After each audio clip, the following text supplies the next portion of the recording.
American entertainment. At the start, Taylor Swift writes a song about me. Hey.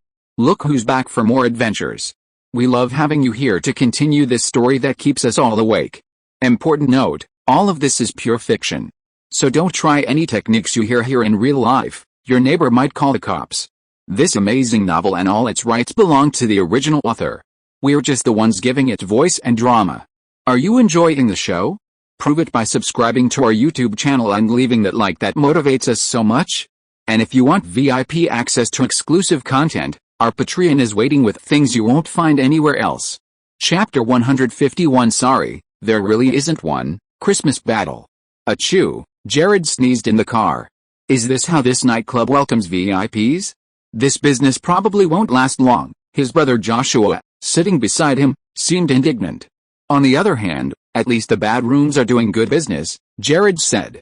The two were actually in Florida to attend the Victoria's Secret fashion show that would be held in Miami soon. Otherwise, Jared would probably be sitting in his office on the 40th floor of 665th Avenue in Manhattan right now.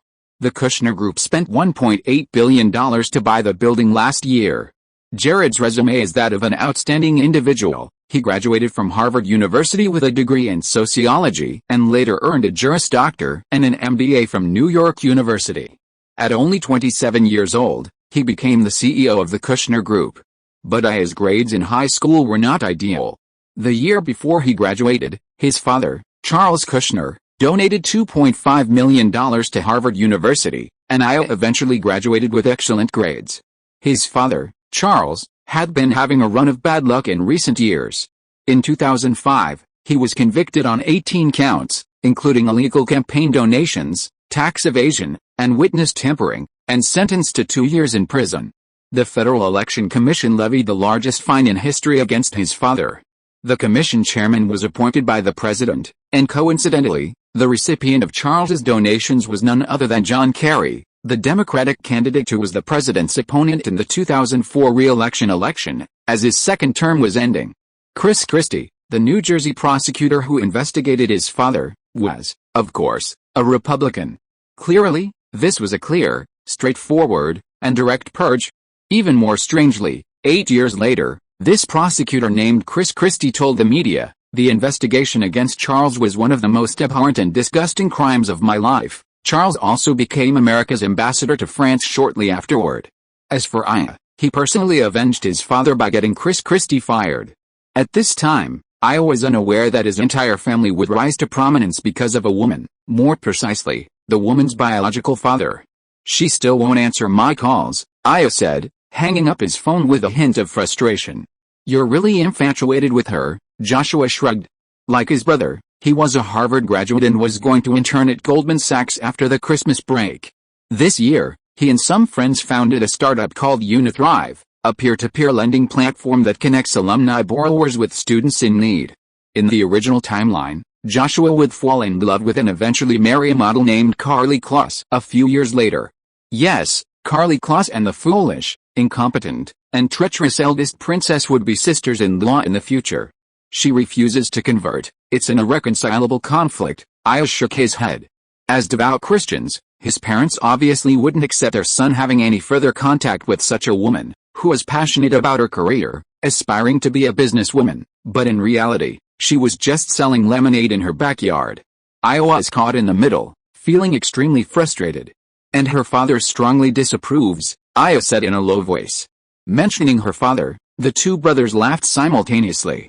"Next time you fire someone, don't forget to say you are fired," Joshua said. Winking. "He'd look even more convincing with a blonde wig. He's found his niche.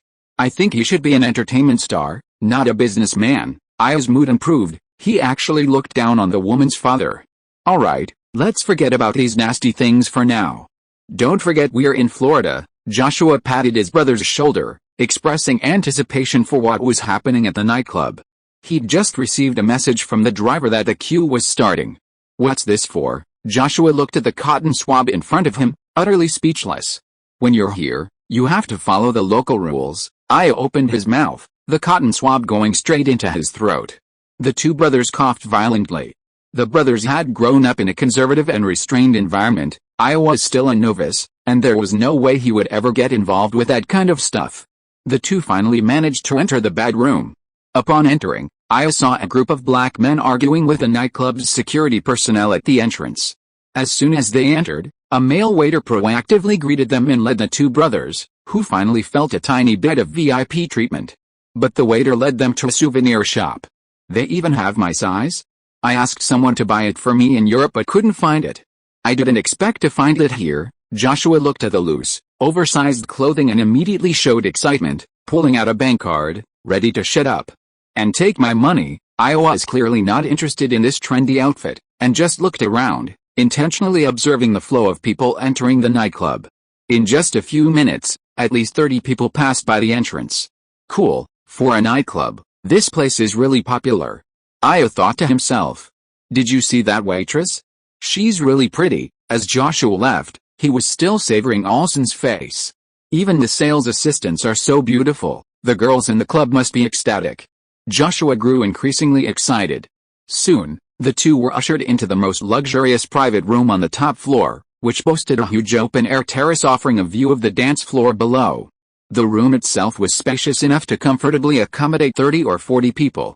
Are you sure it's just the two of you tonight? The waiter asked before leaving. Is that not allowed? I sat there, not finding anything particularly special about the room's decor. The furnishings, while new, were all old-fashioned. Of course, the waiter nodded repeatedly. When are you bringing in the girls? Joshua was already impatient. Girls? What girls? The waiter asked, puzzled. The girls who hostesses. Hostesses, barmaids, drink saleswomen. I know the rules of nightclubs. Hurry up. Joshua was getting impatient. The waiter shook his head. You've probably misunderstood. Besides the performers and waiters, there are no extra female staff in the bedrooms. Wait? Is it April Fool's Day? Or do they think we can't afford it? Joshua laughed in exasperation. Sorry, really, we don't have any, the waiter apologized. Joshua was stunned. Half an hour later, looking at the row of expensive drinks laid out on the table, Joshua and Jared exchanged bewildered glances. Fraud, blatant fraud. This celebrity is treating us like fools. Joshua was furious. They didn't promise a bunch of hot girls waiting for you in the VIP box, did they? Maybe they don't do that kind of business. Jared had been standing on the balcony railing, carefully observing the guests. If they don't do the kind of business, then what do they do? With so many people here, they can't all be here to listen to music, right? Joshua muttered. Just then, an exceptionally loud cheer erupted throughout the nightclub. Ryan had entered. Aya immediately stood up, looking down from his vantage point. Welcome to the bedroom, everyone. We have many VIPs today. Would you please say hello to everyone? Ryan picked up the microphone, and a spotlight shone on the 3 VIP rooms, the terrace of the middle room packed with people. I looked down and immediately recognized Paris Hilton, the most active person in the crowd. Of course, besides the VIPs, I think many of you are here to hear the latest electronic music, right? Ryan pointed the microphone at the DJ booth. A deafening roar erupted. Not long ago, I had a sudden inspiration while working out, and I decided to name this song Strong. Ryan immediately sang. A deep, surging rhythm, a massive wave of sound engulfing everyone in the nightclub. My love for you is so strong. A tremendous energy erupted within the pulsating, jagged melody of the main theme, as if an earthquake had struck the entire nightclub. Inside the VIP room, the Kushner brothers noticed the liquid in their glasses was sloshing. An artificial earthquake. Aya even grabbed the railing. The jagged wave effect invented by Ryan before, and the vocal slicing technique from the previous song, were both used in this song. As another typical big room track, the intense climax was indeed perfect for the nightclub atmosphere. As the new song drew to a close, a shower of golden confetti rained down. In front of Ryan was a row of female dancers, several of whom were the live choreographers for Where Are You Now? This song will also be released under the name Bedroom. Aside from additional remixes, the original will only be played at this nightclub. Ryan picked up the microphone again. Hearing this from the penthouse, I suddenly realized why Bedroom had so many loyal fans. The decor wasn't significantly different from other nightclubs, not even considered luxurious, but the guests weren't after those things. What they were after was a unique musical experience. I excitedly returned to the penthouse, pacing back and forth in front of his brother.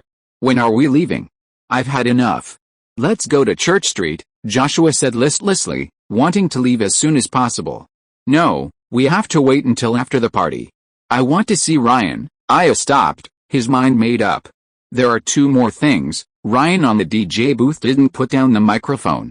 This Christmas holiday, Bad Room will be spending it with everyone, including myself. There will be a brand new event, and we'll be inviting a special team that has never been to a nightclub before.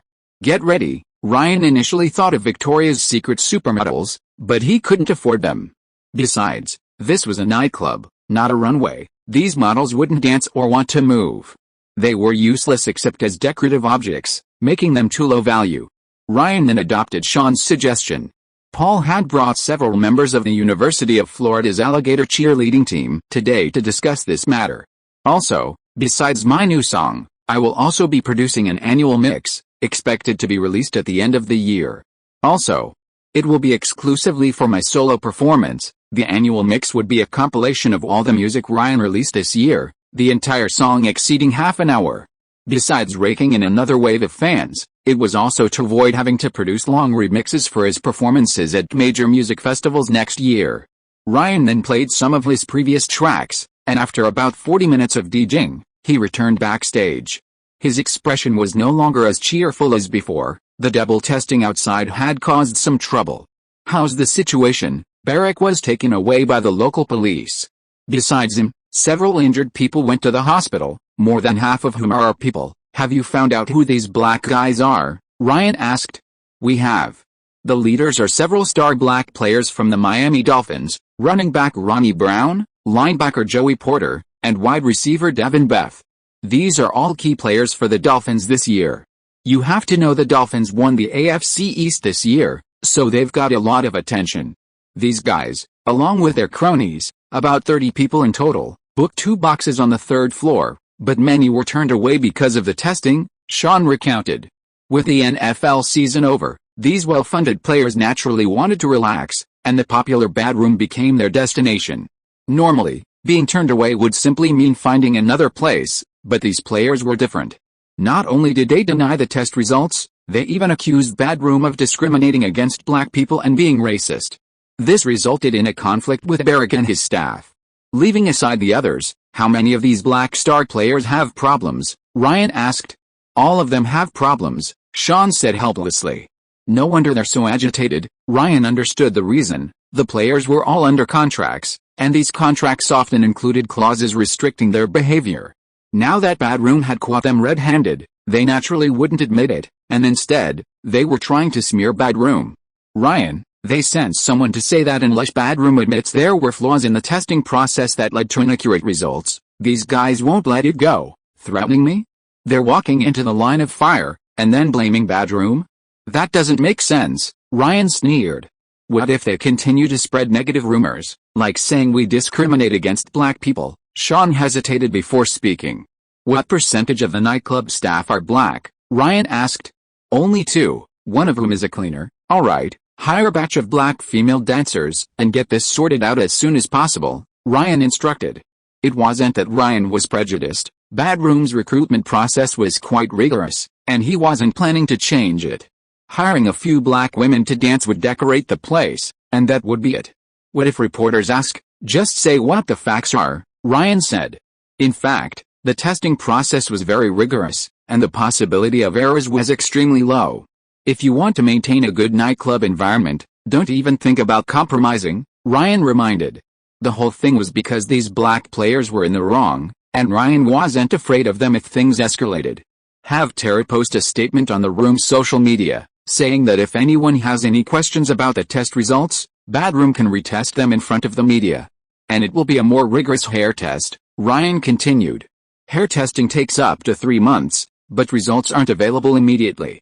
If the results prove Bad Room's testing was flawed, they can compensate for the damage to the other party's reputation. Otherwise, the other party will have to compensate Bad Room. Finally, send someone to pick up Berwick. Ryan, your new song is amazing.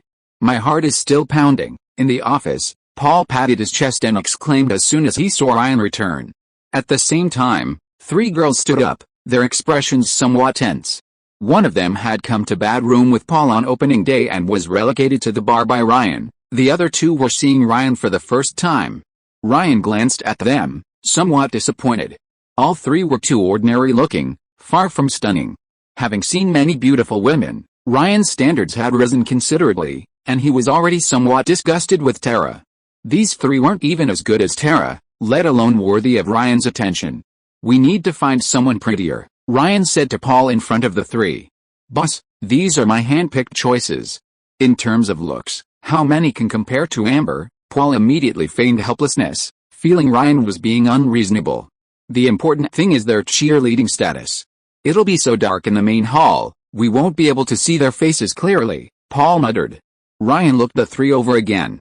"Their figures aren't hot enough." Ryan shook his head again. For the sake of the performance, he had to be strict. "If we changed into more revealing outfits, the effect wouldn't be any worse than those dancers." One of them chuckled.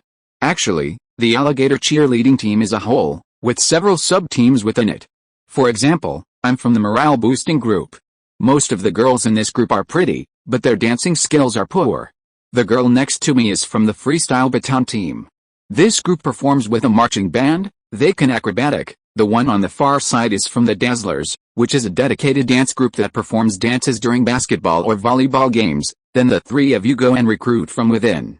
I'll personally select the members, and you'll get an extra commission for each one selected." Ryan nodded. "The roster must be finalized before Christmas." Paul was just a basketball player. These team members knew the cheerleading team's inner workings better. Next were some details.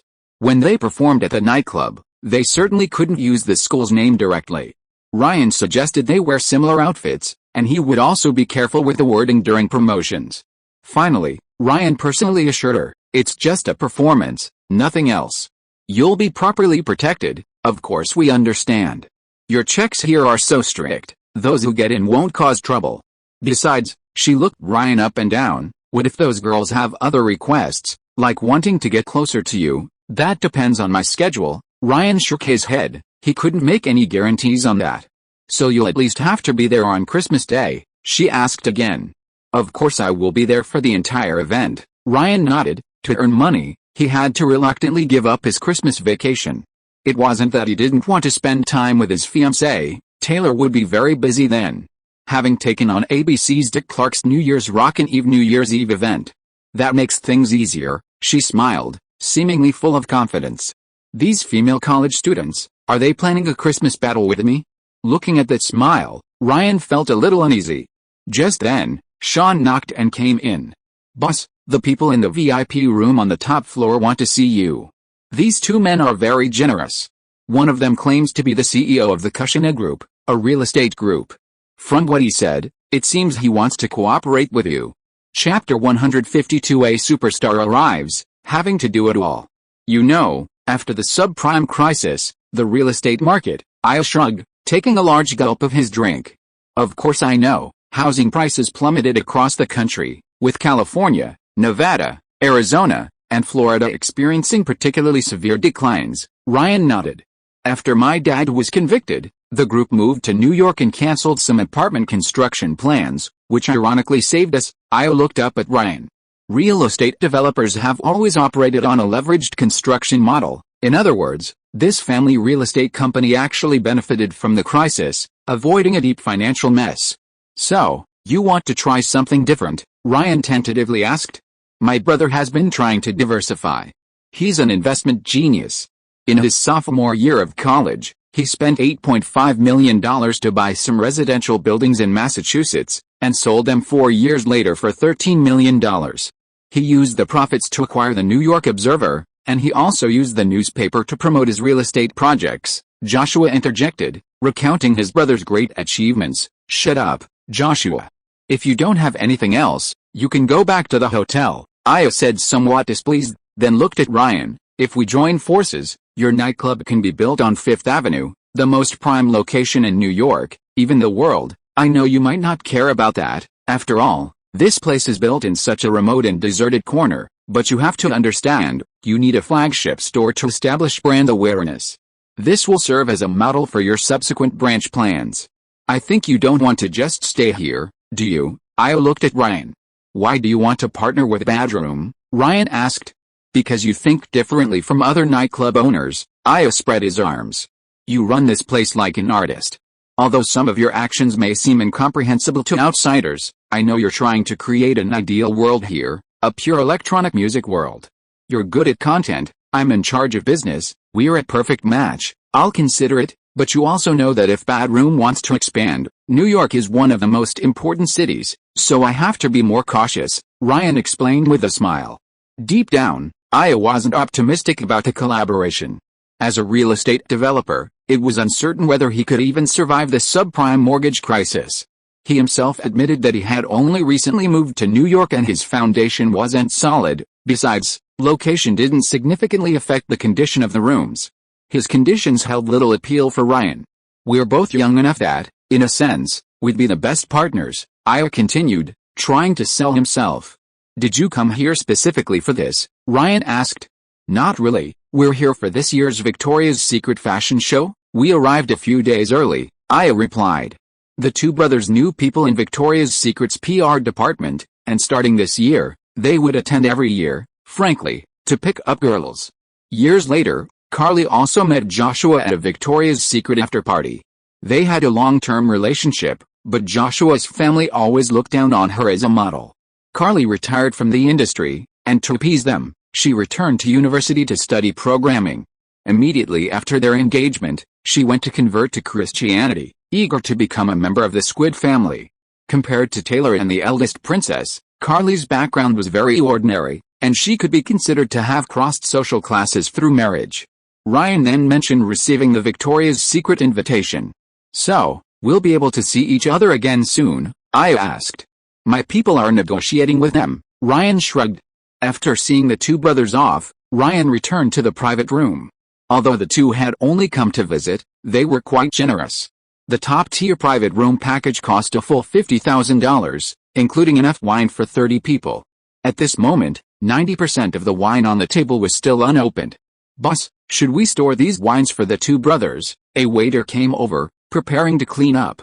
That would be a bit disrespectful to the brothers. After work today, I'll distribute these wines to everyone. Ryan left the private room. He didn't go back to the record company but went to the third-floor private room. Since the private room was open on the same day, Ryan naturally had to come and greet them as well. There were only 2 VIP boxes on the top floor, 6 on the third floor, and 18 on the second floor. As soon as Ryan entered, a cheer erupted from the box. It was a cheer from women. Ryan glanced around and realized that Paris Hilton had hosted an all-female party. Wait, see who's here? Paris Hilton, carrying a bottle of liquor, staggered over and immediately put her arm around Ryan's neck. Hey, why didn't you tell me about your marriage proposal to Taylor? Do you know how heartbroken I was when I found out? Paris's voice reeked of alcohol. Taylor Swift isn't here today. Ryan said he's not going anywhere tonight, he's staying here with us, she called out to the others. About 10 women cheered again. Ryan finally had a chance to look at Paris Hilton's friends and recognized a few familiar faces, such as Paris's sister, Nikki. She was wearing a black miniskirt, looking both sexy and mature, her long legs particularly striking. Ryan also spotted the Olsen sisters, both dressed to the nines. They nodded and greeted Ryan when he looked over. He didn't recognize the remaining women, but judging from their attire, the expensive jewelry on their wrists and fingers, and the Hermes handbag display area, a veritable Hermes exhibition with many rare pieces, and the fact that these women were all quite young, Ryan deduced they were all socialites of considerable status. Whether they were truly socialites, he didn't know. Let me introduce you. This is Olivia Palermo, currently a regular guest on MTV's The City, a reality show. Her father is in the real estate business, and she's currently interning in Elle's accessories department, Paris said, pointing to one of them. Georgina Bloomberg, a genuine member of the National Equestrian Team. Bloomberg? Bloomberg News? Ryan was startled. This is Petra Ecclestone, the youngest daughter of F1 boss Bernie Ecclestone. She doesn't come to the US often, and this is Lydia Hearst. The character in Gossip Girl's outfit was modeled after her. Hearst? The Hearst Corporation. Ryan was startled again. Vogue belongs to Condé Nast, and in this field, isn't the Hearst Corporation right behind? It owns numerous magazines and newspapers. What a star-studded event today, Ryan immediately smiled. He only knew that Paris had brought a group of friends, But he didn't expect these friends to be so important. He had to treat them well. Ryan very proactively sat down among the women, clinking glasses with each of them, and naturally joined in their casual conversation. "Ryan, when exactly will the male model you mentioned arrive?" Paris looked at Ryan with a smile, seemingly joking. "He's already here." Ryan looked at the group of girls around him. "You know what, Ryan really is a model," Ashley Olsen said. "I'm afraid you won't be able to keep up," Paris added. The women burst into silvery laughter. "Tonight, we won't leave until we're drunk." Ryan raised his glass. Paris took out his camera and snapped a group photo of everyone clinking glasses. Several hours passed quickly. Everyone had a great time, especially Paris Hilton, who was completely drunk. Ryan arranged for a waitress to take the women back to their hotel. Today, he had gotten to know these heiresses thoroughly, and they exchanged contact information. "You drank so much, how come you're perfectly fine?" Nikki noticed that Ryan had drunk all the women under the table, while he himself seemed completely unaffected. "Because I have a high alcohol tolerance," Ryan said. Nikki didn't believe him. She picked up Ryan's glass and realized that it had been replaced with a soft drink sometime earlier. "You're so sly," Nikki chuckled. She stood up, but felt dizzy, and with her strappy high heels, she couldn't stand steadily. Ryan reacted quickly, immediately supporting her. Her body was soft and lithe in his arms, and Ryan held her slender waist with both hands. "Let go," Nikki said quickly, her expression somewhat uneasy. Ryan immediately complied, and Nikki's body involuntarily leaned backward. Fortunately, Ryan caught her at the last moment, preventing her from falling flat on her face. After intensive negotiations, Victoria's Secret offered Ryan a price he was reasonably satisfied with, and he was confirmed to be the headliner at this year's Victoria's Secret fashion show. Another heavyweight guest at this year's show was Usher. 3 days before the show, Ryan received a call from Scooter. "Are you an usher outside the store? Hey." Ryan, a black man wearing sunglasses, opened his arms. Even with platform shoes, he was still quite a bit shorter than Ryan, probably over 1.7 meters tall. Ryan warmly hugged him and nodded to Scooter beside him as a greeting. 6 months had passed, and Scout's hair was even shorter, but he still had that baby face. This was the back door of the bedroom. Scout and Arthur's group, including bodyguards and assistants, numbered more than 10. "Do we need to too?" Arthur followed Ryan through the back door and saw nightclub staff waiting with test strips. "Rules are rules," Ryan nodded. "All right." Arthur didn't mind and took the test with Scout. Both tested negative. "You guys go back to the car and wait," Arthur told his men. Ryan led the two into the elevator and upstairs to the record company area. Arthur first talked about this year's Victoria's Secret fashion show, then exchanged pleasantries with Ryan. When Ryan asked about the sales of the new album, Arthur's smile became somewhat bitter. Arthur debuted at 15, similar to Justin Bieber, but his start wasn't as smooth. It took him 6 years to achieve widespread fame, winning the Grammy Award for Best Male R&B Vocal Performance in 2002 and 2003. In 2004, he released a groundbreaking album, Confessions, which produced 4 #1 singles and has sold over 20 million copies worldwide to date. Throughout the 2000s, only Eminem could rival his sales figures. Last year, Arthur officially went solo. This May, he released his 5th studio album, Chapter 5. While it has sold over 2 million copies so far, it's considered a commercial failure compared to his previous album's phenomenal 15 million sales in a year. Critics have also been overwhelmingly critical of the album.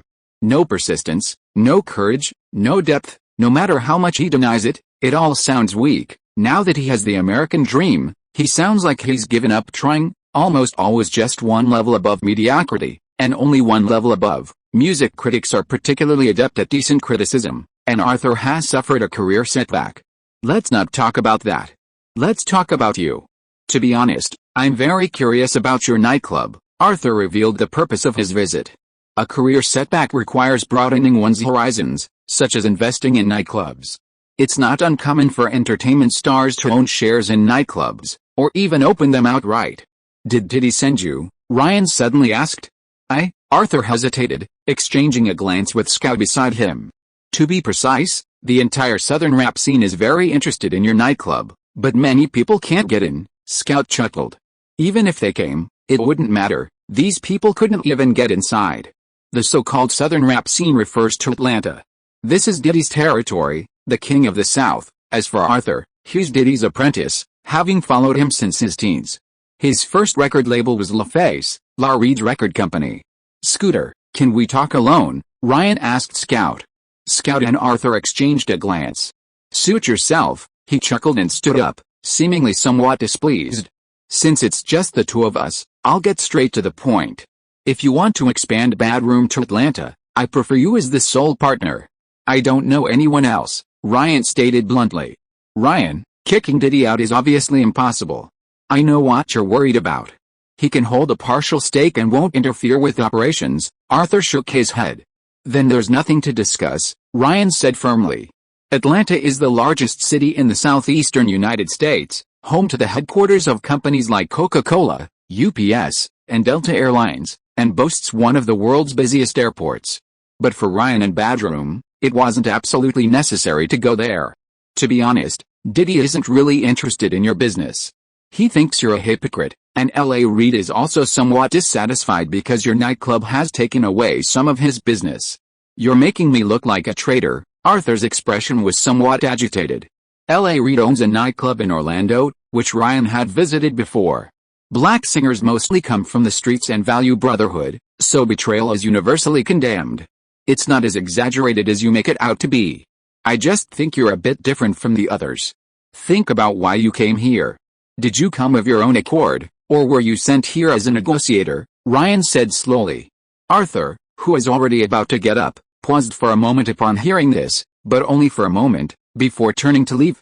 Out of courtesy, Ryan still saw them to the door. Scout was somewhat surprised to hear that Arthur was leaving, not expecting the negotiations to break down so quickly. As they walked down the corridor, Ryan saw Tara peeking out, but quickly ducking back when she noticed them. "It really is Arthur," Tara exclaimed in genuine surprise to Teresa, who was also in the office. Teresa had recently experienced firsthand the booming nightclub scene and had agreed to intern there. Before making her decision, she had specifically asked both Ryan and Tara, and the answers were identical. It was just handling ordinary tasks, answering phones, organizing documents, and arranging daily affairs. However, after a few days of internship, Teresa gradually noticed something unusual. For example, Tara would frequently enter Ryan's room, sometimes for half an hour, sometimes for almost an hour, and after leaving Ryan's office, Tara would spend a long time tidying up in the restroom. As for the work itself, it was indeed, as they both said, very easy. Compared to the simple and easy work, the salary was very high. Accommodation was also provided. The company had rented her a small single apartment. So Teresa consoled herself, "Why bother with all this? Don't meddle in things that don't concern you." Hearing Tara say this, Teresa tried to think, maybe he's calling Ryan to talk business. It's unlikely he'd put on a show in that messy room tonight. Anyway, the boss's business is getting bigger and bigger. Tara sighed. The two secretaries didn't exchange any more words for the rest of the time. Tara simply lay down on her desk and fell asleep, while Teresa turned on her computer and browsed expensive clothes and cosmetics on eBay. Some items she hadn't dared to buy before, she added to her cart without hesitation, planning to go on a shopping spree after receiving her paycheck this month.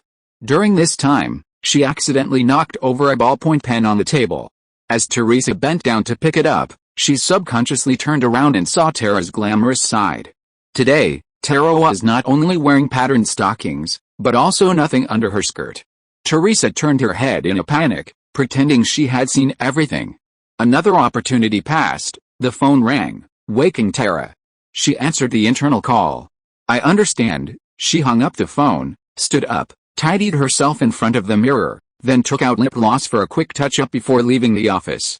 Teresa watched her the whole time, then returned her attention to the webpage after she left. A while later, Sean entered the office. "This is last month's liquor purchase invoice. It needs the boss's review and signature before finance will process the payment. Remember to give it to him later." "Isn't Ryan in his office?" Teresa asked instinctively. "He's busy," Sean shrugged. "Okay, just leave it here." Teresa nodded. She waited for almost an hour. "Why isn't he coming out yet?" Teresa checked the time. She should have left work a few minutes ago. She thought for a moment, placed the invoice on Teresa's desk, and packed her things to leave. "Never mind, I'll just deliver it myself." Teresa realized she hadn't done anything all day, so she decided to deliver the invoice herself. She stood at the door of Ryan's office and slowly raised her hand to knock. There was no response. When Teresa knocked again, she applied a little more force, and the door opened easily. The office was empty. Ryan was at an interview? Teresa remembered that not far from Ryan's office was a separate interview room with a sound system and a large sofa. Ryan often interviewed female dancers there. Teresa went to the interview room door, pressed her ear to it, and faintly heard electronic music coming from inside, which further solidified her suspicions. She knocked. "Who is it?" came Tara's voice from inside. Was she in there too? Teresa explained her purpose. "Come in," Ryan's voice came again. Then came the sound of the lock opening. Teresa pushed open the door, and Tara, dressed in a black, semi-transparent, funny outfit, came into view. "What are you standing there for? The boss wants you in." Tara turned around abruptly, and only then did Teresa notice Ryan lounging on the sofa, head held high. Teresa quickly lowered her head. "Bringing the report?" "Here you go," Ryan said casually. After hesitating for a moment, Teresa stepped inside. The room immediately felt noticeably warmer, with a heater running non-stop. In front of the sofa were 3 mirrors, each at a different angle. There was also a puddle of water on the floor. Teresa then saw Tara sit down, reflected in the 3 mirrors from 3 different angles. "Thank you for your hard work," Ryan said, signing the report after a moment and handing it back to Teresa. Teresa took the report, turned quickly, and fled the room, slamming the door shut behind her. "Boss, you scared her." Tara's hair flew wildly, and the mirror directly opposite her reflected her face. Her outrage didn't seem fake. Before they knew it, it was time for the Victoria's Secret fashion show. "I have to stay home and watch the place. You go to Miami with the boss," Tara said as she left work that day, outlining the arrangements for the next few days. I want to resign," Teresa said, mustering her courage. "Then go talk to the boss." "I'm just relaying the message," Tara scoffed. Teresa stood up and walked out of the office. "Coming and going as you please? Does he think he's doing charity? He's hypocritical," Tara cursed.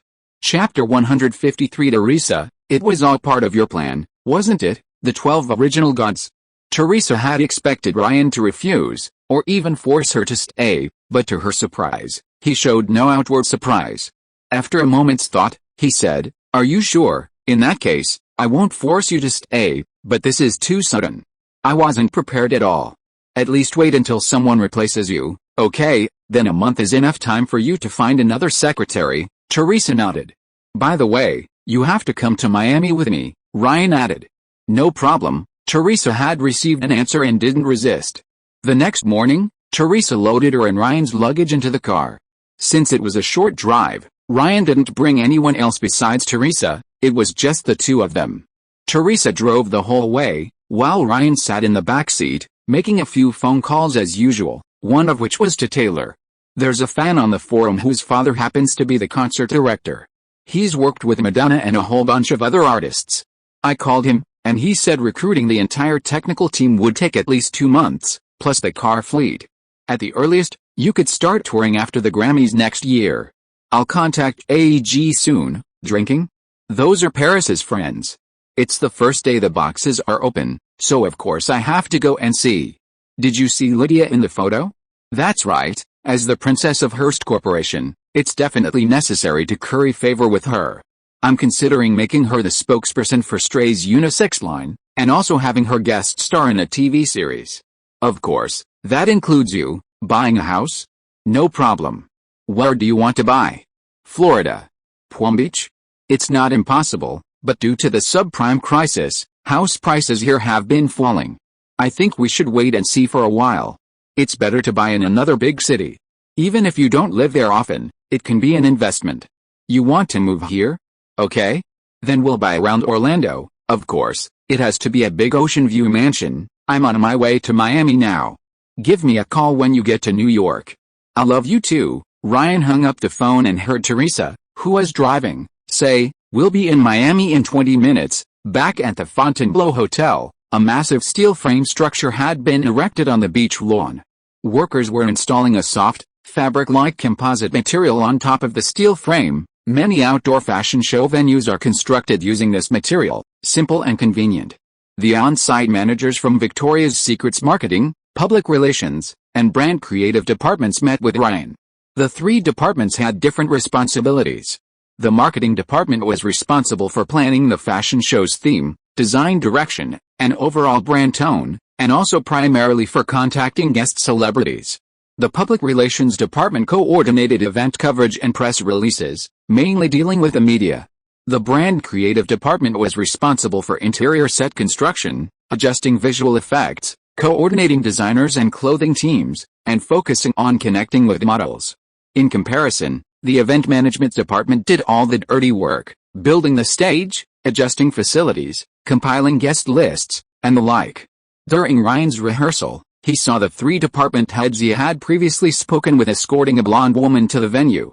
This woman had observed his performance, and standing next to her was Edward Lezuc, a well-dressed man who had spearheaded the Victoria's Secret fashion show's concept and was now the chief marketing officer of L Brands, Victoria's Secret's parent company. After Ryan finished his rehearsal, the blonde woman led the group towards him.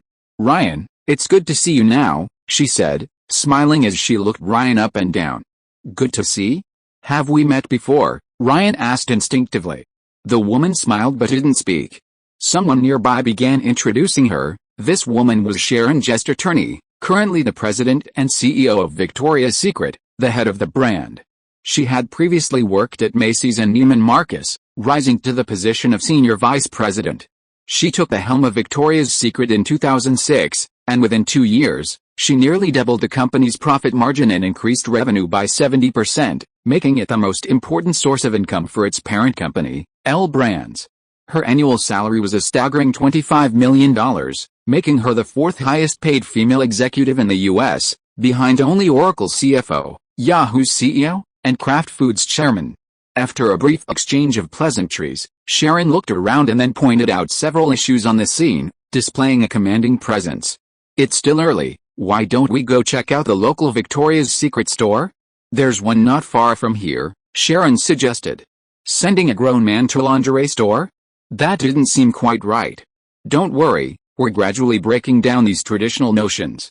The stores are more family-friendly, suitable for the whole family," Sharon said, calling over a subordinate. "Take Ryan over there." The client had made the arrangement. Ryan couldn't refuse. He was led away from the scene. Upon entering the store, several photographers, seemingly out of nowhere, snapped photos of Ryan as he browsed. "Ms. Sharon said you're a VIP. Just ask if you need anything," the store manager eagerly served Ryan. Ryan didn't stand on ceremony, heading to the second floor and selecting a large pile of stylish, high-quality, and soft fun clothes, ordering different sizes. When they came out, Teresa couldn't possibly carry all of them by herself. It took 3 people, including a staff member, to barely manage to get the items to Ryan's room. Later, sort these by size and send them to Los Angeles and Nashville respectively. "I'll give you the specific addresses. As for the rest, take them back to the company." "Who are you going to give them to?" "The company?" Teresa asked instinctively. Ryan glanced at her. "Of course, it's for you." "What?" Teresa was startled, a little taken aback. "Don't get excited, it's for you to try them on, not for you to wear to work." Ryan smiled slightly. "You should let Tara try them on," Teresa said, bowing her head and squatting down to organize the items.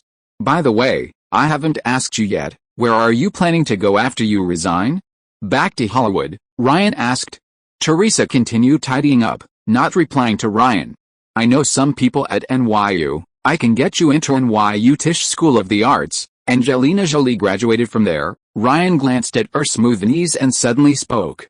Ryan didn't actually know her. He had only heard the Olsen twins mention how the younger sister got into NYU at a party. Teresa paused in her tidying up, then continued. "I actually quite like you," Ryan added. "If you say that again, I'm leaving right now." Teresa looked up and stared at Ryan. "I want to help you. That's all. You can be a big star. You deserve it. I don't think you're any less than Cara Delevingne, Scarlett Johansson, or Natalie Portman. You have excellent looks, it's just that you were born at the wrong time, running into twilight." "Thank you, but I'll work hard." "You've been working hard for so many years. Have you seen any results?" "What exactly do you want?" "Come here, I'm tired. Give me a shoulder massage." "That's not part of my job, just a shoulder massage. I won't touch you, you swear." Teresa got up, still doubtful. Hurry up, Ryan urged. Despite her boss's urging, Teresa slowly approached. Ryan naturally raised his hand. What are you doing? Let go, okay, don't do this, I really can't. Okay then, just once, you promised me, Teresa groaned, her expression pained. She hadn't even taken off her clothes. You planned this from the beginning, didn't you? After a while, Teresa suddenly realized that Ryan had been lowering his guard from the start, and that his bumping into her was mostly planned, just like when she resigned. Ryan gently stroked her face, not denying it, and looking at Teresa's disheveled yet beautiful hair, he felt an increasing fondness for her. Did you treat Taylor the same way back then? At this point, Ryan was too lazy to waste words with her and simply lifted his leg. Faster, she hugged Ryan. After some time, a tired Teresa got dressed, finished the rest of her work, and left without a word, as if nothing had happened. Ryan went to the gym, and when he returned, he checked the forum as usual. Today, there was an extra private message 5555, you really have no manners, taking so many, even different sizes, for different women. 5555? Ryan immediately felt unfamiliar with this ID rarely posted. After racking his brains for a while, Ryan remembered that she had once again followed a number 3 and donated $3,000 to him. He also recalled that he had asked Karlie Kloss about her whereabouts during the scandal. $3,000 wasn't a lot, but it wasn't a small amount either. It certainly wasn't for someone from a working-class background. Karlie Kloss was a model, and Ryan was very interested in her whereabouts. Combining this with the other person's meaningful smile during rehearsals. Although it was a bit far-fetched, Ryan still made a judgment about her identity and replied, Ms. Sharon, it's an honor to receive your information, Ryan replied respectfully. She had sent the message about an hour ago, when Ryan was still running errands. Ryan had thought she would be asleep by now, but he didn't expect to receive a reply so quickly. I'm not Sharon, and I don't know Sharon. Don't be so formal, and don't talk to me like you're talking to your boss. The other person indirectly acknowledged her identity. The fan forum really is full of hidden talents. Ryan thought to himself. One theory suggests that any 2 people in the world are only 6 people apart, meaning that through 6 people, one can connect with anyone in the world. The number of registered IDs on the fan forum is approaching 20,000. These 20,000 people have created a network of connections for Ryan, making things much easier for him in the future. Sharon, who contacted you? Do you know Razak? I bumped into one of your staff members. I've only heard the name Razak. Oh, remember, don't reveal my identity to the forum members, and you can't tell anyone about our relationship, of course. I'll keep it a secret, and I don't care about these things. It's worth noting that above 5555 there's a 3, who is also a top-tier figure. Then, Sharon proactively inquired about Ryan's recent activities and encouraged him to keep up the good work and create even better songs, saying she would continue to support him. This made her seem like a true fan. Also, I'd like to ask you for a favor. I've only been president and CEO for about 2 years, and I'm not very familiar with some departments, especially regarding the Victoria's Secret fashion show and the Victoria's Secret Angels. She started typing. The Victoria's Secret fashion show had been running for over 10 years, and the Victoria's Secret Angels had 3 generations and a large number of members, all established before her arrival. So, I'd like to ask you for a favor, to investigate some things, she went on to explain, actually asking Ryan to investigate the illicit affairs between the Victoria's Secret Angels and the brand's top management. I'm afraid I don't have that ability, Ryan refused directly. He sensed the smell of internal strife and felt it was best to stay out of it. No, you're the most suitable candidate. Your brand has already been publicly announced, and there will likely be a series of moves in the fashion industry afterward. It's perfectly reasonable for you to contact these models, no one will suspect anything. Then why don't you find outsiders to contact the Victoria's Secret Angels privately? That would be much more convenient. I've contacted many, but those models are very tight-lipped. Someone even passed on a message to Razak, but I won't reveal the specifics. In short, you're a suitable candidate. No wonder she immediately asked you if he knew Razak. If necessary, you can use some methods, such as threats, but if things are exposed, I will deny everything we discussed today. She never directly admitted her identity. In return, you will receive the necessary compensation, at various levels. What if I don't agree? Then I'll find someone else. Ryan fell into deep thought, During prime time, the 2008 Victoria's Secret fashion show began on time. Arthur, dressed in jazz attire and wearing a bowler hat, was the first to appear. His latest single, What's Your Name, was played, and Arthur immediately stretched and performed dance moves. Arthur's singing and dancing abilities were impressive, and his stage presence was top-notch. However, compared to Justin Timberlake, he was still 5 Ryans behind. Ryan had to admit that for this half-baked big guy, singing and dancing were indeed not his strong suit. Then came the first model's entrance.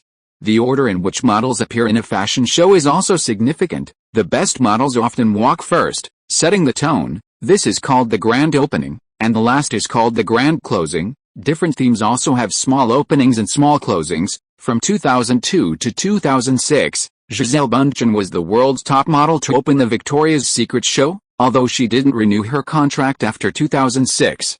Karlie Kloss rose to fame as a model because she was favored by Paul Walker, a famous designer who was later fired for his anti-squid remarks, walking the Dior grand opening for several years, thus establishing her position in the high-fashion modeling world. With the first model gone, the second naturally had to take the lead. The first to walk was Lima, wearing a gray two-piece outfit, with silver ribbons wrapped around her from ankle to thigh in an ancient Roman style, draped in a blue-purple cape, hands on her hips, walking gracefully with a flowing, elegant silhouette. This year's Victoria's Secret show opened with the theme Greek gods, and Lima cosplayed as Hera.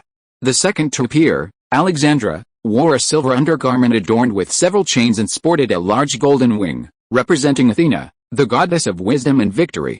The third, Miranda Kerr, wore a golden ring around her neck and a beige ribbon draped diagonally across her body, symbolizing Apollo, the god of light. The fourth, Marina, represented Poseidon, the god of the sea. The fifth, Celida, nicknamed Netita, represented Hermes, the messenger of the gods. She stood with her arms crossed, her body fully extended, and her short brown hair made her particularly striking. The sixth, Carolina Krukova, cosplayed Artemis, the goddess of the hunt. The seventh, Anna Vilachina, nicknamed Anna V, a top Russian model, cosplayed Hades, the god of the underworld. At this time, she had not yet met the lead singer of Malaya Wu. Ryan, sitting in the first row, saw Anna glance at him as she walked the runway. As for the remaining 3, they were somewhat inferior to Anna. But when the 12th, and final, goddess appeared, Ryan's eyes lit up again.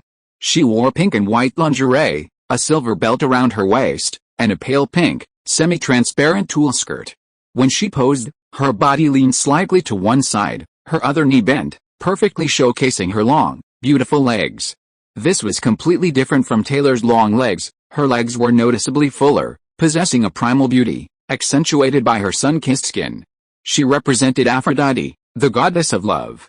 "Who is this?" Ryan immediately asked Teresa, who sat beside him. "Candice Swanepoel, from South Africa." Teresa replied expressionlessly. Since that night, Teresa seemed like a different person, very cold towards Ryan, but she would do whatever Ryan asked her to do. There's only one first-generation angel, Heidi Klum, in the first theme, 2 second-generation angels, and 5 third-generation angels. Of the remaining 4, 2 are making their Victoria's Secret debut, Teresa continued. Ryan had previously asked her to investigate all the models on this year's Victoria's Secret runway. This meant the first-generation angels definitely knew the most, but were also the most difficult to deal with. The second-generation angels were the first 2 to appear, and as beneficiaries, they certainly wouldn't reveal anything. The third-generation angels are now the backbone. After much thought, Ryan decided to start with the 2 newcomers who had just debuted this year. He had already agreed to Sharon's request, but the conditions she offered were too generous. Mr. Ryan, you need to get ready to wait. At this moment, a staff member jogged over and whispered in Ryan's ear, 3 extra chapters today, more tomorrow. Chapter 154. The water is deep. Ryan appeared in the final theme of the Victoria's Secret fashion show, Black Tie Vacation, singing Where Are You Now and Wake Me Up. Standing on the runway, just like Arthur at the beginning, he interacted with the supermodels passing by as he sang. He put his hand on Celida's hand, made eye contact with Lima, and smiled at Carmen Keyes. "Hey Ryan, you should be looking at their faces, not their PGs," the director's voice came through his earpiece. A misunderstanding, a camera angle problem, Ryan thought to himself. At the end of the song, All the models came on stage to say goodbye to the audience, with ribbons of various colors fluttering in the air. Luckily, Ryan was tall enough, otherwise, he wouldn't have been able to hold up all the female models in their sky-high heels. Even so, many of the models were still taller than Ryan. While saying goodbye to the audience, Ryan noticed a female model intentionally or unintentionally choosing to stand next to him. Turning his head, he saw it was Anne Violet Sinha. She smiled at him. Ryan saw her speak, seemingly saying something, but the noise in the venue was too loud for Ryan to hear clearly. As the live stream ended, Ryan followed the models backstage. After changing clothes, Ryan met up with Teresa. "Smile," Ryan joked, seeing her still expressionless. Teresa forced a smile, but her expression was more like a grimace. Ryan ignored her. The main event was about to begin, the Victoria's Secret after party. Leonardo DiCaprio, the man who made Victoria's Secret no secret, used the after party to hunt for his prey. 2 years later, he left the party 3 times specifically to try and chat up Karlie Kloss. Karlie was 18 then, while DiCaprio was 37. Karlie Kloss completely ignored him. Ryan attended the after party, naturally to gather intelligence. His specific task was simple: find evidence of a sex scandal or get a model to identify a specific executive. What Sharon did next was none of his concern. The Victoria's Secret after party attracted considerable media attention, even having a special backdrop similar to the red carpet ceremony. Standing in front of the backdrop was Paris Hilton, wearing a layered black halter-neck dress and an extravagant diamond necklace that revealed her entire back. Ryan, too, had changed into a classic layered high street outfit from Stray, his blonde hair styled in a slightly messy, tousled look. He posed for a photo in front of the backdrop before joining Paris Hilton at the after-party venue. The venue is also inside the Danfeng Bailu Hotel, but unlike other after-party events, Victoria's Secret separated men and women. Men were in one venue, and women in another, separated by a corridor. "What are your plans for tonight?" Paris asked before they parted. "Hard to say," Ryan replied, giving no definite answer. "I've introduced you to so many heiresses, and this is how you treat me? You have no gratitude whatsoever." Paris glared at Ryan. "If I remember correctly, I gave you a discount," Ryan pondered. Paris had booked a suite long-term, so Ryan naturally had to offer her a discount. "Do you think I'm short of money?" Paris's anger was building. Clearly, she wasn't after a discount, but a secret rendezvous. "Then I won't give you a discount. Thanks for your patronage, boss." Ryan pressed a hand to his heart and bowed slightly to her. "You heartless bastard." Paris turned and headed towards the women's section. Ryan turned and went to the men's section, finding it mostly empty. Ryan immediately spotted Diddy. He'd actually come to the Victoria's Secret show with Arthur, even performing as a band member, but was just there to freeload. Now he was sitting with Arthur in the most prominent spot. Next, Ryan saw the Kushner brothers and sat down next to them. The others were mostly actors and hosts, not very famous. "I'm going to the restroom." Ryan stood up shortly after sitting down. The remaining people exchanged bewildered glances. I waited a full half hour, but Ryan still hadn't returned. Joshua gave him a look, and the two immediately got up, preparing to head to the women's section. Although men and women are supposed to be separated in principle, it's allowed for them to move around. Just now, a few lesser-known female models came over and greeted each of the men. A few minutes later, the Kushner brothers returned. "Back so soon? Looks like your attempts to pick them up didn't go very well," joked a host from Miami. Young men attending a Victoria's Secret after-party naturally have only one purpose. The brothers smiled awkwardly but said nothing. Diddy and Arthur exchanged a glance, then got up without a word, grabbed their drinks, and headed to the women's section. They stayed a little longer than the brothers, but still no more than 10 minutes. "Let's go, let's find somewhere else to have fun," Diddy said, sounding a little annoyed, urging Arthur on. The two hurriedly left, and others who went to the women's section also quickly returned. "Ryan won't stay there forever, will he?" The host, who had been observing, got up to investigate. Upon arriving, his eyes widened. Ryan was holding a wine glass, leaning against one woman on his left, another on his right, and yet another sitting on his lap. He looked quite happy, and several female models seemed to have heard a joke and were laughing heartily. "One more, do you know what you look like?" Ryan looked at a runway model named Lindsay Ellingson sitting on his lap. A Victoria's Secret fashion show usually has about 40 models on the runway, 15 of them Victoria's Secret angels, and the rest are runway models. What do I look like? Like Wi-Fi? Why? Because as soon as I get close to you, I automatically connect. You're so naughty. Lindsay Ellingson slapped Ryan. The other models around him also laughed, many of them flushed and slightly tipsy, otherwise they wouldn't be so close to Ryan. A corny joke. The host thought to himself.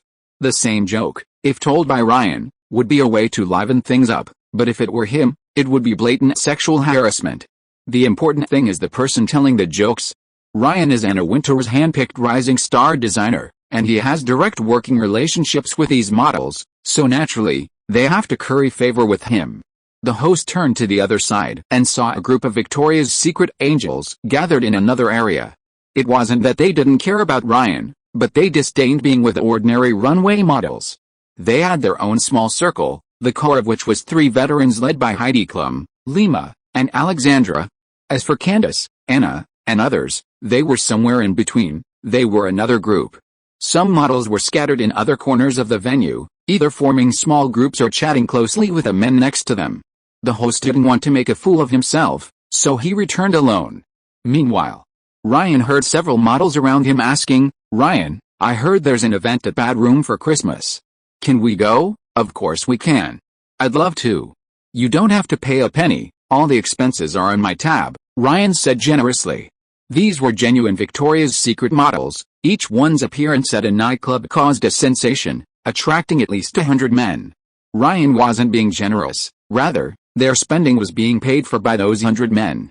In a sense, they were a super atmosphere group. "Really? Then I won't stand on ceremony," said a British model, who had spoken first. "Don't be shy.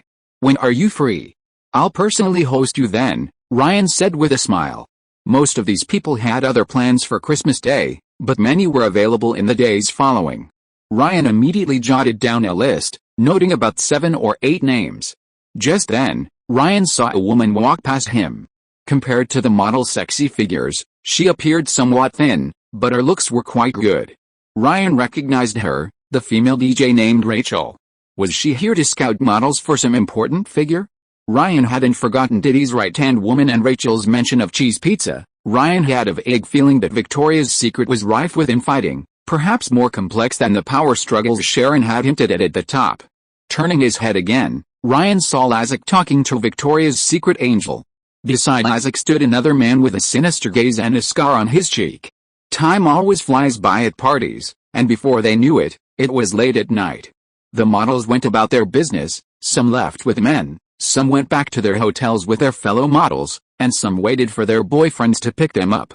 As Ryan left the venue, he glanced around and met Anna's gaze. Anna raised an eyebrow, a meaningful smile on her face. The two left one after the other, without uttering a word. "You can go back now," Ryan said, dismissing Teresa who was waiting outside. Several paparazzi came to take pictures. Ryan left alone, while Anna Violissina headed in a completely different direction.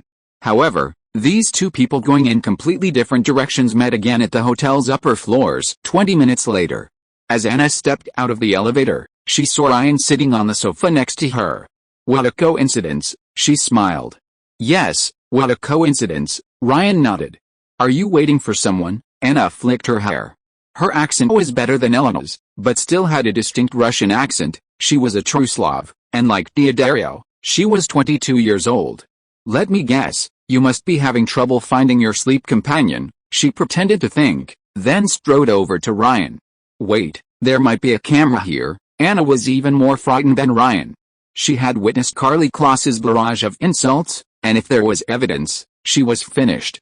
"I checked, the hallway is very clean," Ryan said, leading her into his room. As soon as they entered, Anna hugged Ryan's neck. "You're so bold, staring at me like that at the party," she said with a laugh, beginning to kiss Ryan. "How do you know I'm looking at you if you're not looking at me?" Ryan slammed her against the door. "I have to ask you a few questions first." Chapter 155. We can't possibly make an appointment with everyone, can we? I'm not sick. And I'm more discreet than you. Big star, Anna scoffed, thinking Ryan was scared. "That's not what I'm asking. How did you get selected?" Ryan hadn't forgotten Sharon's important instructions. In fact, in the first show theme, Anna was one of only 2 models making their Victoria's Secret debut. The other was Belgian, who couldn't speak English fluently and couldn't communicate with Ryan. She was Ryan's chosen breakthrough point. Selected for what? To catch your eye? Based on that, she raised her hand and grabbed something through her clothes. It's the Victoria's Secret show, an audition, several rounds of auditions. Why are you asking this? She was puzzled. So, did anyone make any advances towards you during the whole process? Ryan laughed. Of course not. I got in based on my own merit. I'm Sports Illustrated's most popular model, and I've been the winner for 3 years in a row. She wiggled her upper body. Then what's going on between you and Lazik? Ryan narrowed his eyes. What do you want? He gave me an address and promised to make me the 4th generation Victoria's Secret angel next year, but I didn't go. She shook her head. Ryan had only been bluffing, but it had backfired unexpectedly. Tell me specifically, what did he promise you? He didn't say it outright, just that he was worried about choosing the 4th generation of angels and wanted my opinion. That's not a promise, is it? It's obvious, isn't it? You're the same. Do you know Rachel Chandler? She was at the party tonight too. Ryan described her appearance. A look of confusion crossed Anna's face, then she shook her head. Ryan released her. What do you want?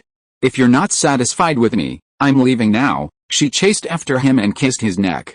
The next morning, Ryan was woken by the sound of a shower. After a while, Anna came out of the bathroom wrapped in a bathrobe and began to dress in front of Ryan, then started putting on makeup in front of the mirror. She didn't speak to Ryan at all.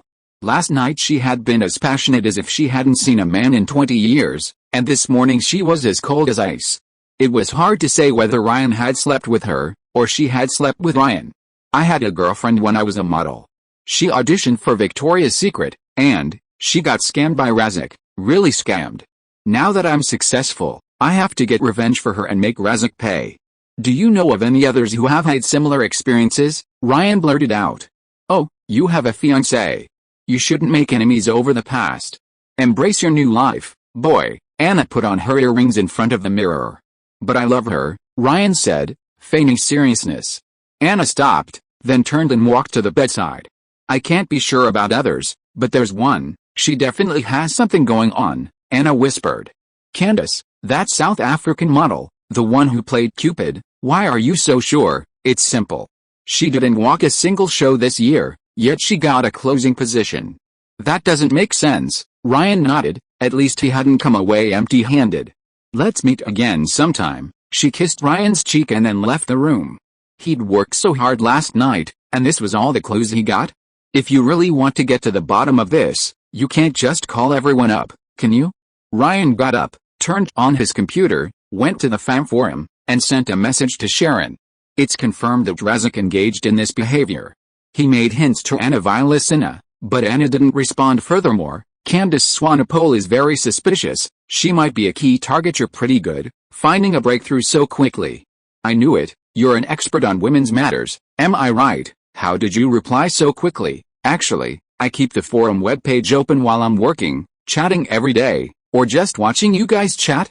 It's become a habit. Ryan sighed. His user-level system still wasn't online.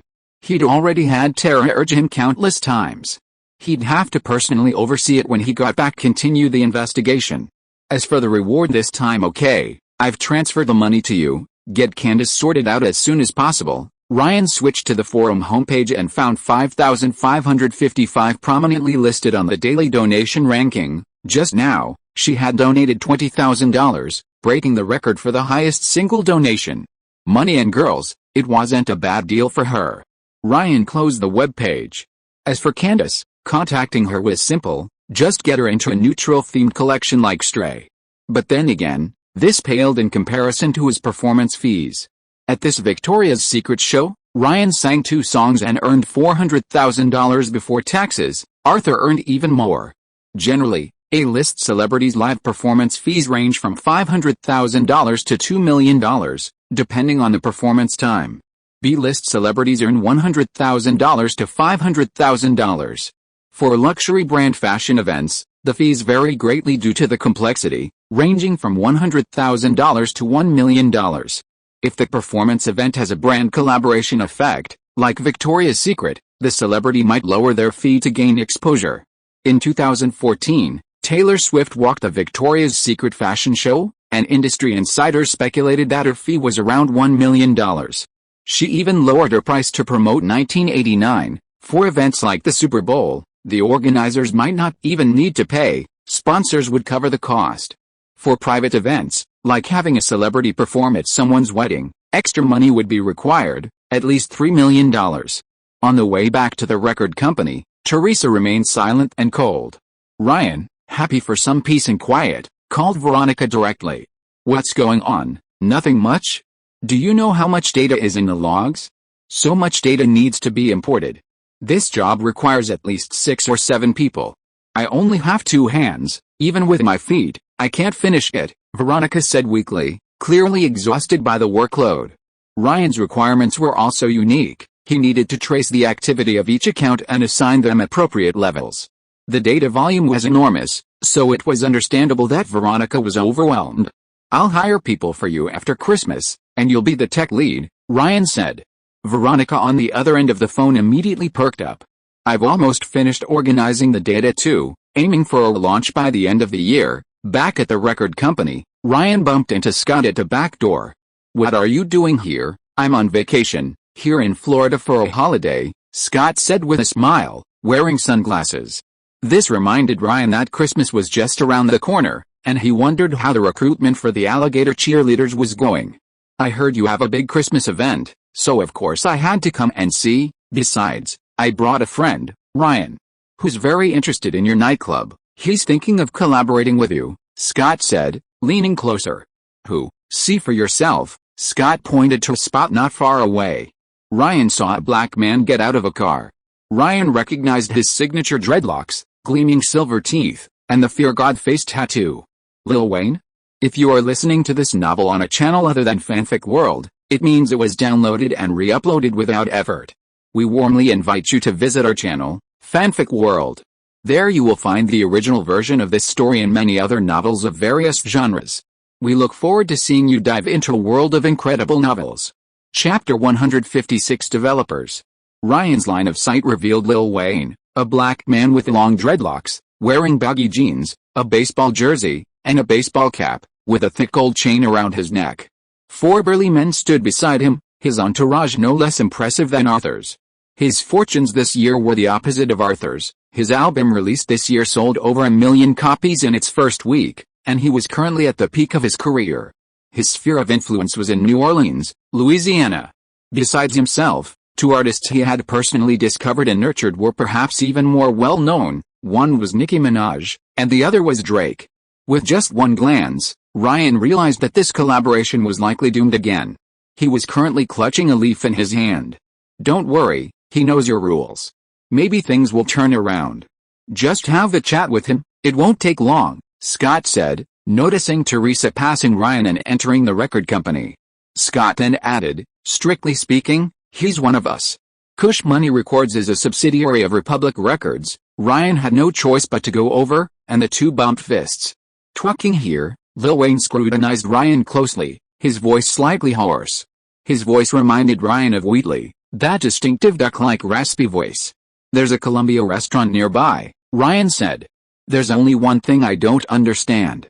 Why are you so insistent on this so-called harmless environment? You need to know that what others do is their freedom, and you have no right to interfere." Lil Wayne tapped the table. "It's a simple principle. Do you know how many nightclubs there are in Orlando? Including bars and pubs, hundreds, even thousands. But only one does this. Nightclubs have existed since before you were born. In other words, it's nothing new. You're talking to me about ideas, I'm talking to you about business. There's always a segment of people who are disgusted by this kind of environment, and they're doing business with that segment. And you've seen the results. The bad rooms are a huge success. Initially, it was just a spur-of-the-moment decision, but the results were unexpectedly good, proving that this harmless environment can attract a certain group of customers. Even if it fails, we can recover. The nightclub is in our hands, and the rules aren't unchangeable." Before Ryan did this, public acceptance was a black box, but after trying it, he found it was all feasible. This conversation left Ryan speechless. "Do you want to sit in a nightclub that costs you a fortune but no one patronizes and smoke to your heart's content, or stay home counting your money and smoking?" Ryan asked. "But, you have to understand, if I invest in a nightclub, And I can't even get in myself, Leon chuckled. Why would you want to get in? Do you want to be a DJ, or supervise the staff? Maybe at first you'll find it novel, you'll feel impressive, wow, I own a nightclub. But I swear, after a month, you'll get bored, you'll feel it's all just so-so, you hear the same music every day, and the dancers always do the same few moves. You have someone around you who doesn't smoke, you know what I'm talking about. My mom. Good, have your mom watch the place for you every day, or find someone else you trust. That's relatively easy to handle. Any other questions? Leon and his subordinate exchanged glances. For now, nothing, he said blankly. Good. You understand the situation better than I thought. I just think that people who are good at something should do what they are good at. Then let's talk about the specific details. Ryan hadn't expected the negotiation to go so smoothly, mainly because Leon and he didn't have any conflict of interest, and Leon was the only one doing well in New Orleans. You'll handle the local negotiations and all the paperwork. The location is up to you. We can discuss the management, we'll split the investment equally, but I'll take 51% of the shares. I'll provide the content, including electronic music and events, which my team will handle. Any future changes in shareholding will only be possible with our mutual agreement. What do you think? I understand the electronic music part, but what events are you referring to? There will be rotating events every month. We already have a porn star theme, and Bad Room will be collaborating with the University of Florida for Christmas. The same goes for New Orleans. Louisiana State University, right? Their football team is famous, and a great football team means a great cheerleading squad. These are just the first two themes, there will be many more in the future. Sounds very appealing. Leon smiled, seemingly already envisioning the big money he would make. Bang! Bang! Bang! Gunshots suddenly rang out from the street outside the restaurant. Leon's 4 bodyguards immediately went on alert, and Ryan and Scott simultaneously looked up. The crisis wasn't averted until 15 minutes later. The police are here. They said someone shot and killed the burglar who broke into the house, and this is broad daylight. Ryan frowned. This place wasn't far from the nightclub. Scott, who do you think is the most powerful person in a community? If it's here, it's definitely the local Catholic priest. There are many Catholics here. Of course, that's just his public image. Christmas is coming soon. I need to make time to visit him. Ryan realized that he hadn't made any contact with the local power brokers in the past few months. This gunshot had been a wake-up call for him. A few days later, at the church where the Bad Room was located. Ryan, right?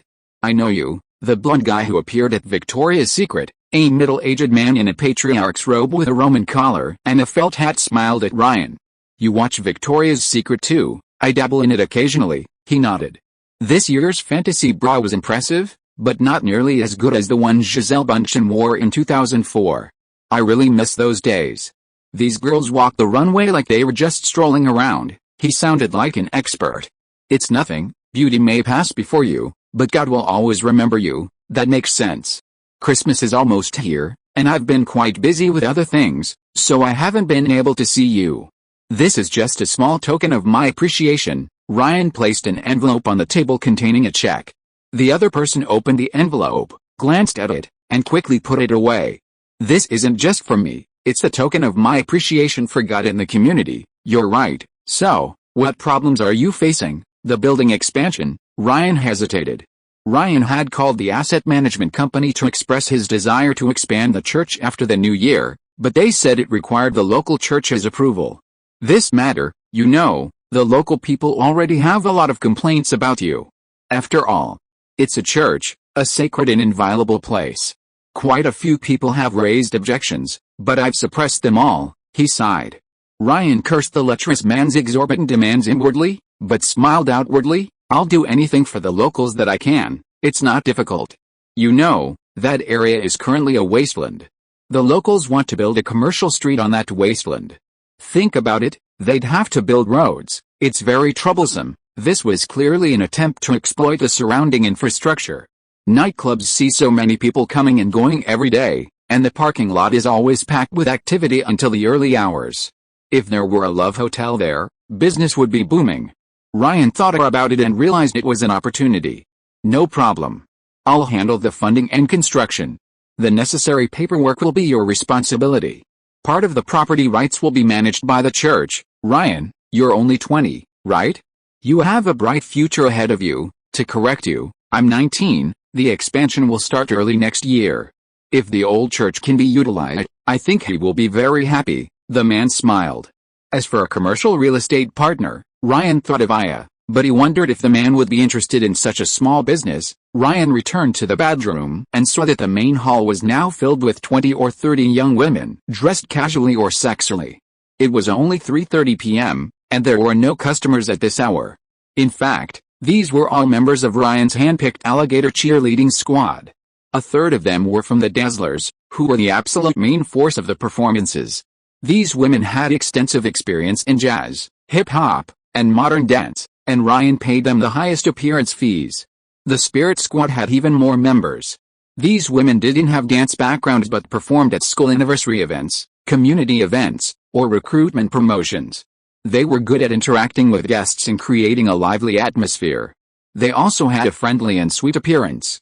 The rest were from various other teams, each of whom Ryan had personally reviewed before being recruited. Okay, girls, time is tight, let's start rehearsing today, Ryan said to everyone from the DJ booth. Chapter 157. I don't know if I can hold on. Accompanied by the heavy bass beats playing in the background, a few Dazzlers members led a simple dance. These female dancers moved fluidly and powerfully, their postures graceful, their faces constantly beaming with enthusiastic smiles. In terms of movement, poise, and overall presence, they completely overwhelmed the dancers from the nightclub. The previous group was skilled at hip shaking and TikTok moves, but that was all they were good at. They were far behind even semi-professional Dazzlers, let alone professional dancers. This gave Ryan confidence for the upcoming Christmas event. However, there were still challenges. Because of the need for rehearsals, someone had to integrate the group's dance moves, requiring a choreographer. Does anyone here have experience in choreography? Ryan scanned the crowd but received no response. Choreographers are an additional position, and they'll be paid extra, Ryan continued. This time, 3 or 4 hands went up. Ryan's gaze swept over them, choosing the prettiest one. You can call me Jenny. I've been dancing for 8 years. Although I've never done any formal choreography, I think I can handle it, then give it a try. With the year-end approaching, record companies were on holiday, and nightclubs had arranged holiday staff and hired extra part-timers. Ryan had nothing to do, so he watched the girls rehearse. The Spirit group will stand on both sides of the stage, using the moves they performed at the stadium at the start of the season. Yes, that's it, the Dazzlers will dance the new routine they rehearsed this year, which fits the festive atmosphere. The rest of you will stand around the Dazzlers. Remember the formation from the school anniversary celebration? Jenny was surprisingly good at directing, making good use of the moves and formations the cheerleaders had practiced before, completing the rehearsal in the shortest time. In just a few hours, the performance was taking shape. Now go change. The clothes are in the record company's office upstairs. Teresa will meet you upstairs, Ryan said. About 20 minutes later, the girls had all changed their clothes. The style of the clothes was similar to traditional cheerleader uniforms, which highlighted their identity as cheerleaders. However, compared to traditional cheerleader uniforms, they had an opening at the chest and were no longer pleated skirts, but A-line skirts. This made the girls look more sexy. As for the color, it was bright red, appropriate for Christmas. Even the main hall already had many Christmas elements. During the observation, Ryan did see quite a bit of upskirt, but since they were all wearing safety shorts, it wasn't a big deal. Everything was ready, just waiting for Christmas to arrive. Boss, a large group of people have gathered outside the nightclub. Sean rushed into the office in a hurry. Why didn't you knock? Ryan's expression turned serious. Sorry, I got a little too excited. Should we let these early guests in first? Sean asked for instructions. Is everything ready? Ryan checked the time and realized it was only 3:30 in the afternoon. Everything is ready except for the drinks and the final equipment checks, then open for business. Let Joel warm up the crowd first, Ryan instructed. The Bad Room's DJ lineup for tonight's Christmas event is excellent. Dead Rat, D-Ball, Kevin Harris, and several other well-known Florida DJs. Okay, Sean nodded. After he closed the door again. A few seconds later a blonde head peeked out from under the table. It was Teresa. Since returning from Florida, Ryan had been doting on Teresa, neglecting Tara. She didn't want to make a fool of herself and went home for Christmas. People are already coming in at 3:30. We can utilize the afternoon sessions after Christmas, Ryan pondered. A nightclub's peak capacity is limited. Besides expansion, extending operating hours is also a crucial way to increase customer traffic. You mean the day club? Teresa asked slowly. Western nightclubs are quite segmented. Bad rooms are more like rave clubs, focusing on dancing and earning money primarily from ticket sales with low additional charges. Clubs take a different approach, mainly making money from tables. Day clubs, the so-called pool parties, operate only during the day, with open spaces, and are a branch of rave clubs. That would require a pool, a huge outdoor pool, Ryan mused, pinching Teresa's cheek and pulling her face closer. Teresa's cherry-like lips quickly turned into a goldfish-like mouth, her expression cold and silent, mechanically repeating the action like a soulless body. She was protesting. Ryan completely ignored her. He knew Teresa was defying him and immediately made her get up and sit down again. Teresa's silent protest failed, and she quickly let out a sobbing sound. Weren't you very strong? What, you can't take it anymore, Ryan teased. Fuck you, Teresa cursed. After a while, she hurriedly stood up, quickly tidied herself, and walked out without looking back, her legs a little weak and her steps unsteady. Let's continue tomorrow, Ryan called after her retreating figure. The Christmas event, which lasted until 4 a.m. the next day, once again broke attendance records, with guests responding enthusiastically to the alligator cheerleaders. It's well known that Americans love American football, and college football is particularly popular. Ironically, the largest stadiums in the U.S. are built by universities, such as the University of Michigan and the University of Alabama. The University of Florida, a traditional powerhouse in college football, is very popular locally, and the alligators appearing at each home game are also very eye-catching. Ryan hadn't expected that these cheerleaders would be even more popular than adult film stars. Therefore, future activities were inevitable. They could seek out cheerleaders from other strong football schools, such as the University of Alabama, Louisiana State, and Auburn, or even directly contact NFL team cheerleaders. Thank you all for your hard work. After you've had your late-night snack, there will be a cart to take you directly back to the hotel, Ryan said backstage to the cheerleaders who had finished a long night of work. Did you promise to spend Christmas with us? Yeah, Ryan, you should keep your promise. We've been dancing all night, now comes the real Christmas, the girls exclaimed. Am I not spending Christmas with you now? So how are you going to spend it? Ryan was a little troubled, realizing he couldn't escape tonight. Nearly half of the cheerleaders wanted to attend a private party, so Ryan arranged for them to go to the VIP box on the top floor, which could accommodate everyone. The private party was simple and straightforward. They crowded around Ryan as he entered the box. A dozen girls opened a lot of drinks, and soon they were all slightly tipsy, their faces flushed with alcohol. Turn up the music. I'm going first. Jenny went straight to Ryan and kissed him passionately without saying a word. The rest immediately surrounded her, each imitating Jenny. Drinking was just to create a lively atmosphere, all for what was to come, the meat dishes. Tonight, Ryan realized for the first time that his music could actually be used in this way. Actually, he was rather ignorant. In some club private rooms, dancers would do this with customers. However, Ryan's music, with its strong rhythm, was particularly effective. Jenny was quickly defeated, but there were still a bunch of people waiting for Ryan. I wonder if I can hold on. Ryan looked at the smiling cheerleaders, feeling a little uneasy for the first time. 13 to 4 plus 1, 500 monthly votes, 10 chapters still owed. Chapter 158 New Year's Eve date. When Ryan woke up in the private room the next morning, he immediately felt a headache, clearly a hangover. He smacked his lips, looked around at the cheerleaders sprawled out, and thought the previous night had been truly crazy. When it comes to partying, college students are the worst offenders. Ryan shifted the position of the person next to him, then lay back down. This time the pillow was soft and comfortable enough. He took another nap. By then, the others were gradually waking up, exchanging pleasantries, their faces showing a mix of joy at their dream come true and amazement at Ryan's performance the night before. Shall we continue tonight, darling? Jenny hugged Ryan, a little reluctant to part. We'll see, Ryan shrugged. It wasn't that he was afraid, but important guests were coming today. Besides the cheerleaders, several Victoria's Secret models would also be attending the Christmas event in the coming days, the second wave. The necessary publicity had already been released. The Bad Room social media had announced the model's arrival. Unfortunately, among the visitors, Candace, whom Ryan was concerned about, wasn't one of them. In that case, you're not going out during the day. Jenny grabbed Ryan, then yelled at the others, "Don't let Ryan leave the room." At 3 p.m., Ryan finally ran out. He couldn't take it anymore. These cheerleaders were practically going crazy around celebrities. It was killing him.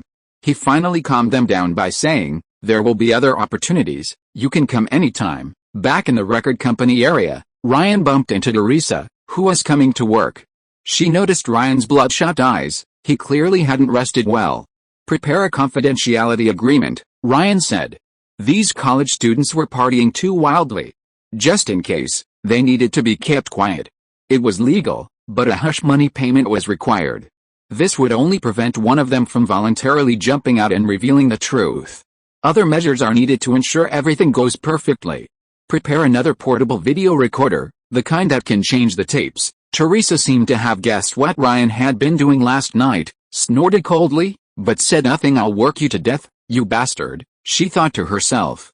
"I didn't expect this place to be so big. This must hold several thousand people, right? Why does the floor echo here differently than other places?" A group of exceptionally tall women stood in the main hall, looking around and exclaiming in admiration. Many waiters didn't dare approach. Standing next to these women, they knew what it meant to feel immense pressure. These models in high heels were clearly a head taller than everyone else. "Welcome. Please let me and the waiters know what you need." Ryan appeared in the main hall. "This place is really grand," a model with a British accent said to Ryan with a smile. Her name is Rosie Huntington Whitley, currently a runway model, not a Victoria's Secret angel. This year has been a banner year for her, with her first cover of British Vogue and a leading role in Burberry's fall-winter campaign. Modeling was just the beginning of her career. She replaced Megan Fox in Transformers 3. She met Rosie after Michael Jackson filmed many Victoria's Secret commercials, though many criticized her acting as stiff and inferior to Fox's. After all, Fox's performance was too memorable. However, her reputation changed with Mad Max.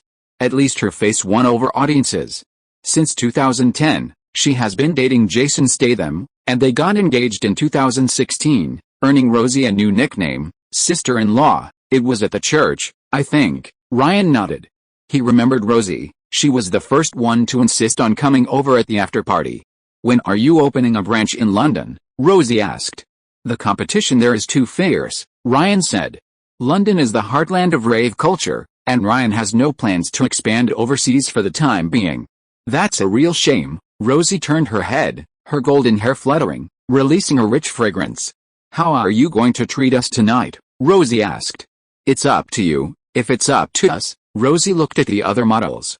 "Girls, we have to have a good time tonight." On the DJ stage, Ryan watched Rosie and several female models dancing wildly in the front row, their arms holding bottles high, their bodies undulating to the music, showcasing their remarkable flexibility. They weren't thinking much. These models were simply relaxing at the nightclub during their holiday. With their great figures, their movements were exceptionally graceful. From the moment Ryan stepped onto the DJ stage, he noticed a constant stream of men approaching them. Indeed, these models attracted attention wherever they went. A few models seemed to have found male companions, but Rosie politely declined them all. A few were more difficult, but they were quickly stopped by the nightclub's security. Ryan specifically assigned a few people to stand nearby for protection, creating a safe environment for them. Late at night, Rosie and a few other models approached Ryan backstage. "Nothing much, just wanted to chat." "Is that a problem?" Rosie said with a smile, carrying a beer. Frankly, she was after Ryan's status in the fashion world, but Ryan wouldn't call her out on it. Besides, they were somewhat useful to Ryan. "How much do you know about Candace?" Ryan found a quiet spot and had a waiter bring a bunch of snacks. "The one from South Africa? Are you interested in her? Should I help you arrange a date, on the condition that Taylor doesn't know?" The group chuckled. Although they always joked about Taylor, mentioning Taylor was actually a way to keep their distance from Ryan. These models had many ulterior motives. "I didn't say that. I'm just curious why Victoria's Secret is promoting her so much when she hasn't had any events this year. It's a trade-off. Victoria's Secret needs a group of cooperative models, and they also need someone to set an example for other models to look to. That's how Lima and Alexandra rose to prominence. If Giselle Bundchen hadn't not renewed her contract, she wouldn't have gotten her turn, Rosie muttered. As for Candace, she has a boyfriend, is also a model, and they've been dating for several years. She shouldn't do something like that. Rosie didn't think there was much of a shady deal involved. Then who arranged the order of your shows and the seniority ranking? The brand's creative department. These people and Lazik decided on the list together, including the order of the shows. Lazik again. I understand. Rosie, come here for a moment. Ryan turned around. Rosie exchanged glances with the others, a smile playing on her lips, and quickly followed him.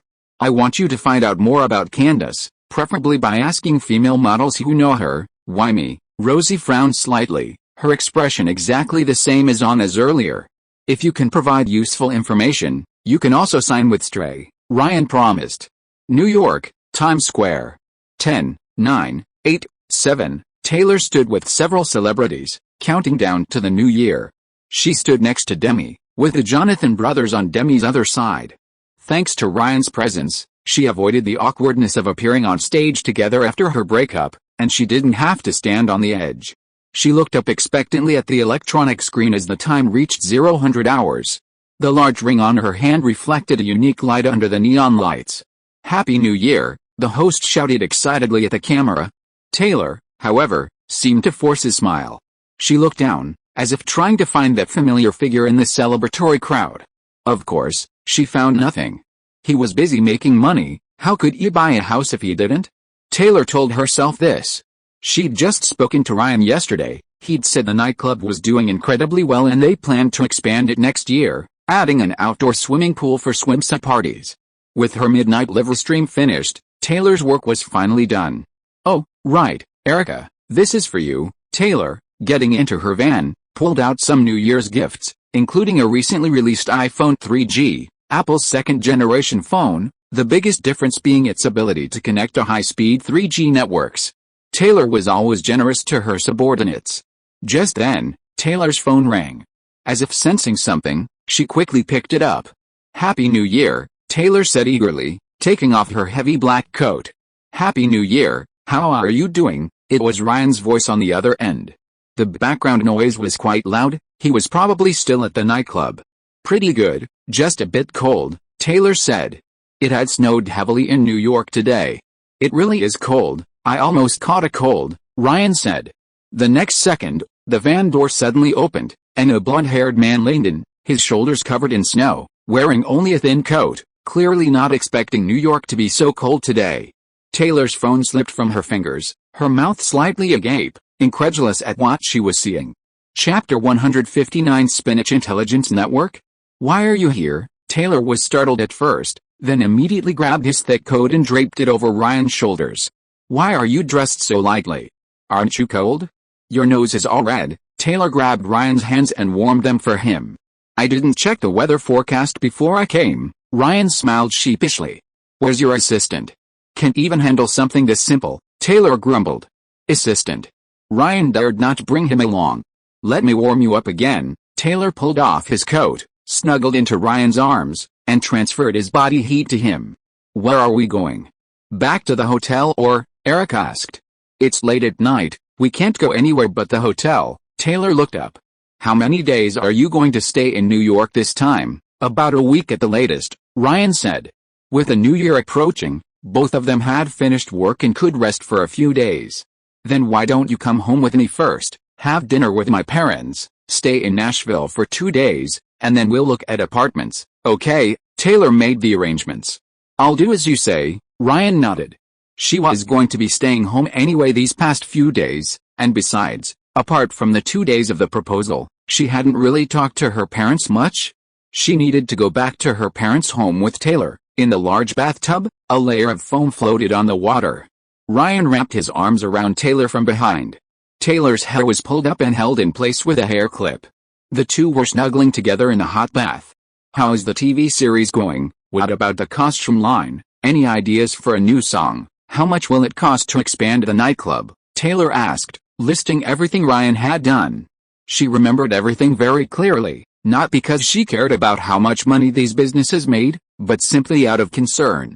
Are you short of money? Just ask me if you need more, Taylor suddenly said. Ryan opened her eyes, The nightclub provides a lot of working capital every day, and the single's revenue is also very substantial.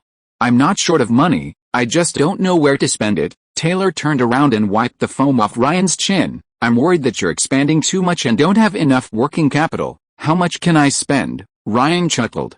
Filming a sitcom inherently requires relatively little investment. Even with a pilot episode requiring set reconstruction, the total cost was only around 7 figures. As for costumes, the profits alone could cover all expenses, leaving Ryan with a considerable amount to spare. Add to that the stable cash flow from the nightclub, the substantial revenue from the single, and occasional gigs, and Ryan was practically living on a shoestring budget. And you, darling, I should be able to earn around 7 or 8 million this year. My dad knows the exact figures. Next year there's a tour, plus the remaining album revenue, and some endorsements. I think my annual income can easily surpass 10 million. Praise me, that's amazing. If I go bankrupt, you'll have to support me. Yeah, I'll support you. Taylor genuinely took it to heart. Like any other young couple, they started calculating their finances at the end of the year. Ryan did the math. TNR record label would contribute around 5 million in revenue, Bedroom would have a similar net profit, and the nightclub business was very profitable, having already recouped its costs, making it almost equal to the record deal. After deducting the various expenses of establishing the brand, Stray's first batch of profits was close to 1 million. Currently, the only thing that hasn't generated revenue is filming TV dramas. I didn't expect nightclubs to be so profitable. Since that's the case, I'll use my money to buy a house, Taylor suggested. Judging from her tone, she wasn't planning to let Ryan contribute to such a big purchase. Your money is useful. You have so many things to do. My money is just sitting there anyway, my dad might want to invest it again. Buying a house is more reliable, Taylor said thoughtfully.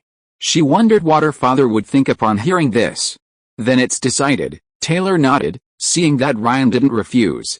After a comfortable hot bath, Taylor pushed Ryan to the bedside. Like every married woman, she was much more proactive than Ryan now, having been eager to make love while bathing. However, their passionate moment didn't last long, quickly interrupted by a phone call. The phone crashed. I know, Ryan put down his phone. Veronica launched the user-level system at midnight, and now the traffic has surged. Many people are posting photos on the forum, and the server can't handle it, Ryan explained. Why are people posting photos on the forum? Because they think it's more fun, Ryan casually replied. Wrong. It's because modern phones have high-resolution cameras, much lighter and more convenient than bulky cameras. People will be posting photos more and more frequently in the future, Taylor suddenly said. You're quite observant, Ryan nodded. Because I'm a woman, and an artist, I like taking photos and sharing them with everyone, but MySpace doesn't support attachments well, it's very troublesome. Why isn't there a social media platform that uses images? If there were such a platform, all the celebrities would use it, just like MySpace now, Taylor pondered. If such a thing existed, I would definitely buy it. Ryan rolled over and pinned Taylor down. Then I'd definitely be the first to use it, Taylor giggled, raising her hand to stroke Ryan's cheek. 2 days later, when Ryan stepped into Taylor's home, he was immediately given a warm welcome. Taylor's mother had prepared a feast, and Taylor's father brought out his treasured wines. The conversation inevitably turned to the current state of the pop music market. Ryan sighed, we did manage to stop Beyoncé, but we couldn't stop Lady Gaga. Just Dance topped the Billboard Hot 100 in the last week of 2008. Ryan had Scott inquire about it, and he learned that Lady Gaga's second single, Poker Face, would be released in January. Securing second place is good enough, Taylor said nonchalantly. Besides, we've already won number one, what about the Grammys? Ryan should finally get the Best New Artist award this time, right? Austin interjected. Taylor was nominated for Best New Artist at the Grammys in early 2008, losing to Amy Winehouse. The nominees included Adele, Duffy, the pre-war goddess, the Jonathan Brothers, and Ryan, Taylor said. Taylor Swift had no involvement in the 2009 Grammys because the 2009 Grammys covered music released between October 1, 2007, and September 30, 2008. Taylor's new album was released in November 2008, making her a contender for the 2010 Grammys. Although Taylor wasn't involved in this year's Grammys, she was invited to perform live. The betting websites have set up odds. Currently, the lowest odds are for Ryan, And the highest are for the Jonathan brothers, Taylor's father continued. Betting websites might not reflect the true situation, Ryan shook his head. If betting websites were truly that effective, everyone could make money simply by choosing the option with the lowest odds. To be precise, this isn't betting, it's binary futures, Taylor's father cautioned, offering a unique perspective as someone in the financial industry. For example, if I were one of the judges at the Recording Academy, and I voted for you, and I knew many others had also voted for you, why wouldn't I make a profit from this insider information? Mainstream media might have certain stances, or they might try to cover up the truth, like campaigning for someone in an election. You can think of it as all the bettors representing the sum of the relevant people's perceptions. Don't think this stuff is useless, it helps you analyze the situation. Sometimes, people's votes, made with real money, are more persuasive, Taylor's father grinned. Ryan, I consider you my son, and this is my most treasured secret, but it's at most a tool, only providing a reference, because the number of participants might not be large enough, and there are very few predictable propositions. Ryan discussed the drawbacks of gambling. And if someone really launches a well-known reality prediction website, the more people participate, the more people feel threatened, and the more resistance the website will face. In a sense, it's a paradox. Taylor's father had to admit this as well.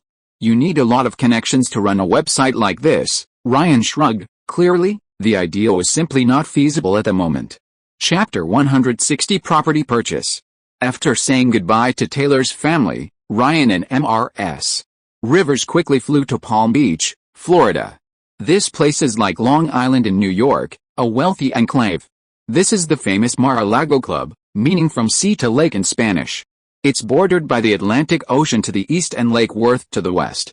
It's a super rich club. The membership fee is a whopping $200,000. Michael Jackson and Lisa Marie Presley honeymooned here, and it was here they first kissed. Entering from the South Boulevard across the lake, they entered what was called Palm Beach. Calling it a beach was a stretch. It was more like a long, narrow island running north to south. The real estate agent in the car pointed to the magnificent, retro Spanish-style building on the left, introducing it to Ryan and Taylor with great familiarity. Isn't it a waste to use such a large mansion as a club? Ryan observed through the car window. It's part of the usage agreement between the owner and Palm Beach. He relinquished the right to use it for any purpose other than a social club. No one, including the owner himself, can stay here for more than 3 consecutive weeks. Who is the owner? Taylor then asked. It's that guy from The Apprentice, the one with the messy hair who yells you're fired. What was his name again? The real estate agent couldn't quite remember. Old Tang, Ryan said. Yes, that's him. He just had his wedding here a couple of years ago, his 3rd wedding, right? The American couple were there to congratulate him. It was quite a grand affair. About 5 minutes later, the real estate agent had the driver pull over. This is our destination. It's 4 stories, including the basement, and the interior area is about 1/5 the size of the Mar-a-Lago Club, which is 800 square meters. It has a heated swimming pool, a garden, a lawn, everything you need, 5 parking spaces, and 13 rooms. The agent led the 2 into the Georgian-style building. As you can see, it's fully furnished with vintage American furniture. The cleaning staff comes regularly, so it's spotless. You can move in right away. Ryan nodded.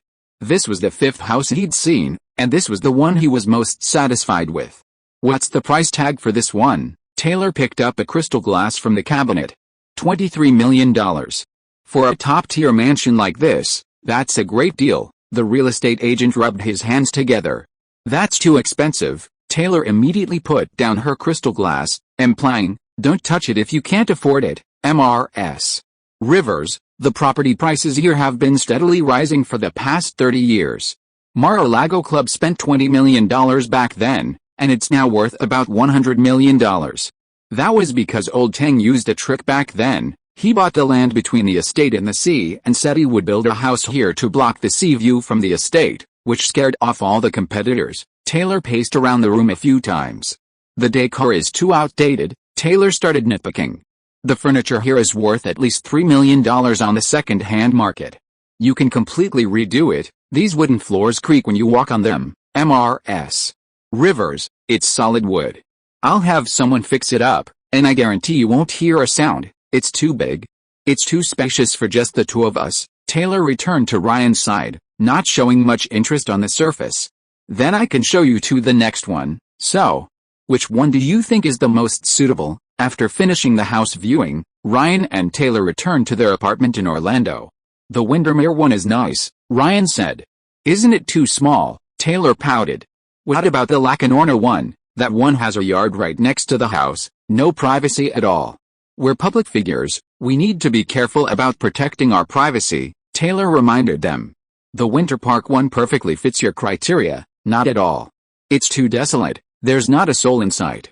I don't even dare go out at night, Taylor shook her head again. In that case, let's buy the Palm Beach one, Ryan chuckled, already understanding Taylor's thoughts. Right? I think that one is nice too, Taylor immediately nodded, just waiting for Ryan to say that. But it's too expensive. Even if I used my entire income from last year, it wouldn't be enough for a down payment. How about this, you lend me some money first, and I'll pay the rest. The money will be deducted from my income. What do you think? Taylor tentatively suggested. No, I'll contribute to the down payment, and I'll pay the mortgage, Ryan shook his head. Don't be fooled by Taylor's words that she doesn't need Ryan's help. If Ryan really lets go, he'll be in for a lot of complaints later. Women all over the world are the same. Really? Honey, I knew you'd spoil me the most. Taylor's face immediately lit up with a touched smile. Ryan just smiled, unable to say anything. Pleasing a woman always comes at a price. Since it's so spacious there, I can invite my friends over often, Abigail, Emma, Diana, and Carly. It's more fun with lots of people. We can even build a little nest for Bug outside, Taylor started dreaming. Also, I need to work hard on this year's tour and try to earn back the money for this house so you'll have less pressure. Finally, she said something sensible. By the way, you can arrange my performances at nightclubs too, since it'll be nearby. Oh well, better not run into Teresa again, that would be too embarrassing. I'll handle the house deal. Don't rush into agreeing, see if there's room for negotiation, Ryan advised. Okay. Also, which goddess do you want to see tonight? Taylor suddenly smiled slyly. Ryan then realized what she had packed in her 2 suitcases at home. She had even brought the funny clothes Ryan had picked out for her.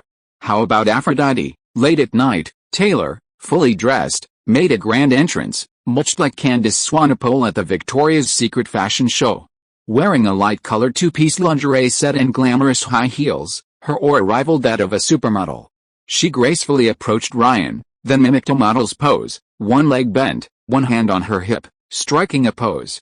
One end of a pink, semi-transparent cape dangled from her fingertips, fluttering with her movements like a pink butterfly. She then lifted one leg and gently placed it on Ryan's leg. At this distance, it was obvious that Taylor's skin was several shades lighter than Candace Swanepoel's. You're right, it's the price that's the issue. It's beyond my budget, and I'm still considering it. Jared, this is Ryan. I'm back in New York. I have a project, I don't know if you're interested. Veronica, the first thing to do after the holiday is to recruit some reliable technical talent. You'll be in charge of this. Do I need more time? As long as it's in time for February's Fashion Week. You've found a suitable location in New Orleans? Sounds good, I'll come over then. I'm busy, I can't help you with filming. Okay, I'll come over when the pilot episode is almost finished filming. As Taylor returned to Nashville for tour rehearsals, Ryan also returned to his office, having spent almost the entire morning contacting various parties. At this moment, Tara, on her first day back at work in the new year, walked into the office on her own, deliberately unbuttoning 2 buttons of her shirt to reveal her black bra. She had a smile on her face, but when she saw Teresa next to Ryan, her smile froze, and she forced a smile. Teresa, you can go out first, I need to talk to the boss about something. What is it? Just say it, Ryan said immediately. Hell, it's nothing, Tara forced a smile. Then you can go ahead and get busy, I don't need you for now, Ryan said casually. Okay, Tara nodded somewhat laboriously and silently left the office. Meanwhile, Teresa remained a cold observer throughout. No extra chapter today, more tomorrow. Chapter 161. Look at Me Again. Los Angeles, Warner Brothers. Studio 25. Daddario and Amber Heard are riding a tall, brown horse, and this isn't a prop. So, your delicious little cake, plus my business background, and we're a success. What do you think? Amber, sitting in the front, holds a frappuccino, wearing a white tank top and exaggerated plastic gold embellishments around her neck and wrists, the typical rich girl attire. Daddario, Sitting behind, swallows his drink, somewhat absent-mindedly saying, "You even have a horse." "We do have a horse." Amber smiles sweetly. Camera cut. Look at the horse's face. "Where's the trainer? Make the damn thing turn around." "Yes, very good." Therese snaps her fingers. The two actresses break free from their acting, their expressions becoming calm. Several crew members immediately come over, ready to help them off the horse. "I can do it myself," Amber refuses, lifting her leg lightly and dismounting gracefully. Her riding skills are quite good.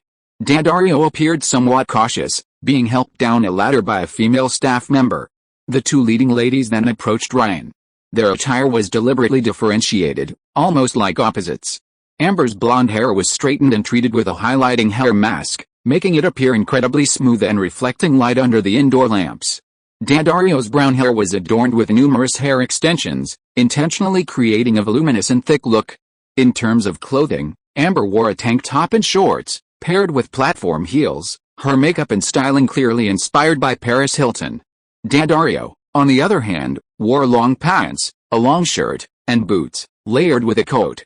This was a deliberate design choice by the stylists to visually differentiate the two, creating a sense of unity, a partnership where friendship was the key element. However, when the cameras were off, the two were not the perfectly coordinated pair they portrayed on screen. In fact, they didn't even glance at each other as they approached. Ryan sat cross-legged on a low folding chair. Usually, he did nothing on set but sit there, acting as a supervisor. His only role was that of producer. In this series, Ryan was not only credited as a screenwriter but also as a co-executive producer. Julie, the executive producer, was standing next to him. "Not bad," Ryan tentatively remarked. He couldn't really tell much, but the pilot episode was finished, and he had to come. For a series, the biggest hurdle is the completion of the pilot episode, subscriptions. The television station will sign a formal broadcast contract based on viewership, commonly known as a subscription. Although the station doesn't bear all the production costs, it will cover a portion.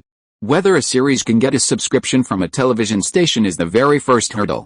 If a series can't even pass the television station's test, how can it attract viewers? In other words, if a television station doesn't subscribe, there's no point in continuing filming. The crew disbands, and the actors, director, all staff, including the producer and screenwriter, are all unemployed. All the initial investment, including the cost of building the sets, went down the drain.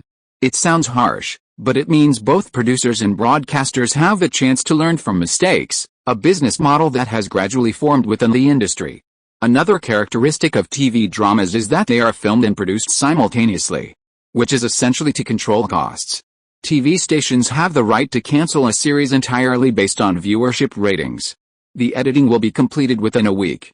I'll have Teresa oversee it. After editing, the sample footage will be sent to several major TV stations for internal evaluation, said the plump Julie. Julie had previously mentioned TV industry trade shows, but Ryan simply didn't have the time, so they had to adopt a simpler approach. "What exactly is the evaluation method?" Ryan asked tentatively. Each TV station has its own specific practices in this regard, but they all organize executives and audience groups to watch the shows and evaluate viewership potential, advertising revenue, and audience relevance. A TV drama will attract certain viewers, their age groups, and specific regions, all analyzed in reports. This is done to give advertisers a psychological estimate of their investment. Okay, Ryan nodded. Julie had 2 shows in production this year, so she was quite experienced. As for Teresa, there was no need to ask her much. These 2 women were the key to Ryan being able to leave things to her. As for the other 2 women, Daddario exchanged a glance with Ryan, then tossed his hair and turned to leave. "Ryan, how many days are you staying in Los Angeles this time?" Amber approached him enthusiastically. "Only 2 days at most," Ryan replied. Then tonight, Amber winked at Ryan. "I have to have dinner with Julie and Teresa tonight," Ryan said casually, but he had other plans.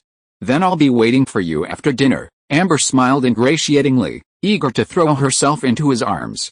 "Tomorrow, you're free tomorrow afternoon, right?" Ryan asked thoughtfully, knowing exactly what Amber wanted. "Then I'll book a room and send you the number tomorrow at noon." Amber blinked. Why did Amber change my lines? "I had more screen time than her in the pilot episode. I'm the lead," Daddario grumbled. "Ryan, she's bullying me." Therese isn't doing anything about it. You have to stand up for me, Daddario continued muttering. Ryan, Daddario, leaning against a table, turned around and saw Ryan lying on the bed, playing on his phone, completely oblivious to what she was saying. Daddario grabbed the pen from the table and threw it at him. Ryan rolled over just in time to dodge the attack. Who are you talking to? Daddario's tone hardened, and he sat sullenly on the edge of the bed, waiting for Ryan to comfort him. Alright, I know you're upset. Go get what's in my coat pocket, Ryan said without looking up. Daddario got up and left the room. About 10 seconds later, he let out a cheer that sounded almost like a howl, his face beaming with delight. He scurried back, carrying a small square box with a Harry Winston logo on it. Open it for me, Daddario urged Ryan. Ryan put down his phone and slowly opened the box. Inside was a diamond ring. Although it wasn't as extravagant as Taylor's, only a fifth of a diamond, it still made Daddario unable to contain herself, covering her mouth with her hands. Ryan took her hand and slipped the ring onto her ring finger. It's so beautiful, Daddario said, looking down at it, her expression one of pure bliss. Ryan, unusually, kept his promise. Despite Daddario's many complaints, this was still the root of her problem. Husband, husband, husband, Daddario called sweetly. Ryan nodded in agreement, but in his heart, he knew that Daddario was more dissatisfied with her treatment. If it weren't for Taylor, she might have made other demands. Don't compete with Taylor for attention anymore. You two will be sisters from now on. Ryan grabbed her arm and stroked it. So, do you like her more, or me more? Of course, you like me more, Ryan replied without thinking. Liar, Daddario laughed and scolded, but felt a sense of satisfaction. When are you going to let me change my last name? Well, no rush, Ryan's smile was somewhat forced. Yet, I'm still a rat in the sewers right now, Daddario sighed. Oh well, what else can I do? If anyone asks, I'll just say I'm engaged. I won't cause you any trouble, but you have to be good to me too. You have to make it up to me double in private. If you look at her twice, you have to look at me twice as much, Daddario said, hugging Ryan's head. Chapter 162 Once you're in the sea, don't even think about coming back up. The next day, Ryan woke up to find Daddario, wearing an apron, carrying a plate of breakfast. Eat up, you must be starving after all that exercise last night, she said with a mischievous grin. Ryan invited her to eat with him, but she shook her head. I'll just watch you eat. Ryan didn't say much, but as he ate, he asked her about Amber changing her lines the day before. Nothing much, just a little squabble, Daddario replied. Don't give in to her. She won't be grateful, she'll just take advantage of you, Ryan warned. Remember, I made this show to help you become famous. Don't let anyone steal your thunder, Ryan added. Normally, even without trying to reconcile them, one shouldn't deliberately stir things up, since they're partners. But from another perspective, the more they fight, the better it is for Ryan. And to Daddario, these words sounded like a kind of approval.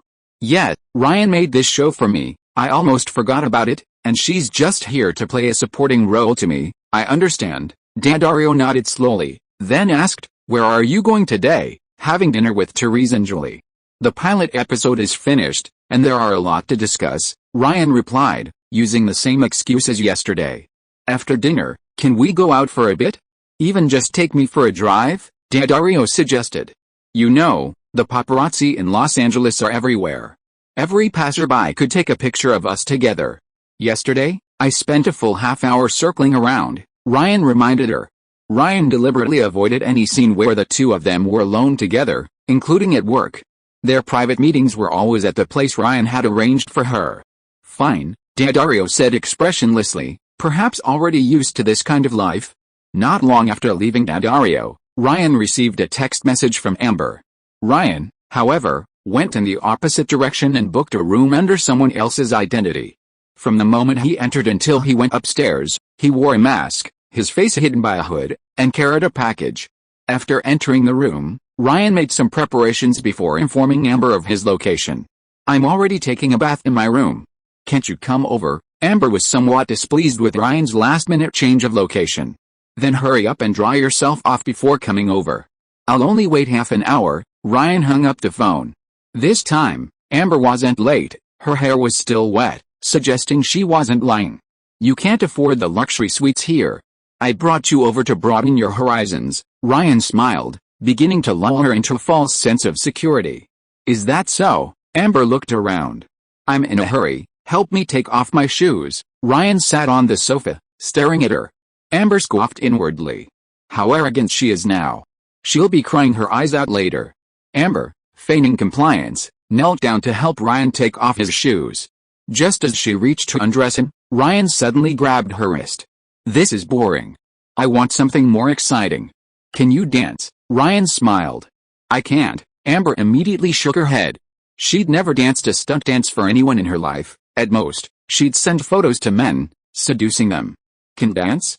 You've seen it before, haven't you? Turn on the stereo. Ryan wasn't going to let her off the hook. He played Ryan's songs, and Amber swayed slowly to the low rhythm. Ryan began directing her movements. Right, head shake, unbutton your shirt. You're quite talented. Aren't you? Make your eyes more alluring, judging by your reluctant look. Did I force you to do this? Ryan propped his head up. Amber gave a stiff smile. If you didn't force me, was it my own choice? I'm asking you a question. Did I force you to do this? Ryan asked again. To lower Ryan's guard, Amber quickly shook her head and smiled sweetly. You've never forced me to do anything, it was all my own choice. I didn't ask you to come, you knocked on the door yourself, Ryan added. Yet, I wanted to seduce you, I like you, Amber replied. Ryan smiled slightly but said nothing. After jumping for a few more minutes, Amber's arms ached. Are you satisfied now? Amber asked. Ryan nodded. All right, that's all, you can leave now. Leave? Amber doubted her ears. Aren't you going to leave? Is your girlfriend with a few people, squatting in the hallway, waiting for your signal to knock on the door? Ryan smiled slightly. What are you talking about? Amber looked bewildered, an expression she wore years later during her trial. Ryan didn't waste any words, getting up and moving a vase from the coffee table, revealing a video camera behind it. The video camera Teresa had prepared was brought to Los Angeles by Ryan. What's that you're holding? Amber's heart stopped when she saw the object in Ryan's hand. I'm asking you what you're holding. She walked towards Ryan naked.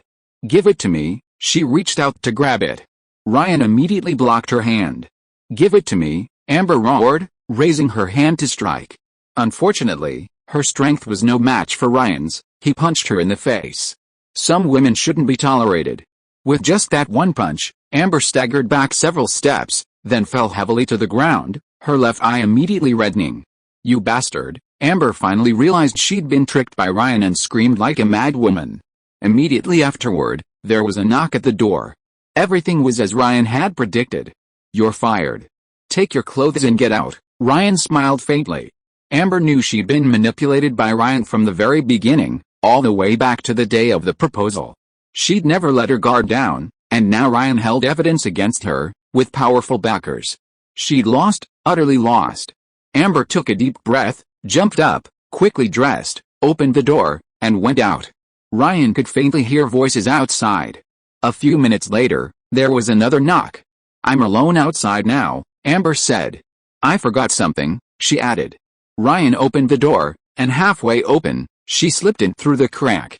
Give me the videotape, and we'll never know each other again. She held out her hand. Even if I give it to you, what then? How can you be sure I don't have a backup? Amber froze. She truly couldn't be sure. Some things, once done, are done. Unless you completely withdraw and find a place where no one knows you, Ryan told her the harsh truth. Once you're in the water, there's no going back. Now tell me, do you want this kind of life? Ryan pressed on. Amber kept backing away. Do you? No. Amber was genuinely frightened this time, instinctively shaking her head. Then do you know what to do? Ryan asked. Amber reacted, hesitated for a few seconds, then steeled herself and slowly squatted down. If you are listening to this novel on a channel other than Fanfic World, it means it was downloaded and re-uploaded without effort.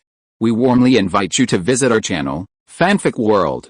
There you will find the original version of this story and many other novels of various genres. We look forward to seeing you dive into a world of incredible novels. How come chapter 163 has the same name as that DJ? At 5:30 p.m., Amber emerged from the hotel elevator, 3 hours after she had entered the room for the second time. Her hair was slightly disheveled, and due to her fair skin, large patches of redness were visible on her neck and face. Even now, she couldn't fully calm down. Her girlfriend, waiting for her in the lobby downstairs, rushed to greet her. "Why were you up there for so long? What did he do to you?" Amber gave her a cold glance. "I told you to go back early." Shortly after Amber went back in, she texted her to go back first, saying she was negotiating with Ryan. She couldn't understand what they were negotiating. Amber walked straight ahead, and she followed. "Did you reach a result in your negotiations?" her girlfriend asked again.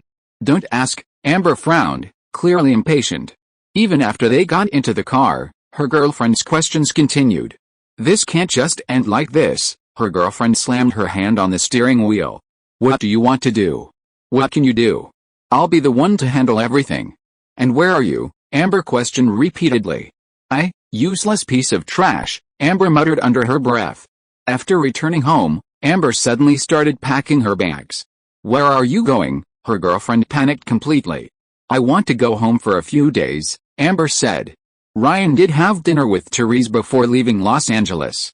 Taylor has been calling you a lot lately, especially after you proposed," Therese said absent-mindedly, stirring her coffee with a spoon. When he went to Florida before, Taylor, Ryan, and Therese had dinner together. Taylor was very enthusiastic towards Therese, giving her many gifts and even visiting Therese's father, much more filial than Ryan. "She even invited me to stay at your house before." "Are you really going to buy such an expensive mansion?" Therese asked. "I'll have to buy it sooner or later, so I might as well go for it now," Ryan said. Therese said oh, looking somewhat preoccupied. She was caught in a strange contradiction. On one hand, she felt it was incredibly precious that they had come this far, but on the other hand, she felt uneasy. She couldn't quite put her finger on why, but she felt a pang of melancholy. Ryan noticed her expression and smiled. "There are so many rooms, there'll definitely be a place for you." Therese tensed, her lips twitching. "I'm not going to disturb your time together. Once you come back, it'll be a threesome, won't it?" Ryan's words were as flippant as ever. Therese glared at Ryan. "In short, you've already proposed, so don't let her down. Stop flirting. By the way, I have 2 things here that you need to keep safe for me. You need to put them in an absolutely secure place, somewhere only you know about," Ryan said.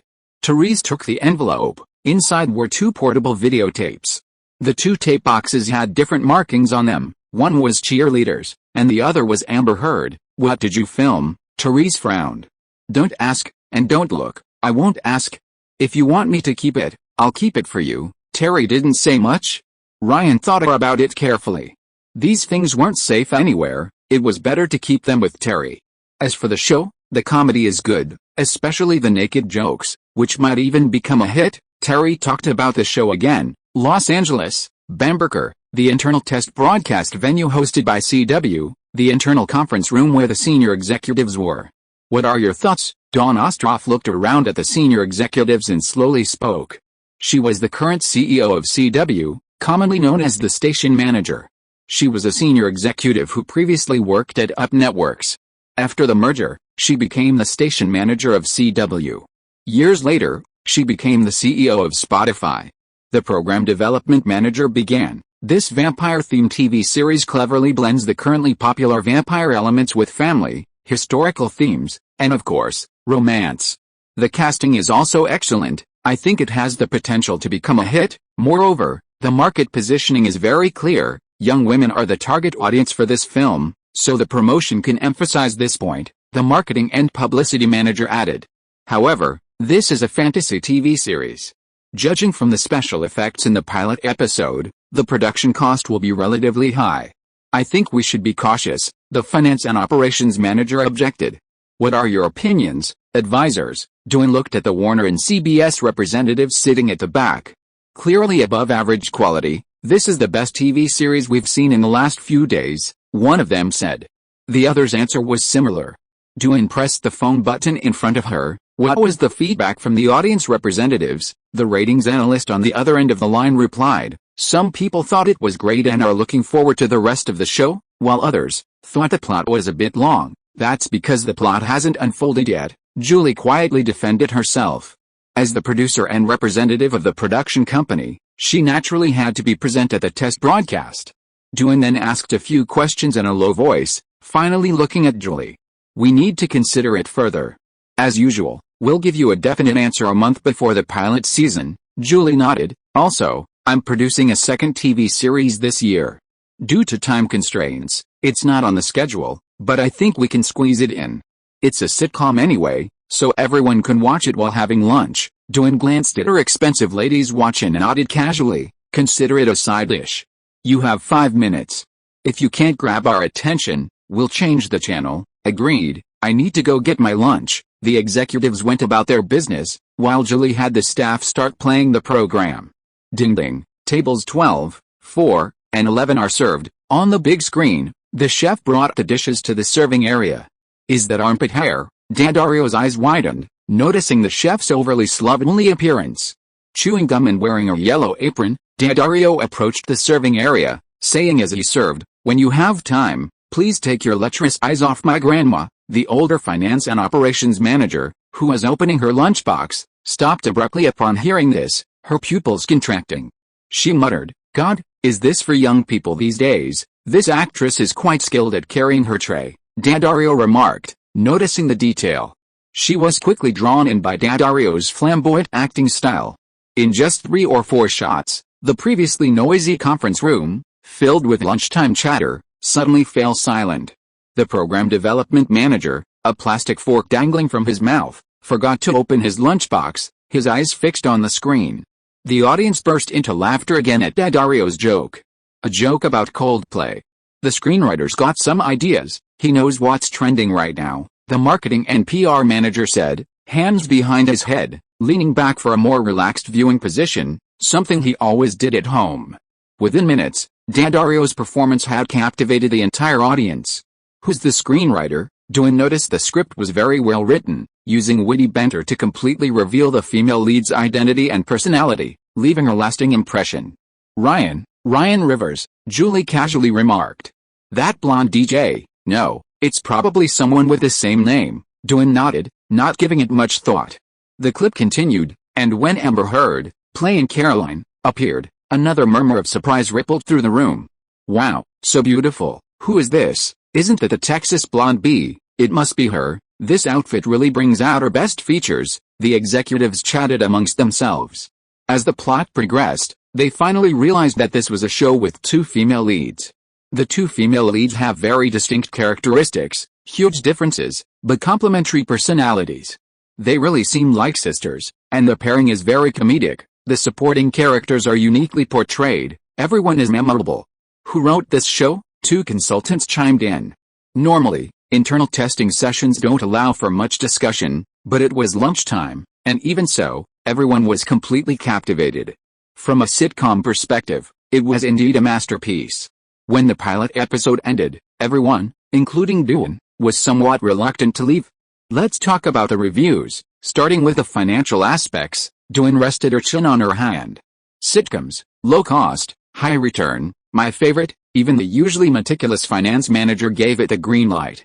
If I had to find a flaw, it would only be the jarring canned laughter, the content manager joked. The marketing and publicity manager said, I have no complaints. It's fun, that's enough. Who cares about advertisers? Doan looked at the others. This time, no one raised any objections. What did the audience think this time? Audience representatives are all asking when the show will air. Hearing the audience's similar reaction, the last weight lifted from Doan's shoulders.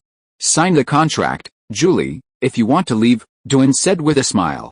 The Vampire Diaries had made her hesitate, but this sitcom was clearly a must-be secured on the spot. This could become a super hit on par with Friends, or at the very least, 2.5 Men. Doan thought to herself, sitcoms had always been a weak point for CW, she was determined to get this broken-down sitcom. Well, it's not that I don't want to sign, but the investor told me to wait and see how other TV stations react, Julie said with an awkward laugh. Ryan's exact words were wait for the best offer, so she couldn't agree so quickly. What if I signed 2 shows with you right now? Including that one, The Vampire Diaries? Doan raised her demands. Then, I have to call Ryan, Julie relented. The Vampire Diaries was certainly important to her too. Call now, Ryan, did you go back to the nightclub? It's nothing. I'm at the CW internal testing site right now, Julie whispered. Nightclub? What's the writer doing at a nightclub in broad daylight? Looking for inspiration? Doan was a little confused. He said he needs to think about it. And he seems to have other things to do. He said he'd call back in a few hours. Julie hung up the phone. Then wait a few hours. We can wait, even until we get off work today.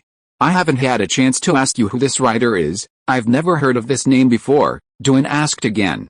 I told you, Ryan Rivers. There are so many people with that name, like the DJ. Duane paused, then froze. Yes, you guessed it, it's Ryan Rivers, Julie nodded. Fuck, Duane exclaimed in shock.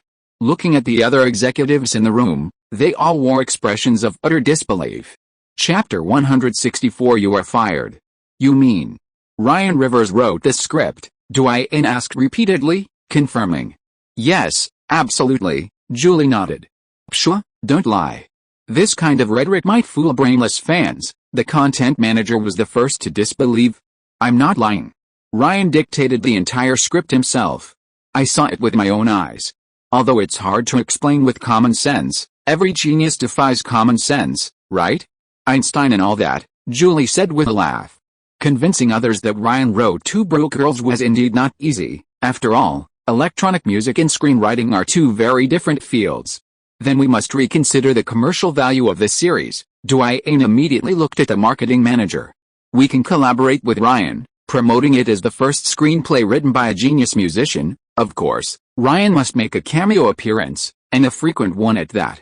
We need to give him a role, the marketing manager immediately said. If a TV series could get a star to participate, and that star happens to have some box office appeal, then the show's popularity would definitely increase even further. But then, the cost of the special broadcast rights would be higher. Let me be clear from the start, Julie repeated what Ryan had told her earlier. Do you think we can't afford it? Duane smiled slightly. Of course not, Julie quickly denied. Ryan called back faster than expected. Yes, they showed a lot of interest. What? Aren't you going to reconsider? I understand. Julie temporarily put down the phone and shook her head at everyone. Duane beckoned to her, indicating she should hand over the phone. Julie handed over the phone. Hello, young man, this is Duane Ostrov. You can call me Duane. I'm the CEO of CW Television. Duane introduced herself. Hello, Ms. Duane, I know you're very interested, but it was still Ryan Rivers' voice on the other end of the line. No, young man, don't rush. Let me finish. We're a television station, but we're more than just a television station. Behind us are Warner Brothers and CBS. Executives from both are here right now. I can get them to speak with you. Ryan, you're very good looking, and I have to admit, you're incredibly talented. I don't swear often, sorry, I'm not in a rush, but I sense you are. Ryan chuckled on the other end of the phone. Yes, I might be a little anxious. I just want you to know that we really need this show, and we really need you, absolutely need you. Duane took a deep breath. Can you talk about the price? Ryan asked. $750,000 per episode, including one premiere and one rerun. If it's well received, there will be additional broadcast fees for each subsequent rerun. This is the maximum budget we've given for a sitcom's first season. That's why I don't want to work with you. You've never aired a popular sitcom before. Do you know how much my nightclub makes in a day? Nightclubs rely on cash flow, sitcoms rely on long-term revenue. I think Julie has already made that very clear to you. I'm only talking about the first season's budget, and that's for one broadcast. I'm confident that this show will bring you just as much revenue as your nightclub in the future. The production costs of sitcoms are very transparent. Fixed locations, indoor shots, a small cast. The production cost is $500,000 to $1,500,000 per episode. However, the production cost increases with each season because actors' salaries must increase with each contract renewal. And the same applies to other core positions. Take Friends as an example. Early episodes cost no more than $1,500,000 per episode, but in later seasons, the cost per episode skyrocketed to $5 million per episode. In other words, Duane's offer was already very high. The network has no obligation to bear all the costs. Sorry, I'm a bit short-sighted and focused on immediate profits. You want me to have a cameo role, which will obviously increase costs. Okay, let's calculate your fee. You'll get $300,000 per episode, and the fee will increase every season, Duane said. Not just me, but also Taylor Rivers, and other celebrities, like Paris Hilton. I think it's better to include them in the production cost, $1.2 million per episode, That's my bottom line, $1 million, that's the maximum I can use. If it's higher, you'll have to negotiate with Warner and CBS executives. No problem, I'll contact CBS right away. Fine, $1.2 million per episode. But with such high costs, we also have additional requirements for ratings. I'll order 5 episodes first, and then we'll see how it goes. Order the first 5 episodes, okay? Give the phone to Julie, Ryan said. Julie took the phone again. Yes, there is such a rule. In fact, most shows aren't ordered for the entire season unless the ratings are leading, Julie explained to Ryan. After talking for a while, Julie hung up the phone. Ryan nodded, and the contract can be signed today. Julie also breathed a sigh of relief. The successful negotiation of Bankruptcy Girls meant that The Vampire Diaries was also secured. Let's order the first 3 episodes of The Vampire Diaries first, and then we'll see how things go. Dwight started calculating carefully. In fact, the TV station's annual profit was directly linked to her bonus, so of course she had to be careful with her money, $6 million in hand. Ryan hung up the phone and breathed a sigh of relief. After that, there would be no need to build sets for filming, and the cost would only decrease. As for cameos, they were just cameos, so why would they need to pay them? In other words, the subsequent production costs would be very low. This $6 million would be at least half of the profit, and this was just the first broadcast. Every time it was rebroadcast, they would earn revenue. Where were we? Ryan looked up at the 2 secretaries standing in front of him. She made the first move, Teresa said slowly. Her collar was torn, several buttons were missing from her shirt, the sleeves were ripped, her hair was a mess, blood trickled from the corner of her mouth, her lips were split, and there was a bruise around her eye. Her bra strap had been ripped off, leaving her without underwear. She disrespected me first, Tara gritted her teeth. Her injuries were much less severe than Teresa's, but several scratches were visible on her face, and her stockings were torn in several places. Ryan, returning to Florida, waited for ages at the airport for his car to arrive. When he finally got a taxi back to his room, he heard screams as soon as he stepped out of the elevator. He then saw 2 secretaries wrestling in the office, pulling hair, tearing clothes, biting, and scratching, a brutal fight. How did she disrespect you? Tell me. She looked down on me, taking advantage of your favor, ignoring my words, and even calling me a prostitute, Tara said angrily. You were the one who called me a slut first, Teresa said coldly. Shut up. You bitch, do you want to fight? Teresa yelled. Alright, Tara, you started it, didn't you? Ryan squinted. She ignored me first, Tara shouted. Teresa, is she wrong? Ryan looked at Teresa again. Teresa remained silent. Cancel your bonus this month, now go back to your office, Ryan told Teresa to leave first. That's right, you should have shut her up a long time ago. That bitch takes advantage of your crush and does nothing all day. Tara immediately started complaining after Teresa left. Ryan didn't say anything, but simply took a brand new contract from his drawer and threw it at Tara. What's this? A confidentiality agreement, Tara. Thank you for your contributions to the record company. I've decided to temporarily reassign you to a marginal position. Her jealousy was too strong. If he didn't kick her out now, it would cause even greater trouble later. He decided to let the jealousy go. However, Ryan didn't go too far. Tara paused for a few seconds, then sneered. Fine, you're tired of me and just throwing me away, huh? I'm just letting you calm down for a bit. If you think things through, you can come back anytime. Come back? Will there be a place for me then? Do you even believe that yourself? You're just going to dismiss me like that? Fine, since you're so heartless, don't blame me for being ruthless too. Tara turned and left the office. 10 chapters still owed. Also, don't think the ending of this chapter is melodramatic, because the subsequent developments are really different from what you expect. Trust me, important point, after reading everyone's feedback, they all wanted more details on the career aspect. Generally, if many people suggest something, I'll adopt it. However, these 4 chapters were written the day before yesterday, so I can't show the changes quickly. Tomorrow's chapters will be different, more chapters tomorrow. Chapter 165 Big Shot.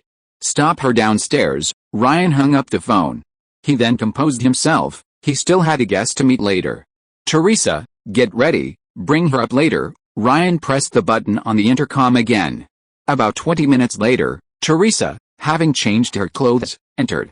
Two middle-aged men in suits entered, one wearing thick glasses. Peter, from the Commercial Real Estate Development Department of the Kushner Group. This is John, a colleague from the Licensing and Compliance Department, the man with the thick glasses said. The two shook hands with Ryan. Sit down, Teresa, pour them both a cup of coffee, Ryan instructed Teresa. As Teresa poured coffee and passed by them, the two men didn't look at her, reporting to Ryan. Mr. Kushner sent the two of us to make initial contact. Since we haven't conducted any site surveys yet, we brought some data and pictures of similar cases. You can take a look. Peter took out a thick stack of documents from his briefcase. However, there's one thing we need to pay special attention to.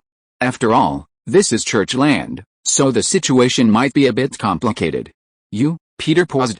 Can you handle the construction permit? This is directly related to the nature of the land. If it's church land, according to the Religious Land Use and Institutionalization Protection Act, it definitely can't be used for commercial purposes. That shouldn't be a big problem. Since the fire, the entire church has been abandoned, and along with the surrounding land, it has been transferred to a local asset management company, Ryan probed indirectly. This kind of thing can't be discussed in detail, it far exceeds the scope of the local patriarch's responsibilities.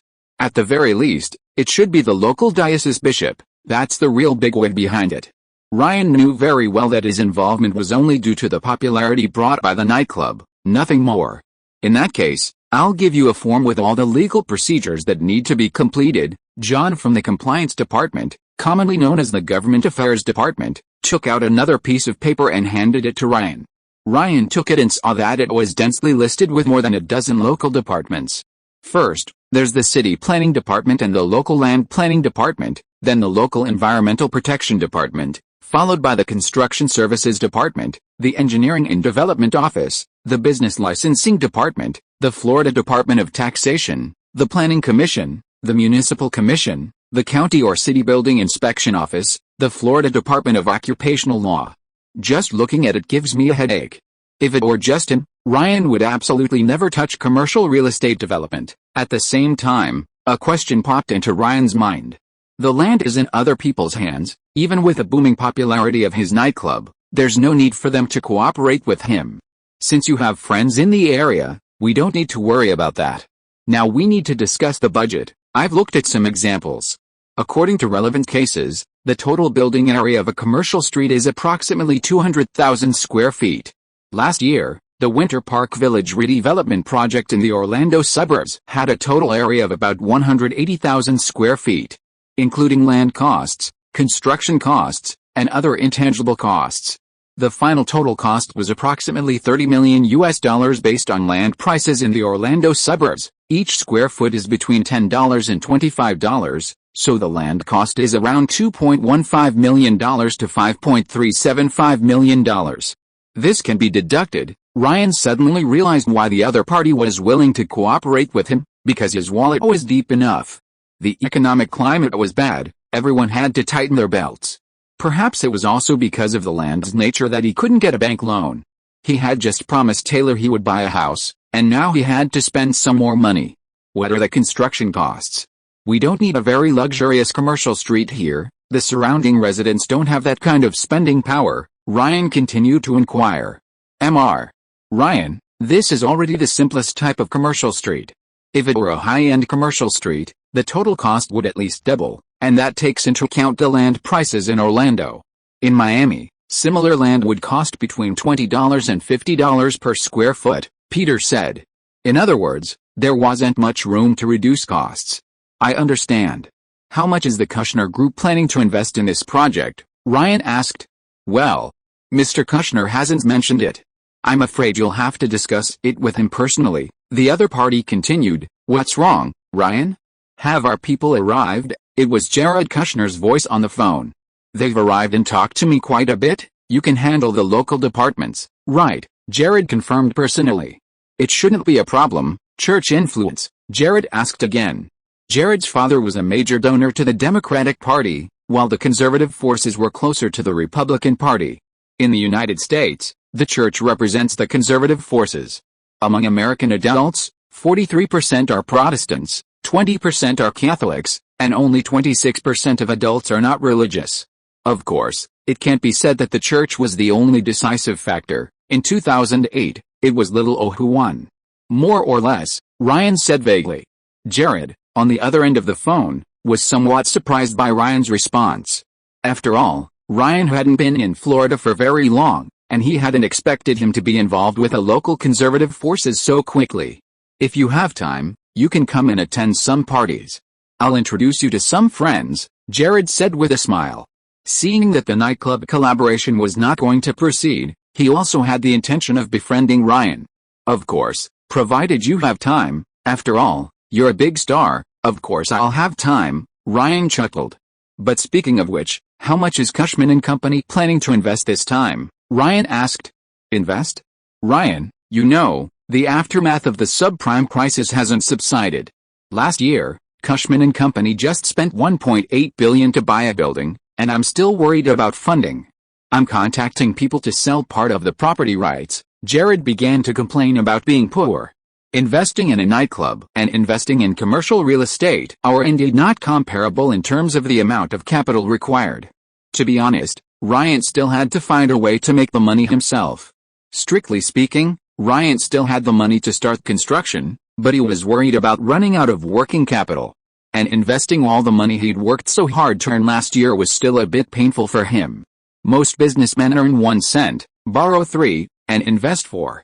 Ryan couldn't really call himself a businessman yet. His mindset was still that of a sole proprietor, earning 2 cents and spending 1. No way, you want me to invest my entire fortune just because you want to develop this? That's not fair. Otherwise, let's not talk. Ryan thought for a moment, then made up his mind to visit the patriarch the next day, firstly to discuss the development progress, and secondly to see if the patriarch could find a solution regarding funding. The patriarch had also invited him to speak at the church. The next morning, in the reception room at the back of the church, the patriarch flattered Ryan, carefully putting away the similar case materials Ryan had given him. Clearly, he intended to show them to others. However, before the formal exploration and surveying, we have 2 issues to resolve. First, compliance. Someone will handle that. To be precise, it's already being handled. You can arrange for people to prepare for the formal construction. That's the second issue, funding. The final cost will be $40 to $50 million.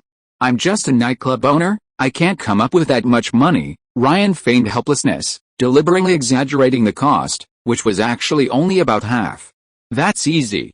You're a high-quality client with stable cash flow. If you're willing, banks will be lining up to find you. All those songs and equipment can be pledged. And the Federal Reserve has already lowered interest rates twice and is preparing to lower them again. This is a great opportunity for loans. These words weren't unexpected for Ryan. In fact, the patriarch was right. The tide had come, and banks were eagerly waiting to lend.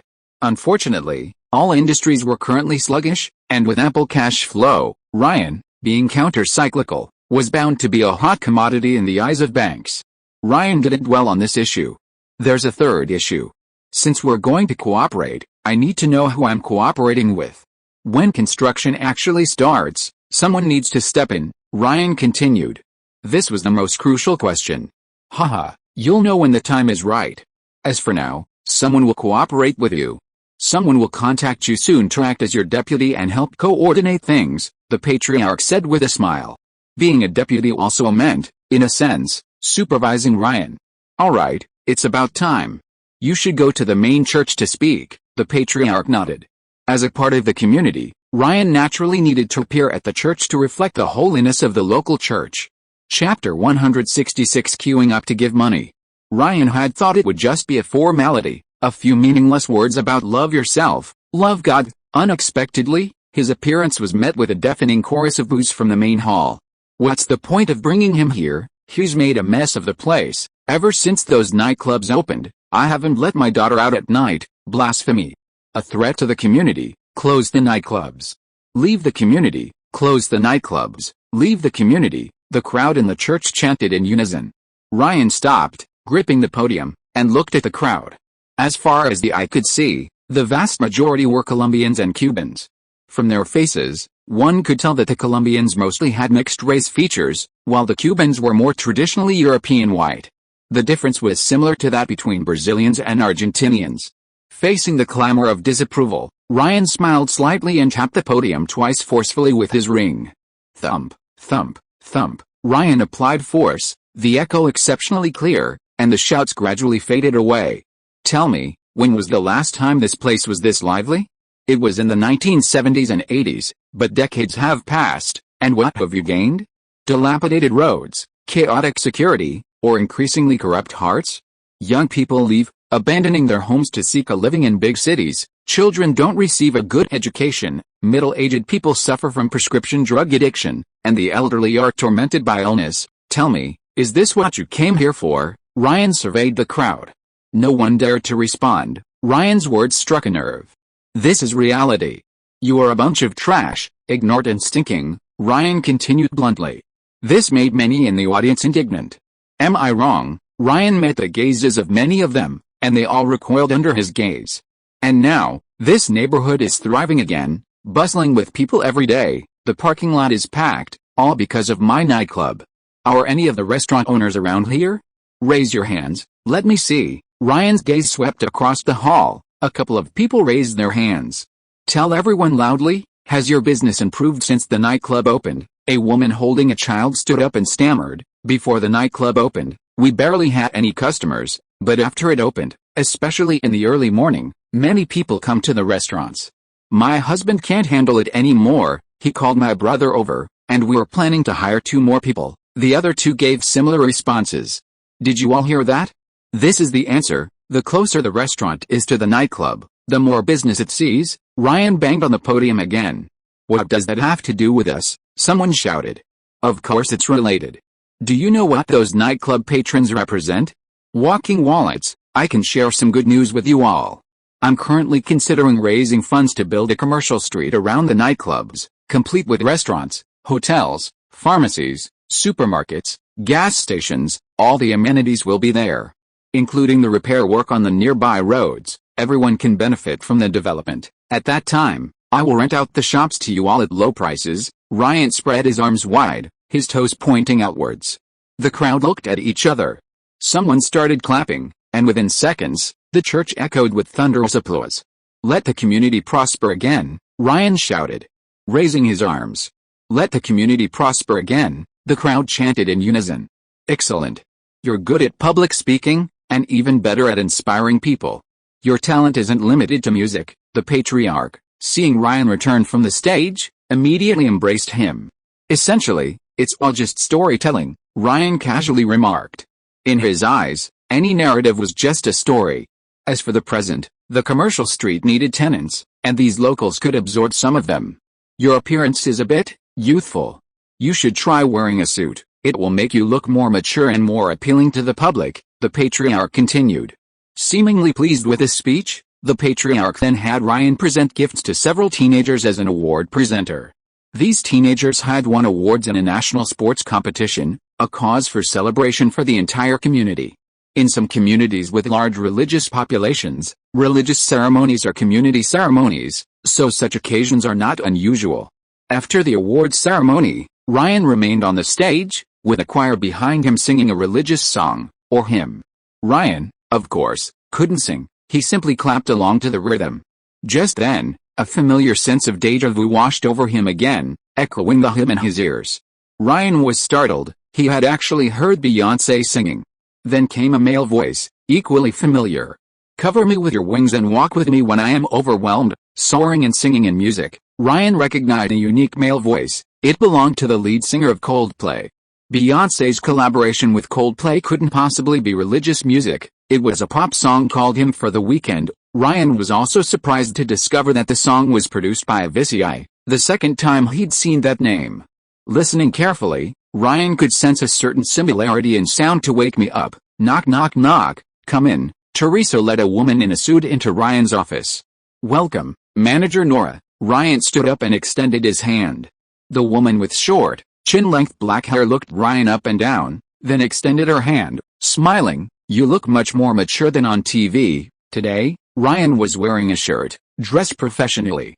You're also much younger than I imagined. I thought you were just an intern. Ryan laughed. The woman named Nora scoffed. You're quite the smooth talker. In fact, the woman did look very young. Due to makeup, Ryan couldn't guess precisely, but he figured she was around 35. Let me formally introduce myself. I work at APG, a subsidiary of the Carlyle Group in Florida. I'll be assisting you with a commercial development and construction, an asset management company that operates water parks and family entertainment centers, Ryan asked as he sat down. That's right, Nora nodded. It's our main business, but we also do some side projects, working with a bishop. Which bishop? The ownership and management rights of this land, including the building itself, have long been transferred to APG. It's compliant and legal, so don't overthink it, Nora said calmly. Ryan smiled but didn't say anything. Where are we now? I've seen the similar project materials you submitted. Has the final budget been determined? After speaking, she snapped her fingers twice at Teresa behind her. Teresa walked towards the coffee machine. Around 40 million, Ryan said in a low voice. 40 million? You've probably been scammed. A normal budget would definitely be less than that. You're not planning to build a luxury shopping street, are you? Nora immediately realized. Thinking about it, it made sense. Anyone involved in this project must be an expert. The final budget hasn't been finalized yet, but I've already contacted banks. We need their support for funding, Ryan said. Which banks did you contact? Nora asked immediately. First Florida Bank, Coast National Bank, Regional Bank. Ryan listed them one by one. These were all local banks in Florida. Forget about those. They're barely surviving themselves, so their loan amounts are unlikely to be high. I can recommend two, SunTrust Bank and Union Bank. I have a classmate who works at Union Bank, but you don't need to use my connections. Just ask, and these banks should be scrambling to give you money, Nora said. I'll do as you say, Teresa. Go make the calls now and inquire about the relevant services, Ryan said. During the call, Ryan answered several more calls. Nora paced around the office. She noticed a photo of Ryan and Taylor next to the coffee machine, next to the Amazon Best Newcomer Award trophy, but the space next to it was empty. Is that space reserved for the Grammy Award trophy? Nora turned and asked. Of course not, I can't be sure. Ryan hung up the phone. The bank has contacted us and will send someone over tomorrow, and indeed, that was the case. The bank was more than happy to give him money. Chapter 167 Pig Butchering Scam. At 3 p.m., in the main lobby of the bedroom, a group of staff in suits were moving around. Some were taking photos of the equipment, the bar, and the beverage inventory. Others were whispering with the staff inside, inquiring about the business. These bank staff were conducting a qualification review.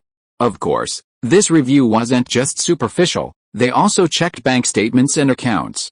Following this, the bank representatives went to Ryan's office one by one. The entire process continued until 7 p.m. that evening, when Ryan finally finished his meeting with the last bank representative as guests entered the nightclub. Looking at the form Teresa had compiled for him, Ryan nodded. It seems Nora was right. United Bank and SunTrust Bank had indeed offered more favorable terms, only adding an interest rate spread compared to the Federal Reserve's benchmark rate, and listing Ryan as a high-quality borrower. The other conditions were roughly the same. Have the Union Bank account manager come over tomorrow? Teresa nodded, and as she turned around, she bumped into Nora. She quickly stepped aside before leaving Ryan's office. Your assistant is quite beautiful. Nora glanced back and smiled meaningfully. What did the Environmental Protection Agency say? Ryan asked. Nora had just received the Environmental Protection Agency representatives during their visit. What else could they say? We're not a chemical plant, it's just a formality. By the way, you have to attend a hearing at the City Council tomorrow to explain the situation, Nora continued. Ryan nodded. How many departments are still needed? Only the development permit from the City Land Use Planning Office remains. Because of the long queue, it might take a while, Nora said. That's a crucial department, Ryan reminded her. Land classification, right? I know that. You've seen how fast we've been working, Nora replied. Ryan had indeed seen it, but he also knew that if there were any problems with the land classification, everything they had done before would be in vain. The next day, 3 bank employees in professional attire walked into Ryan's office. The 3 people leading the group were all bank account managers, specifically responsible for business related to Ryan. This is my personal number. You can call me anytime if you need it, the leader handed over her business card. Her hair looked smooth and had a retro feel. Her workwear skirt was several inches above her knees, her legs were covered in stockings, and she wore patent leather high heels. Was it really necessary to dress so flamboyantly? Ryan immediately realized this might be a deliberate arrangement by the bank. Facing the aftermath of the financial crisis, all industries were looking for solutions. The group also brought several gifts, which Ryan had Teresa accept. Then, the group produced a meticulously printed business explanation. "I'll report to you personally." The group stood up, walked around the table, and came to Ryan's side. "This is the loan amount. Because it's a nightclub, and the entertainment industry is high risk, we can only use an asset-backed calculation method, according to." She intentionally leaned closer to Ryan. "In addition, we would like to ask you to cooperate with us further." She practically leaned on Ryan. "How will we cooperate?" "We'd like to open the financial accounts for the record company and nightclub at our Orlando branch. This will bring you many benefits. Not to mention the usual gifts, but also various special perks." "Special perks don't require a bank, right?" Ryan asked seriously. She immediately smiled. "That's not what I meant. There will likely be many more opportunities for cooperation in the future. Just do your job well, and I'll naturally cooperate whenever needed," Ryan said. "Don't worry about that. I can offer you the most favorable treatment, including loan terms and related investment portfolios. I'll inform you of all of that as soon as possible," she continued. "You just said this is a commercial mortgage loan, which means if this money isn't repaid, the nightclub will belong to the bank?" Ryan suddenly asked, as if he had thought of something. "Of course," the account manager said, startled. "I understand. I'll sign the contract with you directly when the loan is processed," Ryan said. "Isn't it today?" "You see, we're already," she started rambling on, afraid that something might go wrong. "Not today. I need to confirm one thing." Ryan shook his head, changing his mind at the last minute. That evening, Ryan returned to the nightclub after the hearing, where Nora was already waiting for him. "Was everything all right?" Nora asked. "Just a few more questions, including the impact on the surrounding residents," Ryan said. Nora nodded. "Everything is ready now. We can officially start construction once the bank releases the loan. Let's wait a bit longer. Until we officially get the land use planning office's permit, let's put everything on hold." Ryan changed the subject. "Didn't I tell you? Many projects are in the queue, taking several months to get approval. We can start construction now. The sooner we start, the sooner we finish, the sooner we'll make money. All that money you have is interest, though it's not much," Nora reminded him. "I haven't borrowed it yet." Ryan shook his head. Nora raised an eyebrow. "You think there's a problem with the land's nature?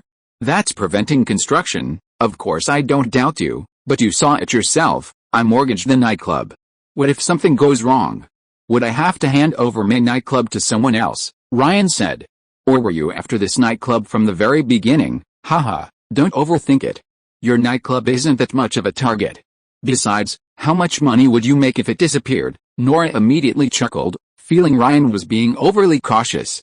"If you could change the land use so easily, you wouldn't have come to me," Ryan added. "I admit, this land does need some time, but only some time." Nora shook her head. "I can wait." Nora was somewhat amused and exasperated. "Young man, you need to understand, you won't make money for nothing.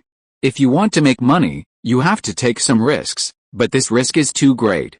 I don't even know who the other party is, and you're asking me to gamble? Don't you think that's a bit unfair?" Ryan said. "This world is inherently unfair," Nora reminded him. Ryan remained unmoved. "I promise you, I'll definitely be able to get the planning office sorted out," Nora said, somewhat helplessly. "Your guarantee is useless. How about this? Let's sign a supplementary agreement. Your company will act as guarantor, and if any problems arise that cause the project to be interrupted, you'll compensate me, like the water parks." Ryan changed his approach. "I can't do that. Nobody can. Those are company assets. You're all just after money. You said it yourself. If you want to make money, you have to take some risks," Ryan retorted with the same words the other person had used. "Ryan, if you're intentionally delaying, things won't be as simple as you think." Nora seemed a little angry. "Threatening me? That won't work on me. At worst, the nightclub will move," Ryan said nonchalantly. "Ryan, don't think anyone is that important, including yourself." Nora's tone was icy. "You're right. If anything happens to me or anyone around me, all information about this land will be leaked to the local media immediately." Ryan adopted an indifferent attitude. You don't need to be so angry. Everyone just wants to make money, she suddenly chuckled. You can leave now. Hopefully, you'll have the planning office's permit when you come back next time. Ryan told her to leave. Nora stood up, but instead of leaving the office, she went around the desk and took over the seat. Ryan was suddenly slapped in the face with a papaya, but she didn't seem to care and started searching for information online. Here, this is the answer you wanted. Nora stood up, letting Ryan see for himself. The computer screen displayed a news article mentioning that Wisconsin's 1st Congressional District Representative Paul Ryan would be attending a prayer breakfast hosted by the Catholic Bishops' Conference the following morning as a representative of the Congress. This event was intended to pray for the new president and the government. Nora pointed to one of them, John C. Fuvano, the bishop of the Archdiocese of Miami. He was promoted from the Orlando diocese 8 years ago. Now you can rest assured, right, this proves nothing. Even if this guy calls me tomorrow, it won't help. Either get the permit or get a supplementary agreement. Ryan issued an ultimatum. Nora facepalmed. I now think that voluntarily applying to transfer here wasn't a good thing. Chapter 168. What did I do? A few days later, Nora approached Ryan again. Are you satisfied now? Nora tossed a supplementary agreement in front of Ryan. It stipulated that if construction was forced to halt or be disrupted due to land ownership issues, this subsidiary of the Carlyle Group would transfer the revenue rights of several of its theme park facilities to Ryan for a total of 2 years. In short, it was a guarantee for the bishop. Quick move. Ryan glanced at it. He was surprised that APG would actually take the risk for the bishop. What kind of exchange of interests was involved in this in Florida? With Ryan's current resources, he obviously couldn't grasp the deeper information. I'll have my men confirm the revenue of these rides. If everything is correct, construction will begin, Ryan said. As for the land ownership at that time, that wasn't Ryan's concern, that was Nora and her APG companies. Start construction within a week. Don't contact me unless there's something else going on. Nora didn't want to stay with Ryan any longer. Ryan, naturally, couldn't keep her any longer either. After Nora left, Ryan immediately called Barrick up. Boss, you called me. Barrick walked in with a grin. His face was fleshy, and his burly frame made the doorway seem narrow in comparison, reminding Ryan of a standing brown bear. How many guards are there now? Ryan asked tentatively. We've recruited a few more recently, so including the old guys, about 30 or so, Barrick said, scratching his head. Ryan had previously given Barrick unlimited recruitment. Anyone who met Barrick's requirements could be brought in. Not enough? Ryan, we actually have enough manpower for this. Barrick was somewhat surprised. This store has enough, but the others don't. Some of my men might have to be reassigned elsewhere later, of course. As a promotion, you mean the one in New Orleans? Not necessarily. They're still choosing a location. Maybe Lil Wayne wants to assign his own people to the guards, but we have to think about the future, Ryan said. The banks are now operating smoothly, and it's the perfect time to invest heavily. Ryan wants to seize this rare window of low interest rates for rapid expansion. In other words, Bad Rooms is going to be all over America. Barrick seemed excited. Then I'll be the national head coach, more or less, Ryan chuckled. With rapid business expansion, his staff's compensation would naturally increase rapidly as well. Ryan never skimped on his subordinates. Even the cleaning staff were paid more than the cleaning staff at other nightclubs in Orlando. I understand, Barrick nodded, preparing to leave. I haven't finished speaking yet. Pick a few trustworthy subordinates, preferably those who will stay with you for a long time, Ryan continued. Why? To establish a dedicated security team to ensure the safety of me and Taylor. Ryan hadn't forgotten what Nora had said last time. He'd thought about it for days, and it was time to do it. Ryan, is something wrong? Barrick immediately realized something. No, but it's always better to be cautious, Ryan said. Berwick nodded. I'll start preparing now. A few days later, Ryan and Teresa went to New Orleans again. Leanville chose a similar location to Ryan, a remote suburb between New Orleans and Baton Rouge, close to Louisiana State University. From exterior renovations to interior decoration, the choice of the large screen, and almost all the DJ-related equipment suppliers were the same as the one in Orlando. Ryan knew nothing about this at first, and neither did Leanville, so they didn't pay much attention to it. The management team also began recruiting locally.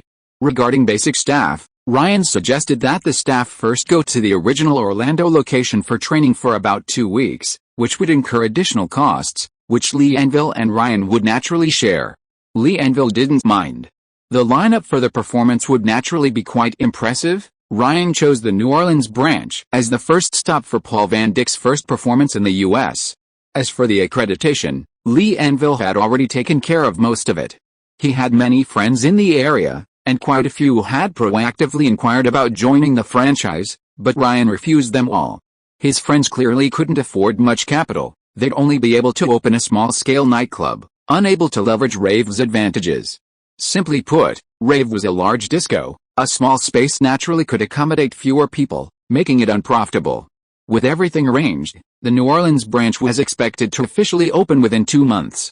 Ryan declined Lee Anvil's invitation and flew back to Orlando with Teresa because a major event had occurred. Tara Richards' brother, a former Bedroom Records employee, revealed he's preparing to write a memoir for his sister, detailing her experiences at Bedroom Records, reportedly closely linked to Ryan. Tara, a Playboy playmate, was spotted by Ryan during a performance and later became his personal assistant. Ryan's true colors are revealed. He deceived everyone. A reporter contacted Taylor Rivers, who stated the matter was fabricated. Tara's brother immediately offered to confront Ryan face-to-face, demanding Taylor's presence. Ryan has not yet responded to this matter. Ryan looked away from the computer screen. Is there any way to shut her up? You'd better be prepared to spend a fortune to settle, Paula said. How about we contact a publisher? That won't work, because there are plenty of publishers. Even if it's not published, she and her brother can still appear on shows. We have to deal with those two, Scott added. Then send a lawyer to negotiate with her first. No matter what, stall the siblings. Ideally, once public attention dies down, they'll relent, Ryan said. That's the only way, Scott nodded. Ryan looked up and saw Barrick had entered. You two go out first. I have something to say to Barrick. After Paula and Scott left, Ryan whispered to Barrick, is this necessary? Barrick had just relayed a message to Ryan, indicating there was another way to resolve the issue, a more straightforward approach. That's up to you. I can only tell you that dealing with these kinds of people is simple. We know their exact location now. Many people in the underworld can do this. They can tamper with a sibling's car, or stage an accident, a gas leak, and settle it for a couple $100,000. A settlement would cost much more. Ryan remained silent, then told Barrick to leave, having already made his decision. About 10 minutes later, Barrick suddenly rushed into the room. Boss, you acted so quickly. Scott and Paula exchanged bewildered glances in the room. Ryan immediately opened a web page and discovered the news had just come in. Tara's brother had been found dead in his home, stabbed multiple times. The house had been ransacked, and the police had initially determined it to be a burglary. Acted? What did I do? Ryan slowly shook his head, surprised that things had ended before they even began. His three subordinates exchanged glances and nodded repeatedly.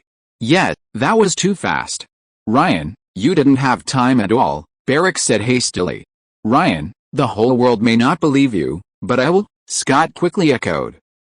Yes, yes, yes, Paula nodded as well, cold sweat beading on her forehead. I really didn't do it, Ryan chuckled. Yet, we all know it wasn't you, the three nodded frantically. You don't need to doubt me. When the police find the killer, they'll prove my innocence, Ryan sneered twice. He dismissed Berwick's idea. A lawyer had already been sent, even if it cost some money.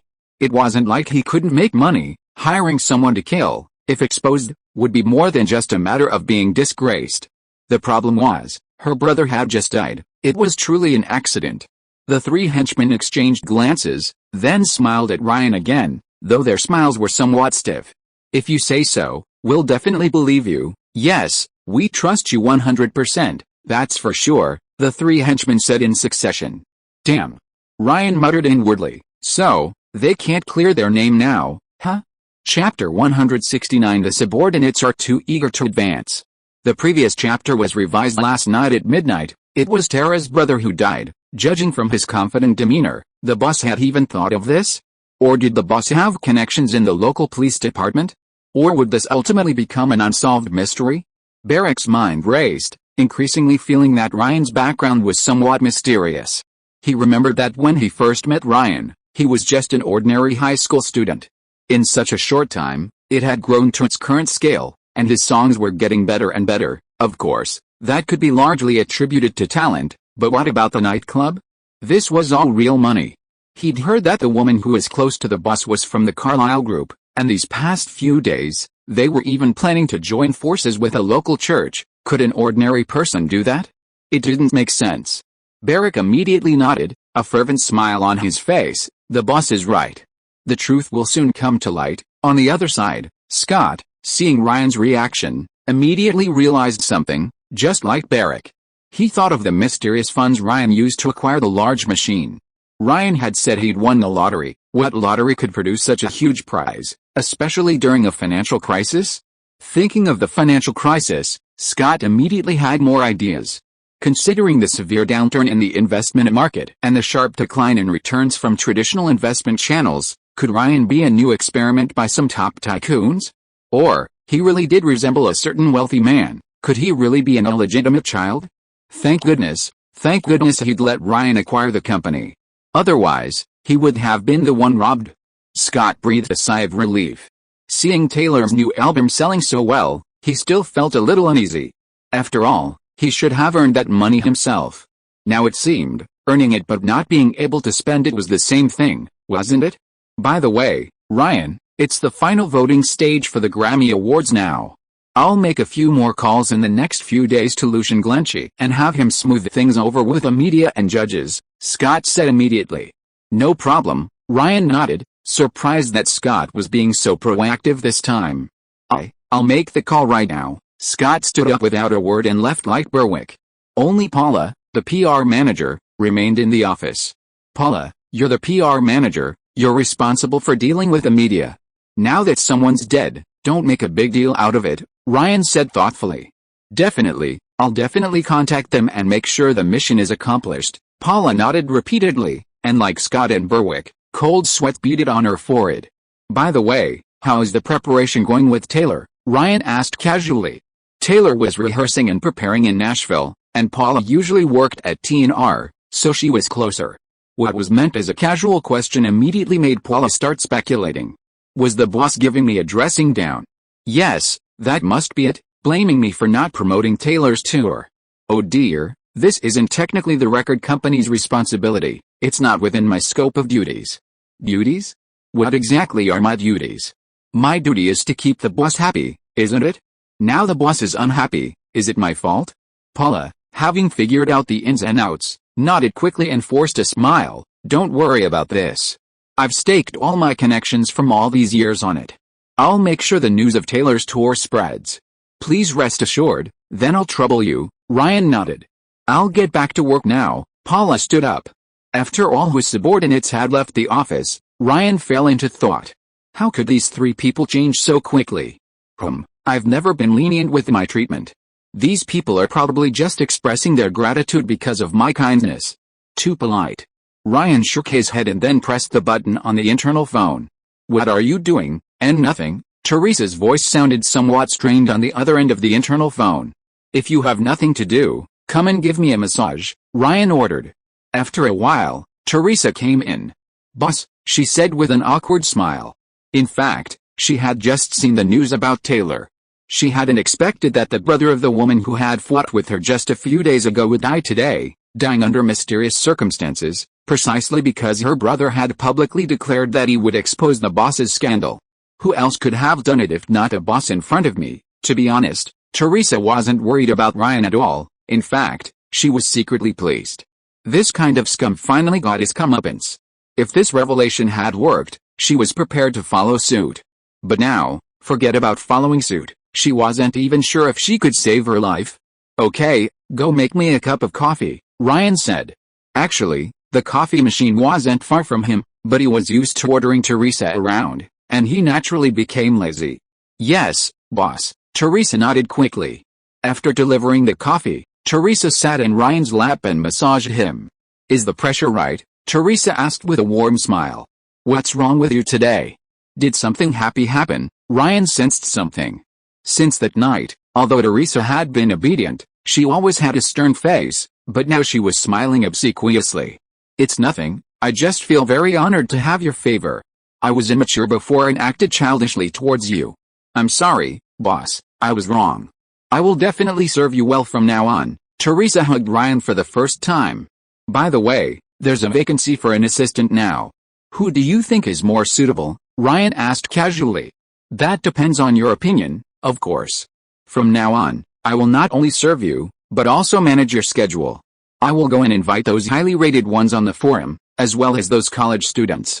You can try them out one by one. What do you think? Teresa's mind was racing. Knowing that Ryan was a pervert, she immediately began to cater to his preferences. That's unnecessary. Ryan shook his head. It's necessary. It's very necessary.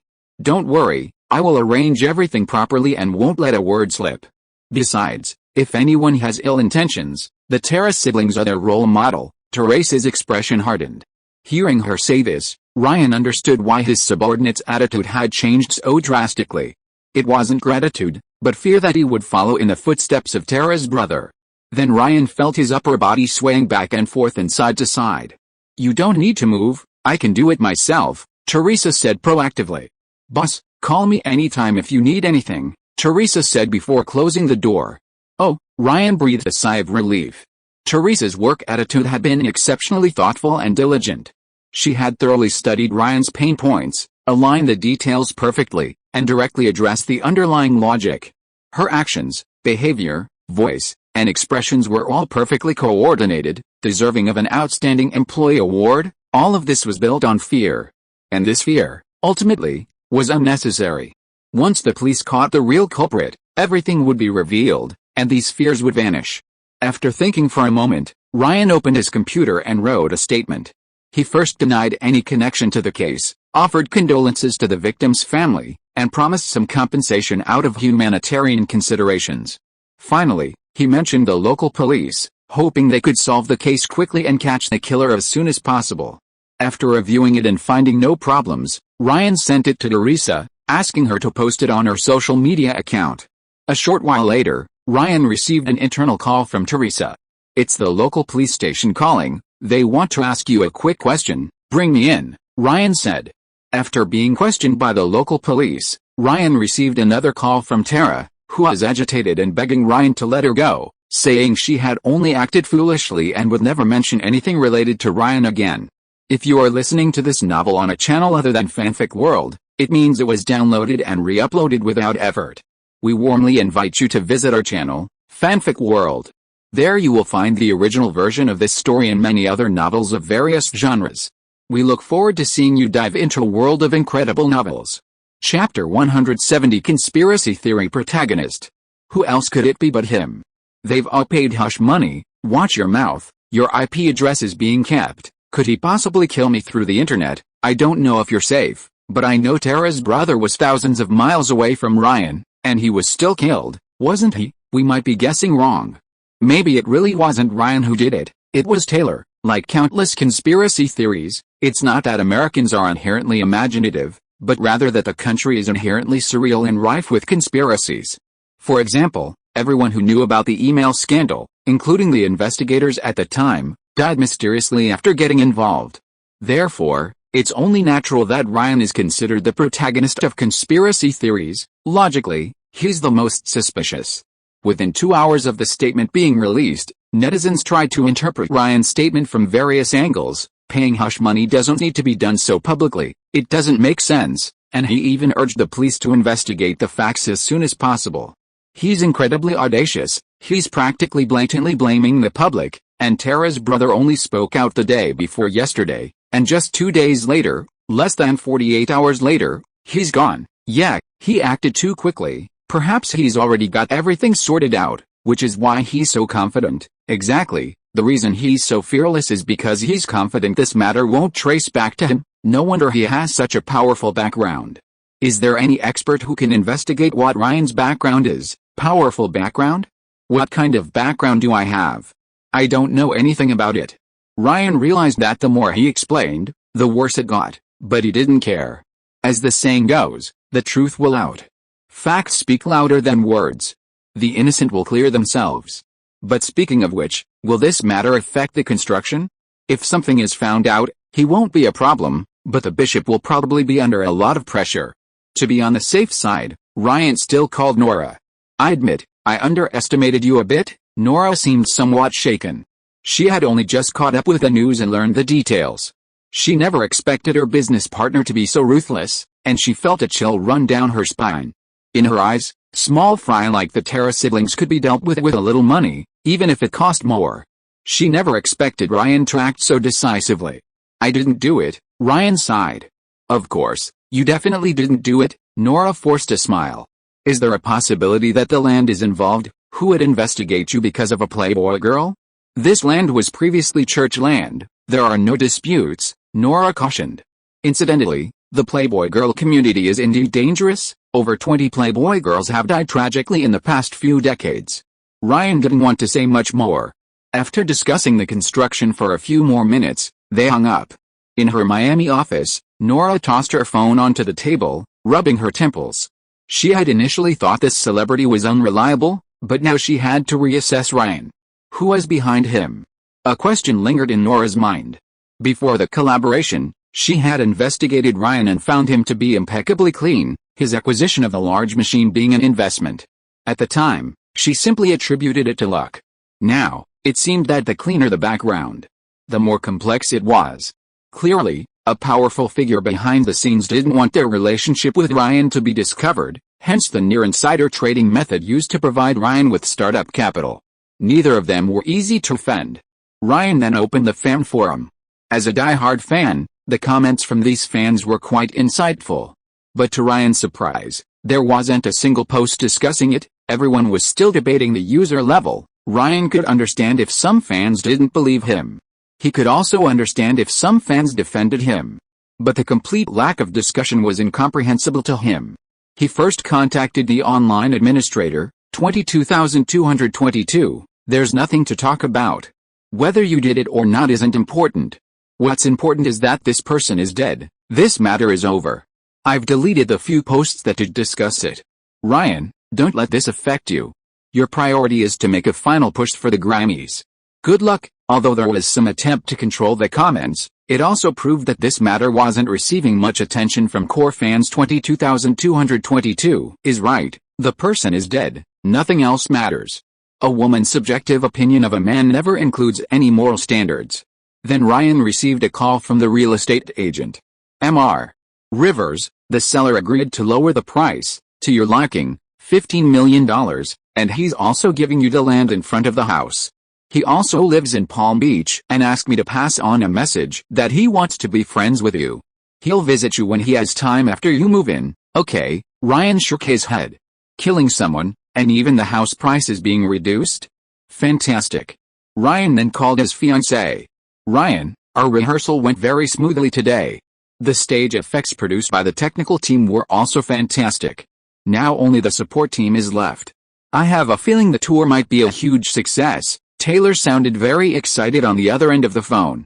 This was Ryan and Taylor's first conversation since the Terra incident. "The house is all settled. The final price is $15 million excluding tax." "Really? That's an incredible deal. What did you say to them?" "The previous owner said they wanted to make friends, that's all. They also live in Palm Beach now, so we'll be part of high society after we move in." "High society? It's all. Pack up, we'll move in the next few days," Ryan said. Police investigations, arrests, and interrogations all take time, and Taylor was about to head to Los Angeles, so both of them were free these next few days. "Put these in the closets, handle them carefully, they're fragile. These are clothes, move them all to the walk-in closet upstairs, someone will be there to help. Leave the rug here for now, we'll lay it out after we are done moving." Taylor crossed her arms, directing the moving company staff, already showing some of the air of a lady of the house. Ryan was happy to have some free time, pacing back and forth in their newly purchased mansion.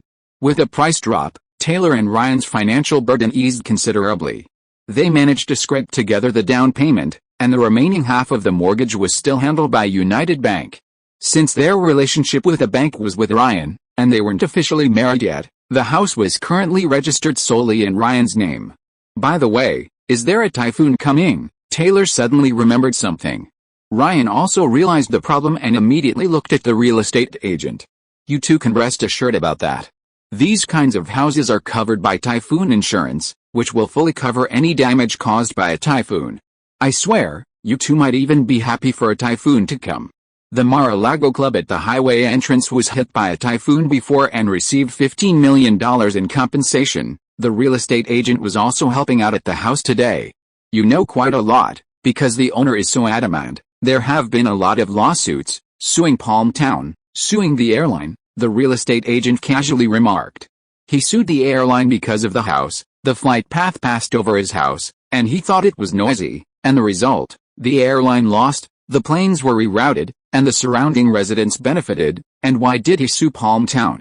Besides objecting to the usage rights, he also erected a flagpole over 80 feet, 24 meters, high on the estate to fly the stars and stripes, which is excessive, Ryan nodded. The move lasted all day, and there was still half left to move. Taylor and some housekeeping staff helped with tidying up, working until 10 o'clock. You don't have to lift a finger, those people you hired are there to do the work for you. Ryan wiped the dust off her nose. I know, but I'm not tired. Taylor shook her thin arm. I don't know why, but the more I work, the more energetic I get. Maybe it's because it's my own home. At the end of the day, Taylor gave each staff member a tip. Thank you, Ms. Rivers, your kindness is unparalleled, God bless you. The group left gratefully. Taylor was left alone to tidy up the furniture that needed replacing and repairing. Turning around, she saw Ryan had prepared a table full of dishes. At this moment, only Ryan and Taylor remained in the large first-floor living room. Taylor turned off all the lights except for the one in the dining room, creating a dreamy and romantic atmosphere. Ryan, did you notice that refrigerator? It's huge, big enough to fit 2 adults, Taylor gestured. What a strange analogy. I didn't touch it, it was an accident, Ryan said. Of course I know it was an accident, you would never do such a thing. Taylor nodded, she hadn't doubted it for even a second. As for that woman and her brother, they should have been punished the moment they tried to profit from your privacy, but with this accident, it's just that her brother was unlucky. Taylor naturally stood on Ryan's side. Then Taylor lowered her head and focused on the food in front of her. So, what was that woman going to say? She asked, her head bowed. What else could it be? Just a subtle way of indicating a connection to me, Ryan said.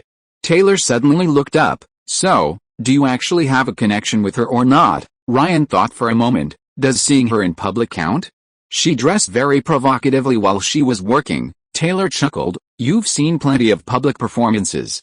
I've even seen her on the Victoria's Secret runway. But why did you recruit her? She's just a playboy. Someone has to communicate with those adult film stars. Being an adult film star is a regular activity, and these activities rotate. Why hire an adult film star? Never mind. You men just like that. Taylor shook her head. Then she said meaningfully, the police have to catch the murderer quickly and clear your name, otherwise, wouldn't you be able to act with impunity? What kind of logic is that? I'm not as casual as you make me out to be, Ryan laughed. Yet, the first time was in the car with me. Taylor took a sip of red wine. That's because you're too charming, HMPH, you have good taste. Chapter 171 Substitution Method. I love you, honey, Taylor whispered. I love you too. Taylor hugged Ryan tightly around the neck, the warm orange light from the lamp reflecting off the ring finger of her left hand.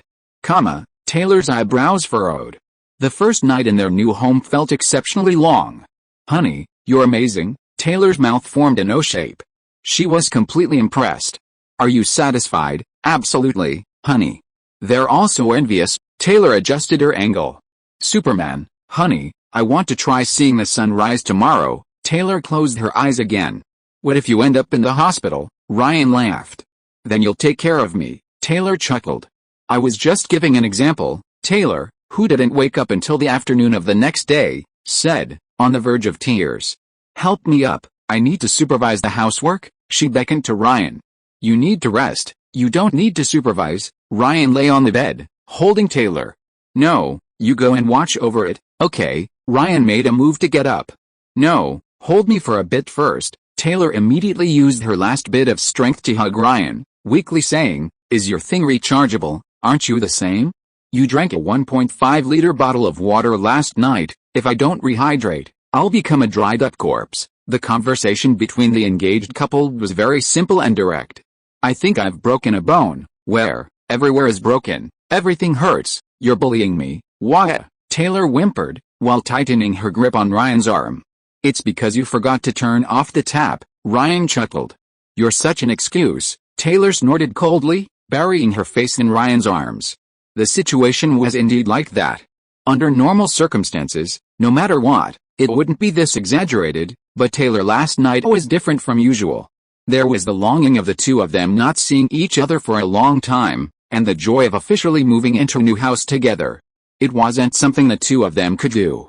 In fact, Beyoncé later mentioned it in her lyrics, something about staying up until dawn, as if afraid others wouldn't know how amazing her husband was. Of course, this also required the cooperation of swimming champion Ryan, who gained a new title after this battle. Palm Beach 13, bring the scale over here, Taylor nudged Ryan. Seeing Ryan didn't react, Taylor nudged him a few more times. Ryan complied, and Taylor lifted her legs off the bed, then, with Ryan's help, stood on the scale. The number displayed was 55 kilograms. I've lost weight. I really have. A full 1.5 kilograms, Taylor exclaimed incredulously. I'd heard this could help with weight loss, but I didn't expect it to be true. Taylor looked up at Ryan, like Columbus discovering a new continent. You've only lost water weight, Ryan reminded her. I tried to lose weight for half a month before, and I didn't even lose this much. It'll all come back in a few days. Anyway, I've lost weight. Tell me, if I did this for a month, would I? Then you'd really die? Ryan said without hesitation. Taylor truly believed him. That evening, Ryan brought a tray to the bedroom. Mrs. Rivers, it's time for dinner, Ryan said in a tone like an old butler. Taylor put on her glasses and was holding a notebook, writing lyrics in her peculiar pen-holding posture, not in a diary. Taylor showed Ryan her new songs from the past few weeks. There was the heartwarming Never Grow Up, about family love, Better Than Revenge. About the emotional pain of having one's love stolen, Ours, about unrequited love, and Haunted, full of accusation. This time I learned a completely new creative method, which I call the immersion method. My therapist said I was fantasizing, so I amplified that fantasy. In Never Grow Up, I fantasized about having your child. In Better Than Revenge, you were stolen away by Daddario. Ours takes place in another parallel universe where we don't know each other, just colleagues. And in Haunted, you heartless man, dumped me. Taylor kicked Ryan in the back, glancing at him sideways, genuinely immersed in the song. Ryan didn't care.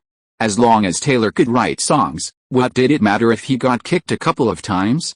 Besides, Taylor's feet were white and soft. In the eyes of a foot fetishist, this wasn't anger, it was a reward. Ryan, however, thought of another aspect. Taylor was now writing songs, shouldn't she also get more singles charting like him? Taylor hadn't eaten all day, so she was wolfing down her food. Aren't you afraid of gaining weight? Anyway, with you here, I won't gain weight. I'll just trouble you to keep it up, Taylor said with a smile while chewing. Also, I thought about it, you should come with me to Los Angeles. Anyway, you have to attend the Grammys, so it won't hurt to arrive a few days earlier. You haven't spent much time with me since you proposed, Taylor blinked quickly and said coquettishly. So, I went to see Erica for New Year's Eve, Ryan asked. Just spend one more time with me, okay, then call me Dad first, Ryan nodded. Taylor rolled her eyes at Ryan and quickly called out. What? Ryan pricked up his ears. Never mind if you didn't hear me, Taylor pouted. I have to work on a new song. I don't care, you told me to shout, and I did. It's not like you can't move all that stuff. 3 days later, Ryan and Taylor appeared in Los Angeles. As soon as they landed, they were surrounded by a large number of reporters. Los Angeles has Hollywood, and it also has the most developed paparazzi system in the world. Anyone, a passerby, a driver, a restaurant waiter, could become a paparazzi spy. Ryan, the killer in Tara's brother's death case, is still at large. Do you know where he is? What kind of nonsense is that?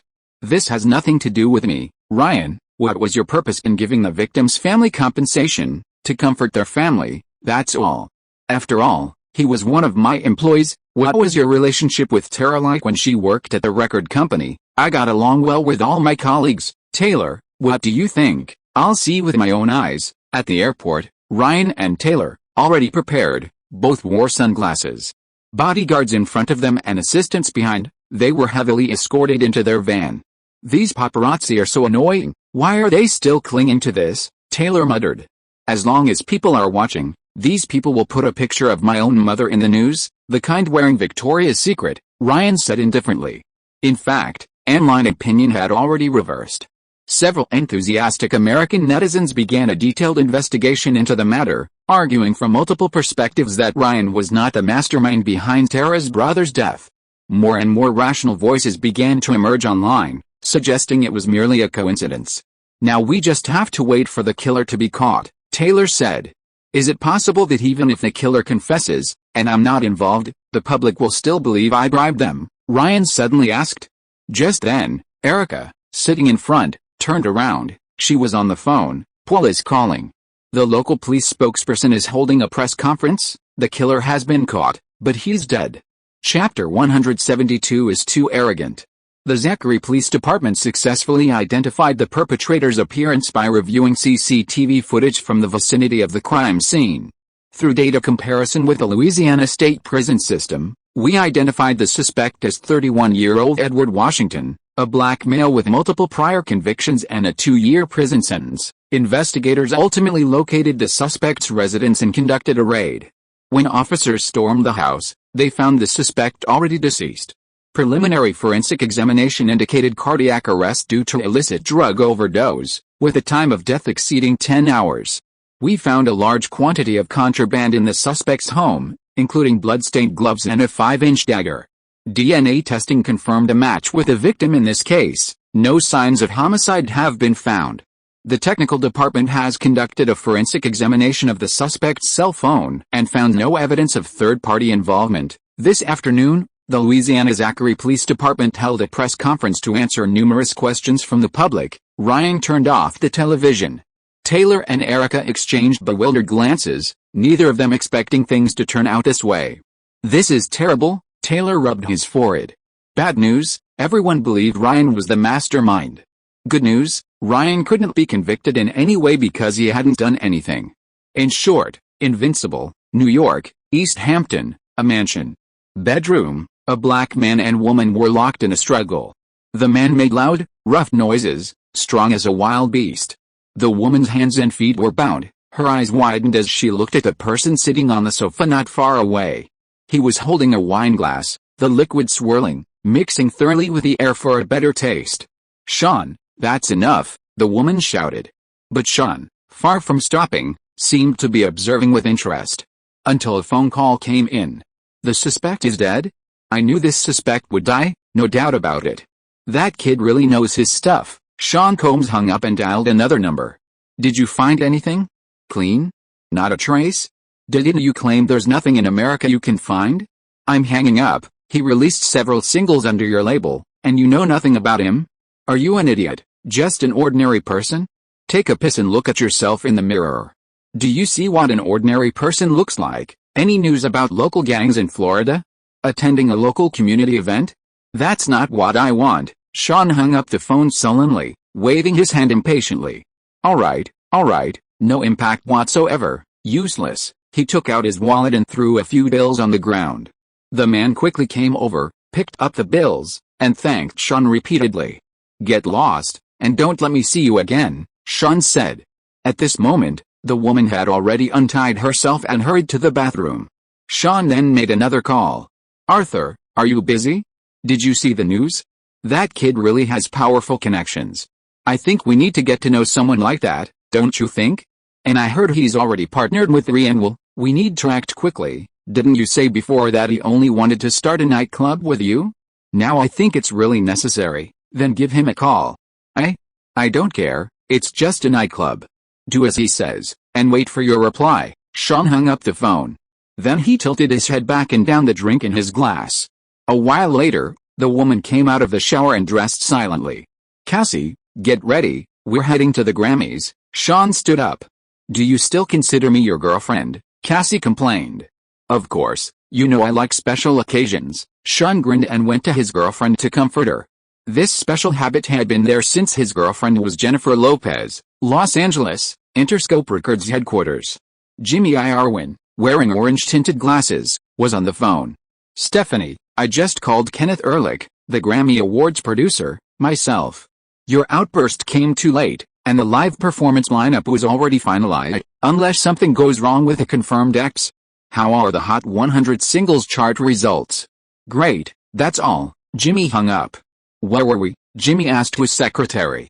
The guy who was going to leak Ryan's information is dead. The killer is dead. It's a cold case. Nobody can be sure of the truth. I understand. Jimmy nodded. Ideally, Ryan's hiring a killer would be traced and he'd be completely ruined. He hadn't expected him to be so clean. Perhaps he had planned it all out beforehand? Everyone who knew the truth would have to. Too audacious. Today is the deadline for member voting. You need to finalize the voting list, the secretary continued. Every year, the Recording Academy members with voting rights reach 12,000, and over 10,000 exercise their votes annually, most of whom are professionals in the recording industry. Jimmy, as a record executive, naturally has voting rights. Jimmy pondered, who did we vote for Best New Artist before? The Jonathan Brothers. Call John Allman's secretary and say the Jonathan Brothers have no chance this year, then change your vote for Best New Artist to Ryan Rivers, Jimmy said. He hadn't wanted to do this. Ryan and his own Lady Gaga were direct competitors. After some consideration, he decided to change his mind. Santa Monica, the starting point of Route 66. Under the famous Route 66 sign, Ryan and Taylor posed for a photo. Both were fully disguised, and passing tourists had no idea they were big stars. Besides Erica, 3 bodyguards stood in a triangle, dressed in plain clothes, blending well into the passing tourists except for occasional glances. After a quick tidy-up, the two quietly slipped out of the hotel, strolling around the city like any ordinary couple. Taylor took Ryan's arm, and the two walked to the railing of the pier, taking a few more photos together. Ryan then asked one of his bodyguards to buy 2 hot dogs. How is the new song production going? Taylor removed her mask, pressed close to Ryan, and faced the sea. You know I'm always quick, Ryan said, stuffing a third of a hot dog into his mouth and chewing happily. Ryan had now completely mastered the essentials of a VCI supersaw and was using the supersaw sound effects to modify the piano's tone. The effect was quite good. The only problem now was finding a female singer to replace Beyoncé's voice and Weekend hymn. Ryan felt that only a black female singer could capture that African music feel, and this black female singer needed to be somewhat well known. He told Taylor about this problem. If I remember correctly, Leona Lewis received 3 nominations. Didn't you work with her before? How about working with her again? Taylor suggested. Leona, who became a sensation last year, was naturally invited to the Grammys. I think this is a good idea, Ryan said, stuffing the remaining hot dogs into his mouth. Look at you eating like a child, Taylor said, wiping the sauce from Ryan's lips with her fingers. She had a mother's heart. Everyone seemed like a child. What was meant to be an unintentional gesture was seen by 2 girls nearby. Mila Jovovich. Oh my God, it really is you. I'm not seeing things, one of them screamed. You've mistaken me for someone else, Taylor said helplessly. The two did look somewhat alike. Without further ado, the girl pulled her companion over, demanding an autograph. Wow, you've aged so well, I'm only 19. Taylor snorted and casually scribbled a couple of notes on the notebook they offered. Ryan pulled Taylor away, only to find that quite a few people were already looking their way. It really is Mila, the one from Resident Evil. No, you've all mistaken her. This is Linda Evangelista, a famous model. How did she lose so much weight and look so young? Ryan laughed out loud and quickly pulled her away before anyone could actually recognize Taylor. I'll check the monthly ticket count later. I'll remember the bonus chapter for monthly tickets, and I'll make up for it later if there's a bonus chapter for the patron. Chapter 173 Successfully Caught in the Adultery. Am I really that unrecognizable? Taylor stood in front of the mirror, her face close to the surface, carefully observing herself. The girl in the mirror had long, golden, curly hair cascading over her shoulders, her brow slightly furrowed. Not as pretty as you, Ryan's voice came from outside, already interrupting. I haven't even asked yet, Taylor chuckled and left the bathroom. She came out to find Ryan sitting at his computer, working on music. Taylor didn't disturb Ryan's work, took out her makeup bag, and began applying makeup. At this time, Taylor didn't actually have a full-time makeup artist with her. Ryan, wearing headphones and immersed in the music, was completely unaware of the dramatic change in Taylor's appearance behind him. About an hour later, Ryan took a sip of his soda, glanced back casually, and almost dropped the can. "Do I look good now?" Taylor, sporting incredibly long false eyelashes, blinked, the lashes fluttering as if they could create a breeze. Her blush was applied like a monkey's bottom, the powder was so thick it was practically falling off, and there was a huge amount of green eyeshadow. Case closed, it's non-mainstream. "Honey, I think your physical attributes are perfectly fine, you just need a good stylist.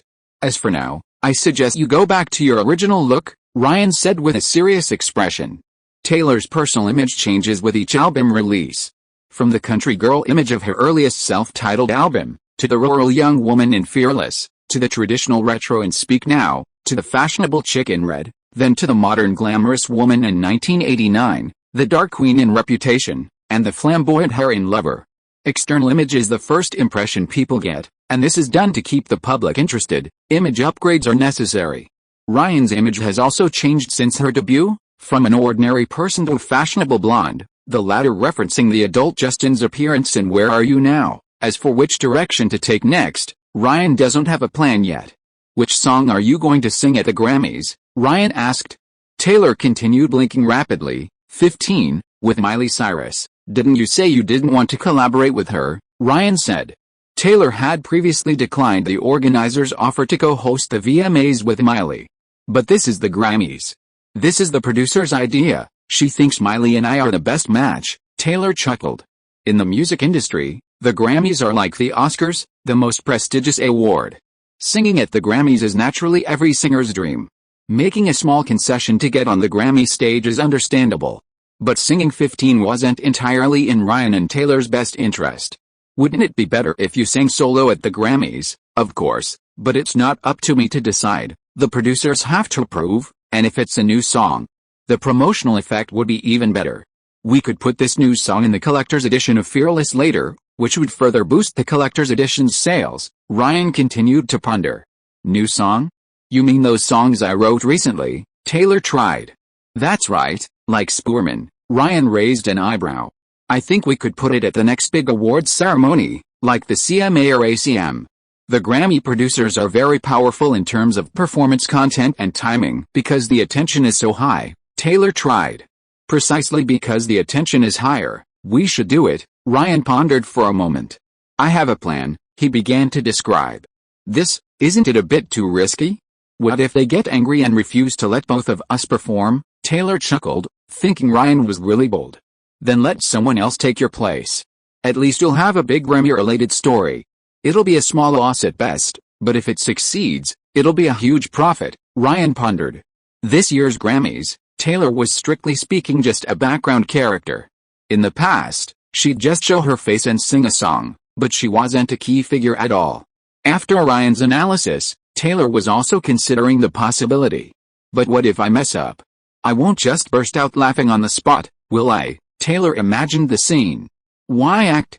This whole thing will make you angry enough. What if Miley doesn't take the bait?" Taylor asked again. "That's my problem. You can continue as usual." Ryan shrugged. Staples Center, the Grammy stage was being set up intensively. "Disturbia, it's like the darkness is the light. Disturbia, am I scaring you tonight? Disturbia ain't used to what you like." On stage, Rihanna sang and danced, while some members of the production team sat in the front row, observing the lighting and the performers' movements. Not only does Rihanna possess a unique voice, but her stamina is also impressive. Her breath remained unchanged throughout the entire performance.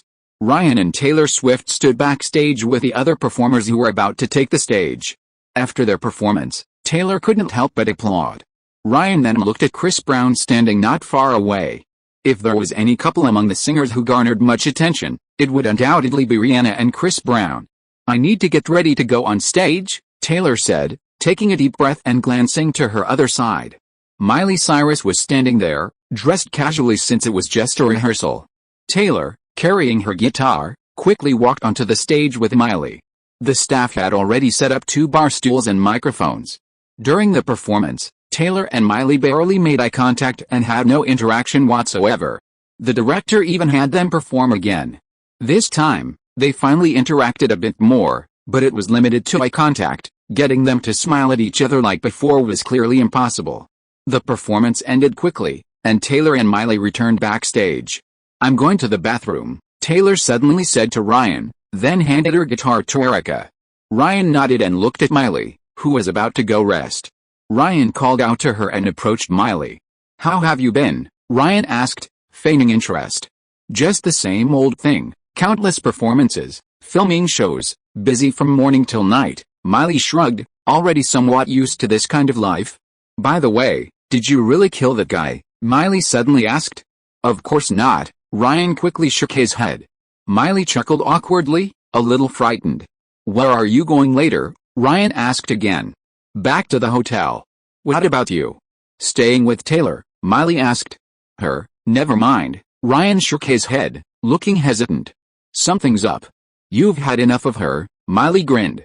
She hadn't forgotten being beaten by Taylor last time. If it weren't for the producer's wishes, she wouldn't have performed with Taylor. "You know, she's quite controlling, but I prefer your kind of wild girl," Ryan nodded. "Haven't forgotten the kiss last time," Miley's smile widened. "That was difficult, then you should forget it." "I don't want to be chased and cursed by Taylor's fans," Miley nodded. She was satisfied that she was more charming than Taylor, but she didn't want to get so close to Ryan, especially backstage where there were so many people around. Just as Miley was about to walk away, Ryan called out to her back, "I have a new song that matches your voice perfectly. Do you want to talk about it?" Miley froze, then turned around. "How about we talk over there?" Ryan pointed to the storage room next door. Not long after the two went in, Taylor returned. Erica pointed to the door of the storage room not far away, indicating that the two had just gone in. Taylor took a deep breath. It was her turn to perform. She hurried over, quickly opened the door, and saw Ryan looking down at Miley, the two very close together, Miley practically pinning Ryan against the wall. Seeing Taylor standing in the doorway, Miley immediately took a step back, creating distance between herself and Ryan. "What are you and Ryan doing?" Taylor asked, sounding displeased. "He sent me here. He said he wanted to collaborate on a new song with me," Miley feigned innocence. "So you came in with him, right? If I had come in any later, were you going to kiss me again? We're engaged, aren't you going to let go?" Taylor raised her hand, the ring on her ring finger gleaming. "It's not what you think." Miley was speechless, now caught red-handed. "What else could it be? Let everyone see what you've done." Taylor clenched her fists and shouted. Seeing Miley and Ryan's intimate behavior, she was really getting into character. "Calm down." Miley became increasingly flustered.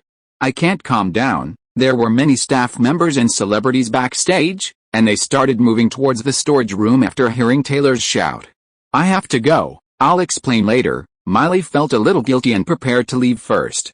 "You have to explain yourself today." Taylor blocked the door. "Get out of my way." Miley and Taylor started pushing and shoving, and more people gathered around. Chapter 174 New Gathering, Old Friends. Why are they fighting again? Is it because of Ryan again? Aren't they engaged? Yeah, what is Miley thinking? A group of staff members stood nearby, whispering amongst themselves. "You have to explain yourself today." Taylor, pinned against Miley, grew anxious and, just like last time, raised her hand to strike. Ryan reached out and pulled Taylor back. Unlike the private gathering last time, this was the Grammys backstage. If the argument escalated into a fight, it wouldn't be good for Taylor. "Let go," Taylor hissed urgently. After a brief standoff, Miley seized the opportunity and rushed out, quickly fleeing the scene without a word. Her team members arrived to assist her. "All right, that's enough. Now go find the relevant people and explain the situation," Ryan whispered to Taylor. Taylor then lowered her hand, turned around, and went with Ryan to find the assistant director. "I absolutely refuse to perform with Miley," Taylor sobbed, recounting the incident. "I only went to the bathroom, and she took Ryan to the small room again." Ryan remained completely silent, letting Taylor perform the whole thing. His intervention at this point only added fuel to the fire. The assistant director glanced at Ryan. "I held firm to my bottom line." Ryan nodded immediately.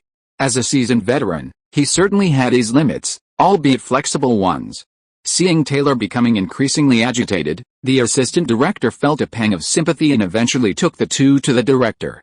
After understanding what had happened, the director also expressed helplessness, finally looking at the producer sitting beside him. "The performance order and timing, including the guests, are strictly controlled, down to the second. It's not something anyone can change at will." Producer Kenneth Ehrlich frowned immediately upon learning of Taylor's demands.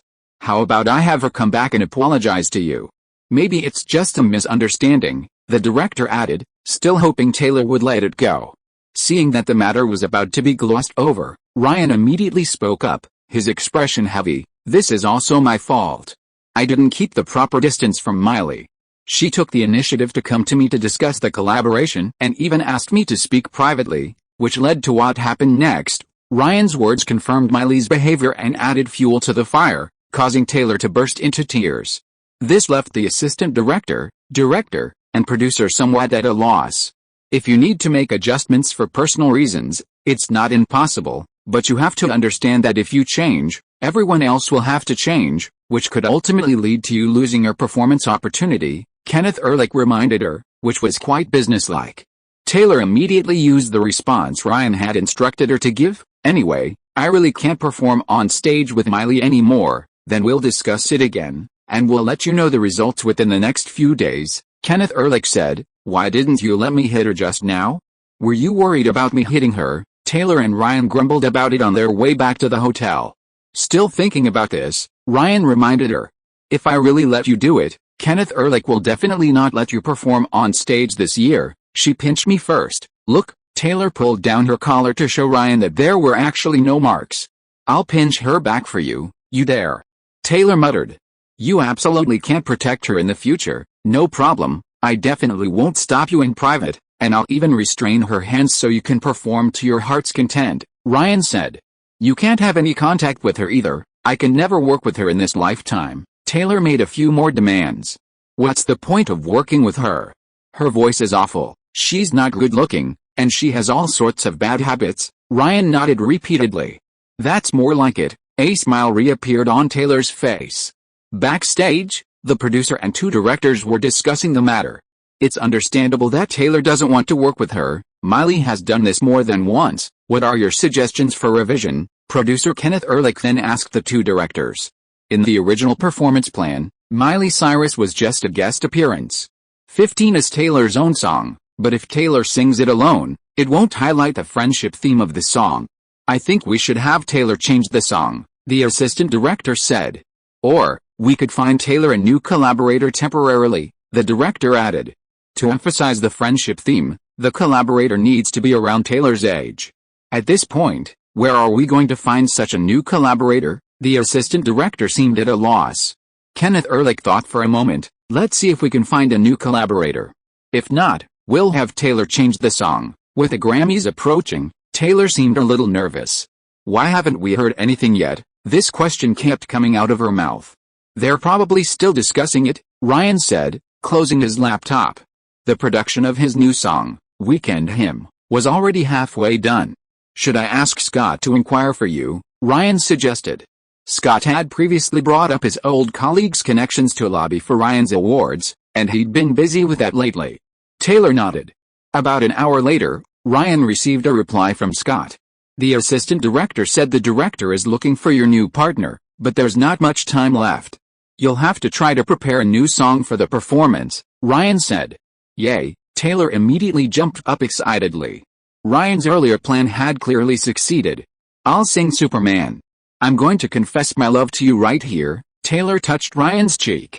Just one song would be enough to sweep away any doubts about their relationship being in trouble and dispel any conspiracy theories. Over the next few days, Taylor began preparing a brand new song and contacted Nathan Chapman to start a new arrangement, leaning towards country music versions of other songs from the Fearless trilogy. Taylor, we both got invited. Clive Davidson is hosting a private party for the Grammys tomorrow night, Ryan said to Taylor after ending his call with Scott. Who got invited? Taylor walked over, a face mask on her face. Almost everyone, all the artists attending the Grammys, including several record executives in Los Angeles, Ryan said.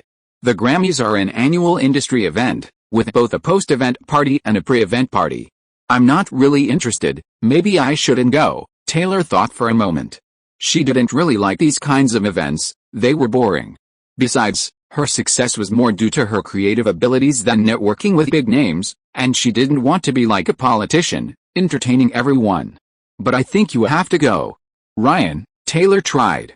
Aren't you worried I'll stay out all night? I should remind you, Miley might be there too, Ryan said casually. I'll go. What time tomorrow? I'll get ready beforehand. Taylor immediately changed her mind. Who's Clive Davidson? Do you know him? In the car, Taylor closed her makeup mirror. A well-known producer, A&R manager, record company executive, and just became the chief creative officer of Sony Music Group this year, Ryan said. Clive Davidson was no small figure. He was half a level above Jimmy and L.A. Reid. He discovered artists like The Blacksmith, Pink Floyd, Whitney Houston, Guns N' Roses, and Westlife, as well as several top rock bands from the 1960s and 70s. He's known as the Golden Ear, and you've heard of his current flagship female singer, Leona Lewis. Leona Lewis's promotion in the U.S. market is handled by Clive Davidson's J Records. So, Leona and Simon will be there tonight too. Perfect, you can continue discussing collaborations with her, Taylor nodded. Ryan and Taylor arrived at the party venue, Clive Davidson's private residence, a luxurious palace large enough to accommodate all the guests. The person responsible for welcoming Ryan and Taylor was somewhat unexpected. Mr. and Mrs. Rivers, welcome, Scout smiled. Dear Godfathers, only these 2 chapters today. I didn't write anything yesterday. Sometimes all I can do is offer comfort, there's not much else I can do. I'll still respond to criticisms later. Chapter 13 of The Alliance Leader, plus the increase from 500 to 900 monthly votes last month, plus the 1 chapter I missed today, make a total of 19 chapters. Subtracting the 7 extra chapters I have already updated, I still owe 12 chapters. I'll resume updates tomorrow, with at least 4 chapters. Chapter 175 Even a single mistake. What are you doing here? Taylor squinted. Because I'm hosting this party today, Scout chuckled. He and Taylor had a past conflict. He had refused to let Taylor work with Ryan. Ryan was somewhat puzzled. How did Scout get involved with Clive Davidson? Was Scout's backer Clive Davidson? After a moment's thought, Ryan dismissed the idea. Clive Davidson was an executive at Sony Music, but Scout's label was under Universal Music Group. Clive Davidson couldn't possibly be interfering with his rival. Please come in, both of you. Many guests have already arrived, Scout said, leading the 2 men in. Ryan, I really didn't expect you to be so well hidden. You've completely fooled me, Scout chuckled at Ryan. Now everything was clear. Scout knew he was just a stepping stone for Ryan, a cover for entering the music industry. He had someone else guiding him. I just want to know one thing, what's behind you? Scout said gravely. Ryan could only smile slightly. Sorry, I shouldn't have asked that question. Scout realized he might have said something inappropriate and apologized profusely to Ryan. Ryan patted Scout on the shoulder, indicating he didn't mind. Scout thought back on it and, considering that he hadn't made things difficult for Ryan when they terminated their contract, he was secretly relieved. And the subsequent collaboration, Scout continued. He was referring to Ryan's collaboration with Justin Bieber. Of course, if you have the time and a suitable opportunity, seeing that Ryan didn't speak immediately, Scout quickly gave himself a way out, afraid that Ryan would refuse. Ryan nodded. At this moment, Taylor caught sight of several young singers from Hollywood Records, Miley Cyrus, Demi, Selena Gomez, and the Jonathan brothers. She immediately walked over to Selena. Of the remaining people, she only nodded to Demi as a greeting. Seeing that his fiancée had someone with her, Ryan nodded to the 2 of them, took a glass of wine from a passing waiter, and then searched for Leona in the lobby alone. Then he spotted Leona among the group of Englishmen, with Simon standing beside her. Hey, I was just looking for you guys, Ryan said, approaching them to greet them. Ryan, Simon greeted him warmly. He knew about the rumors and now realized just how much power Ryan wielded. As for the man, he certainly deserved to die. Ryan nodded to Leona, who, unlike Simon, showed obvious panic. Ryan is a gentleman, that's for sure. Don't be swayed by the rumors. Ryan is definitely innocent, Simon said, beckoning Leona closer. Leona nodded to Ryan. Ryan then explained the purpose of his visit. No problem, absolutely no problem. Leona is always available. I'll send her to Florida, at your disposal. Simon grinned broadly at Ryan's desire to team up with Leona again, immediately agreeing. But, Leona began, opening her mouth. But what? You gave up such a good song before, do you know how much money you lost? This time you have to work with Ryan, Simon scolded Ryan in front of him. Leona shrank back in fright. I don't force anyone, Ryan said immediately. No force at all. The lead singer of Republic Era, That's a different Ryan. She gave up a song written for her, while Beyoncé accepted it without a word. She has such a bad song selection. Simon talked about what happened recently. What's the song called? It's called Halo. I listened to the demo later. It's such a pity. If Leona sang it, it would definitely be a hit. Simon's face showed a pained expression. Beyoncé's most commercially successful single, Halo, was originally written specifically for Leona. This isn't the only song Leona has given up that would be a career masterpiece for other female singers, including Rihanna's most famous single, Diamonds, which was also originally written for Leona by Sia. She also gave up. Leona could have become a superstar with just one mistake. But she perfectly chose all the wrong answers, leading to her rapid decline in popularity. Under Simon's intimidation, Leona finally agreed to cooperate with Ryan.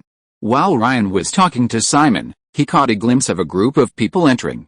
Leading the group was Jay-Z, the man who had been exposed for drugging a 13-year-old girl with Sean Combs in 2000. He was currently in a secure position, followed by artists under his label, including Neo. A moment later, Rihanna, carrying Chris Brown, also entered the party. However, the two seemed to have just argued, as Rihanna looked somewhat displeased. "Hey, Ryan." Ryan turned around and saw Arthur, holding a wine glass, forcefully squeezing in. Arthur greeted Simon and Leona separately. "Ryan, I got a little carried away last time. I have to apologize," Arthur said, then looked at Ryan. "I thought about it carefully after I got back, and I think you're right. We should cooperate, just the two of us." Arthur chuckled, his bright white teeth giving him a slightly goofy look. Ryan glanced behind him but didn't see Puff Daddy. "We can cooperate if there's an opportunity, but my branch's focus is currently overseas." Ryan casually made up a reason. "Where to open a store is just a matter of your word," Arthur said rather embarrassedly. Such a big contrast was obviously because of that rumor. Ryan vaguely sensed his purpose in cooperating with him. "All right, this matter can be moved forward," Ryan nodded.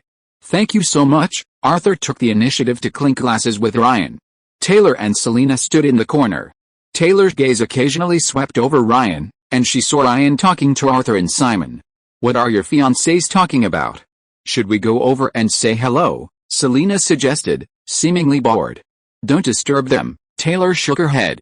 Just then, she saw Leona wandering around, looking somewhat lost. Taylor called out to her and beckoned her over. "How did your talk with him go?" Taylor asked. "I'll be working with him." Leona didn't seem happy at all. Normally, a female singer who could work with Ryan should be overjoyed. "You've heard those rumors, haven't you?" Taylor immediately realized something. Taking this opportunity, Taylor bluntly stated, "The truth is absolutely not what's circulating online. Ryan has nothing to do with this. Imagine if you were really behind it all, would he be able to show up at a party so easily? Everything leaves a trace." "Ryan is innocent," Selena nodded. Although she didn't know Ryan very well, she still trusted Taylor. He really didn't need to do this. Leona thought for a moment and realized the illogicality. If it was just a sex scandal, it could be resolved with money. There was no need to go to such lengths, the risk was too great. Just then, Taylor noticed the Grammy Awards producer entering the venue. He saw Taylor, greeted her, and then walked over. "I've prepared a new song," Taylor said immediately. "Oh, I forgot to tell you. A new person will be filing in for your and Miley's new show. Could you let Miley know?" "She's here too, right?" producer Kenneth Ehrlich said. Taylor froze. "She is. I'll go tell her," Selena said from the side. Kenneth Ehrlich nodded and left, going straight to the second floor of the venue. Taylor was somewhat absent-minded at that moment. Had the performance opportunity just slipped through her fingers? Just then, the slender Jimmy Iovine entered the venue, and in the crowd behind him, a flamboyantly dressed newcomer was particularly eye-catching. "It's Lady Gaga." The guests immediately turned their attention to the rapidly rising female singer, including Taylor, who made eye contact with Lady Gaga. Lady Gaga smiled slightly at Taylor and then nodded gently. "It's her. She's the one who took my place." Taylor immediately realized what was happening. End of this chapter. Thank you so much for reading until the end. Don't forget to give it a like. Looking for more exclusive content and immediate access? Subscribe to our Patreon. Remember, every like, subscription or donation encourages us to continue. Thank you all. See you in the next video.